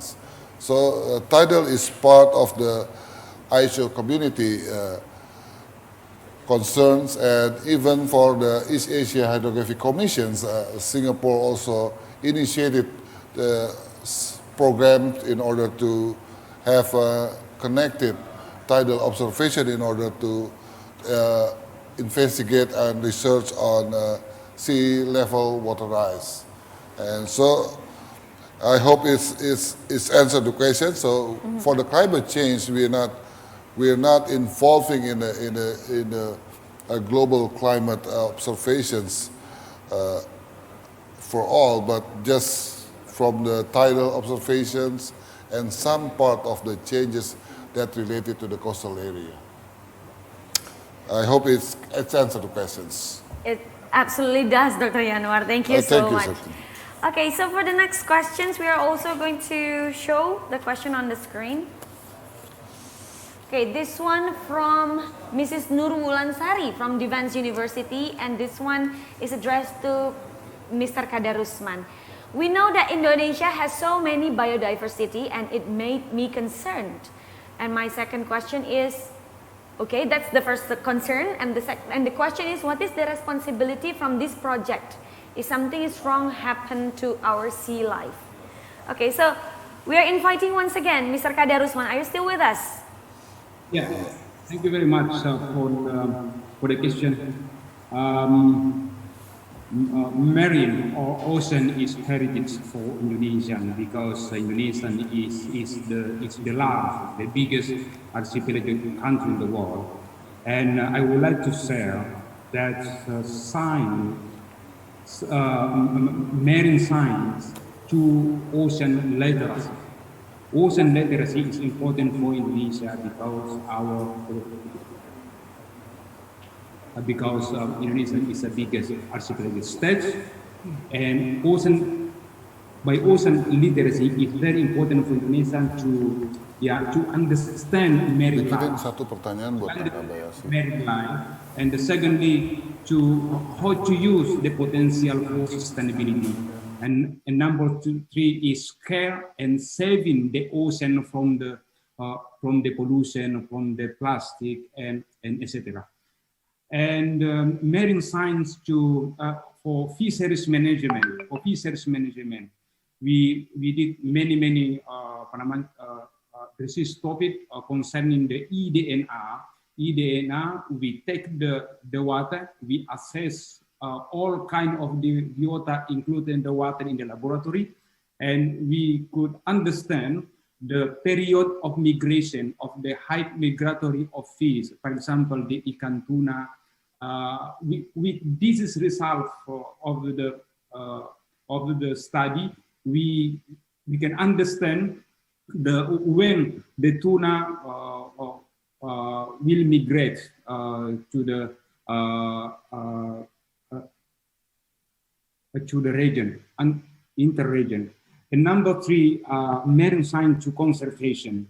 For example, to detect the rare and endangered species. This is my perspective from the academia, from the scientists, that our responsibility is to provide knowledge, for the people, for the coastal community in Indonesia and around the world. Thank you. For the very comprehensive answer. So, okay, so now we are going to show the next question. Okay. All right, this one is from the First Admiral, Mr. Rahmat Hartoyo. Thank you so much, Mr. Rahmat, for joining us. And this one is addressed to Dr. Nugroho Dwi Hananto. The private industry participates in oceanographic, hydrographic, and cartographic activities with surveys, instruments, and software for data analysis and electronic chart production. How would you deal with the private industry to optimize its contribution to the military logistics readiness of Indonesian alutsista and marine operations? Very interesting question, Dr. Yanuar. Yes. So we will invite once again Dr. Nugroho. It's quite interesting and comprehensive questions. Yeah, Dr. Nugroho, are you still with us?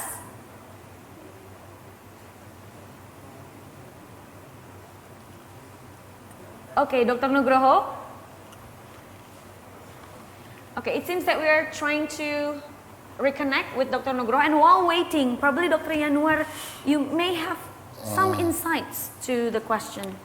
I think this question related to the establishment of BRIN, which is part of the mission of the BRIN is to enhance innovations and also research and also collaborating all of the activity in order to optimize national assets and also national potentials in order to support the developments of technology adoptions and also implementations. And this question, of course, related to how to provide internally the needs for the industries and also the needs for the defense matter, especially for the Navy or Air Force, which needs the high-end technology adoptions. And I'm sure that this is a very, very interesting questions to be answered, but unfortunately we still cannot connect with Dr. Nugroho, and we will make a note of this questions, and then we will deliver the answers to the Mr. Rahmat, Mr. if I'm not mistaken. First Admiral Rahmat Hartoyo. All right, thank you so much, Dr. Yanuar. And so we are going to deliver the question to Dr. Nugroho. Yes. All right, so do we still have any more questions? We're checking from our committee. Do we still have? Okay, this one to Mr. Shigeru. This one comes from Irfan, also from the University Gajah Mada. How would you manage Navarea 11, and is there any other accident after 1952? Okay. Shigeru, are you still with me? Have you read the question, or do I need to read again the questions? Oh, it seems that you still mute your microphone, Mr. Shigeru. The question is how you manage Navarea 11. Okay. Yes. And is there any other accidents? It seems like any other accidents that the occurrence is similar with 1952 incidents. This Shigeru. Okay, thank you, Nenua, and thank you for the question. And the apologies are wearing mask in order to avoid the infection in the office. And regarding the questions, actually the Navarea 11, the navigational information services is not only for the eruption of the volcano, but also any other maritime activities, such as, for example, the military drills. That is I would say the most of the case are military drills or something like that. So in accordance with the questions, fortunately, we don't have similar the tragic accident. Or we are lucky, but still, so no one can predict the future. So we have to be ready. We have to prepare for such unpredictable accident. That is my answer. Thank you. Allow me to add some more about the Navarea 11. Navarea 11 is an area responsibility that is coordinated with one country in order to provide safety for the mariners and for the seafarers activity and any other maritime activities. And in organizing this safety and providing the safety is also related to the coastal radio navigations, maritime safety information, and also MSINet. And maybe Shigeru, you can address additional about the new IMO proposal from Japan about the satellite for the MSI implementation that might be important to be applied for the future years to come. You are talking about the Elysium satellite them? Yes. Okay, thank you. Actually, so thank you for introduction of the proposal, but the reality is it's not the Japanese proposal. So it is not the Japanese proposal. But you see that because of the development of the technology, you see that before the international satellite was the only Inmarsat.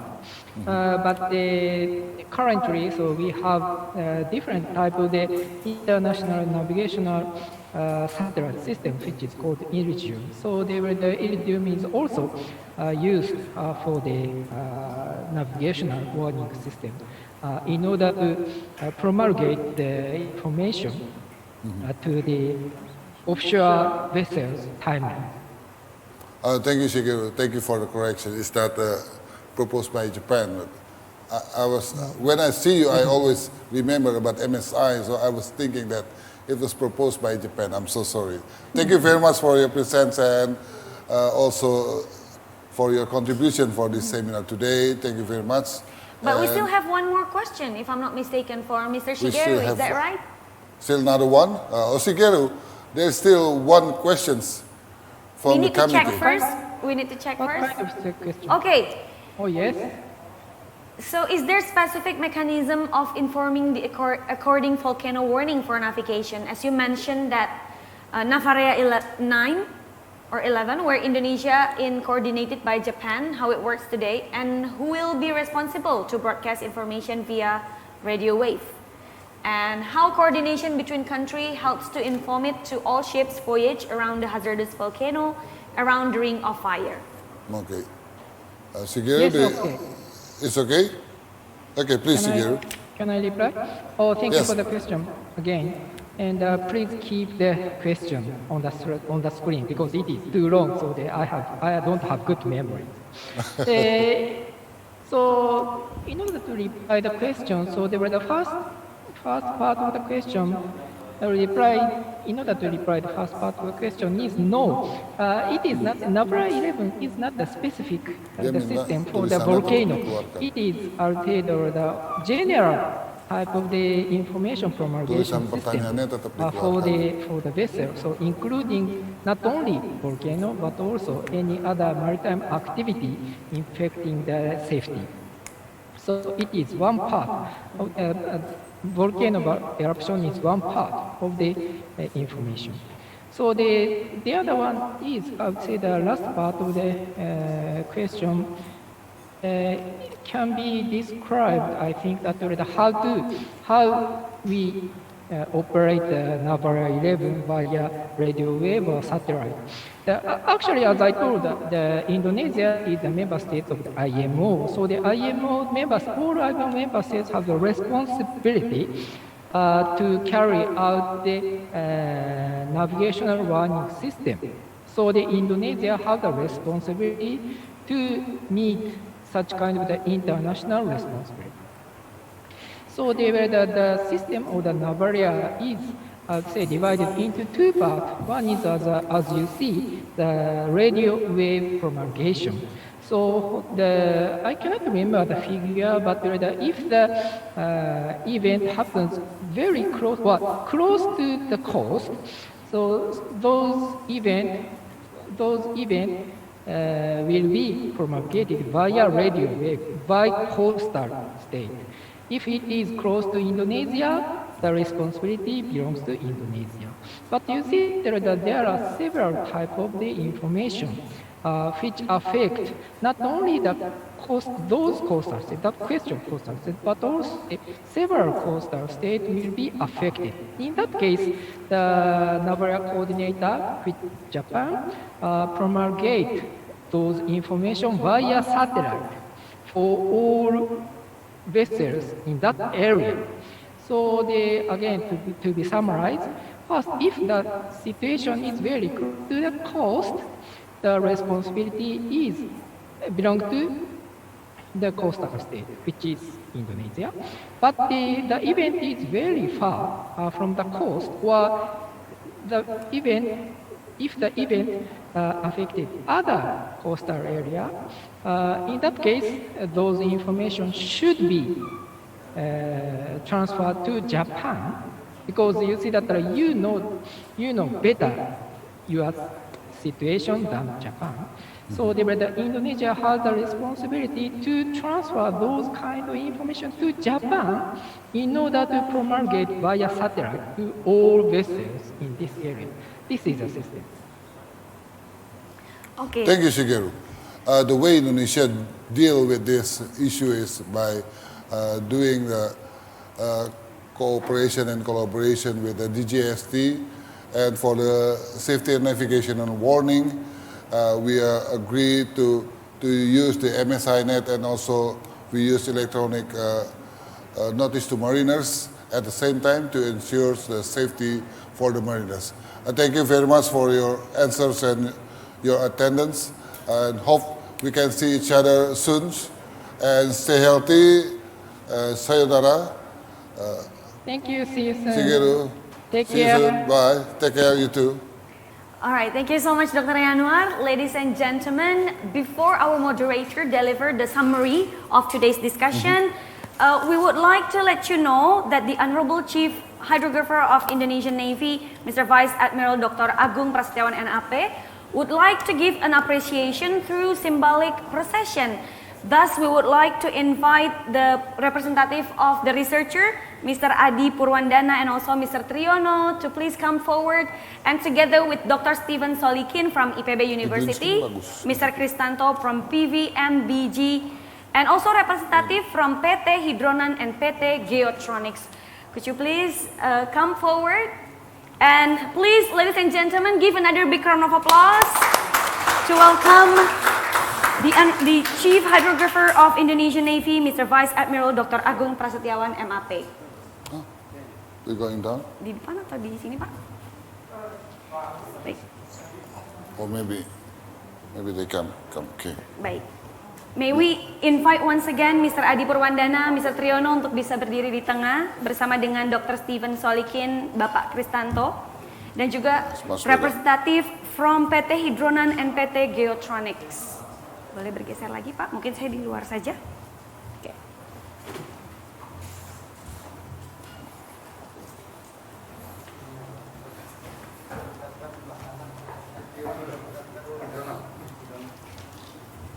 Baik. The first appreciation from Mr. Vice Admiral Dr. Agung Prasetyawan would be given to the representative of PT Hydronan. Boleh saya minta tepuk tangan sekali lagi? Let's give another big round of applause.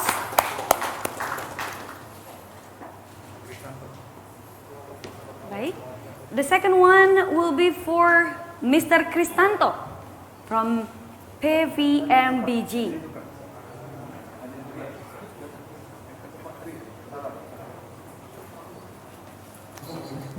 Mas ke tengah juga nggak apa-apa loh, Mas, kalau buat. Saya kasih dari belakang. Oke. And the third one, Dr. Steven Solikin from IPB University. Mari kita berikan tepuk tangan. Oh, sorry. Oh, Mr. Triyono. I'm so sorry, Mr. Triyono. The next one, Dr. Steven Solikin from IPB University. Baik.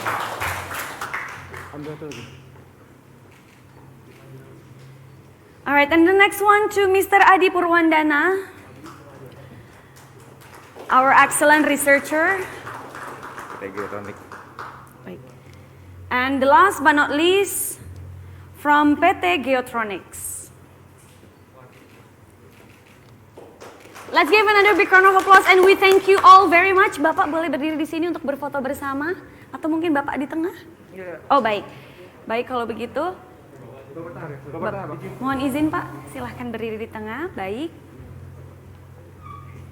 We will have a photo op session. This one and our audience, if you would like to take pictures, please go ahead. Okay. In 3, 2, 1. Okay. For the next one, is it okay if you give a thumbs up? Boleh ya Pak, kita kasih jempol. Ini ciri khas nih kita. Sebuah menandakan kesuksesan, the success of the expedition of Aurora 2021, Jala Citra 1, and we are also hoping for the best and also for the next Jala Citra and expedition in Indonesia Sea. Thank you all very much, thank you so much. Bapak Agung, terima kasih banyak Bapak.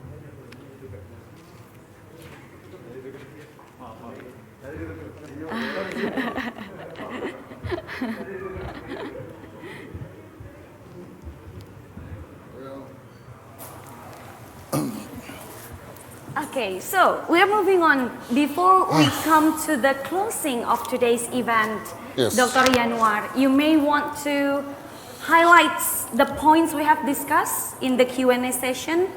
Please, Dr. Yanuar. Thank you, dear acceptance. Dear ladies and gentlemen, participants of our seminar today, allow me to make a quick overview about the overall seminar summary today that we have.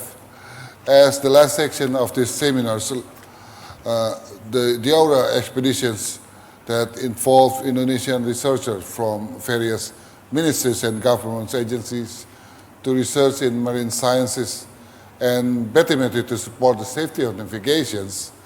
And this expedition was carried out in Halmahera waters because of the findings as several strategic roles, some of which are its territory located at northern eastern part of Indonesia. The locations also directly adjacent to Palau. Furthermore, this expedition also updated the bathymetry data that has never been updated since 1955 and determined to find out the underwater features in this water. As we know, the Indonesian geological condition in Halmahera water consists of several places that converge not only in Halmahera waters. Those conditions can produce different fault mechanisms and have the potentials to cause disasters such as earthquakes, tsunamis, and this phenomenon also causes several parts of Indonesia to have an underwater volcanic activities that needs to be investigated further using magnetometers, observation, seabed samples, CTD data to determine and the temperatures near the investigated underwater features. The physical oceanographic conditions in Halmahera are very beneficial for the diversity of the marine life. That's the most important finding and result from these expeditions. And the underwater disaster mitigation also needs a special attention from the government, especially in terms of research sustainability to produce better decision making by local government to implement in environmental friendly, sustainable developments. And finally, for the naming of the undersea features, there is some subcommittee on undersea features named SCUFEN under the GAPCO IHO. Therefore, every nation that has some undersea on its water can be submitted accordingly. But as mentioned by one of our speakers, the evidence or data should be precise. Yes. And the submissions were submitted from national authority. Then another issue raised also from this seminar is about the standardized marine environmental information on the nautical chart as S100 transitions become a part of the important issues for the future developments of the digital electronic chart implementation, especially in order to ensure and provide safety navigation to the mariners and seafarers. And the standard were developed and keep develop and also involving the industry to make the navigation process more seamless by involving data from many environmental conditions. And that is the end of the summary, overall summary today, our seminars, and we, on behalf of the committee, allow me to convey our thank you for all the participation, contributions, and also questions that delivered by all of the participants to our speakers. And for the closing moments, before I handing over the moderator position to my partner, Selvins, allow me to make some short words, wise words, I hope. Is that hydrography is always connected with the people. Yes. Since hydrography not only bring chart, but it's also bring prosperity and futures and even safety for the peoples. Thank you for the opportunity. I also always proud to be here and feel honors and allow me to handing over the conducting of the programs to my friends here, my partners, Septins. Thank you so much, Dr. Yanuar. Thank you so very much. much Let's for give the another big very round of applause for contributive our and positive thing. amazing moderator. Thank you so much. All right, ladies and gentlemen, now we are inviting you to listen and song to our one of national song, Bagimu Negeri.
Recording in progress.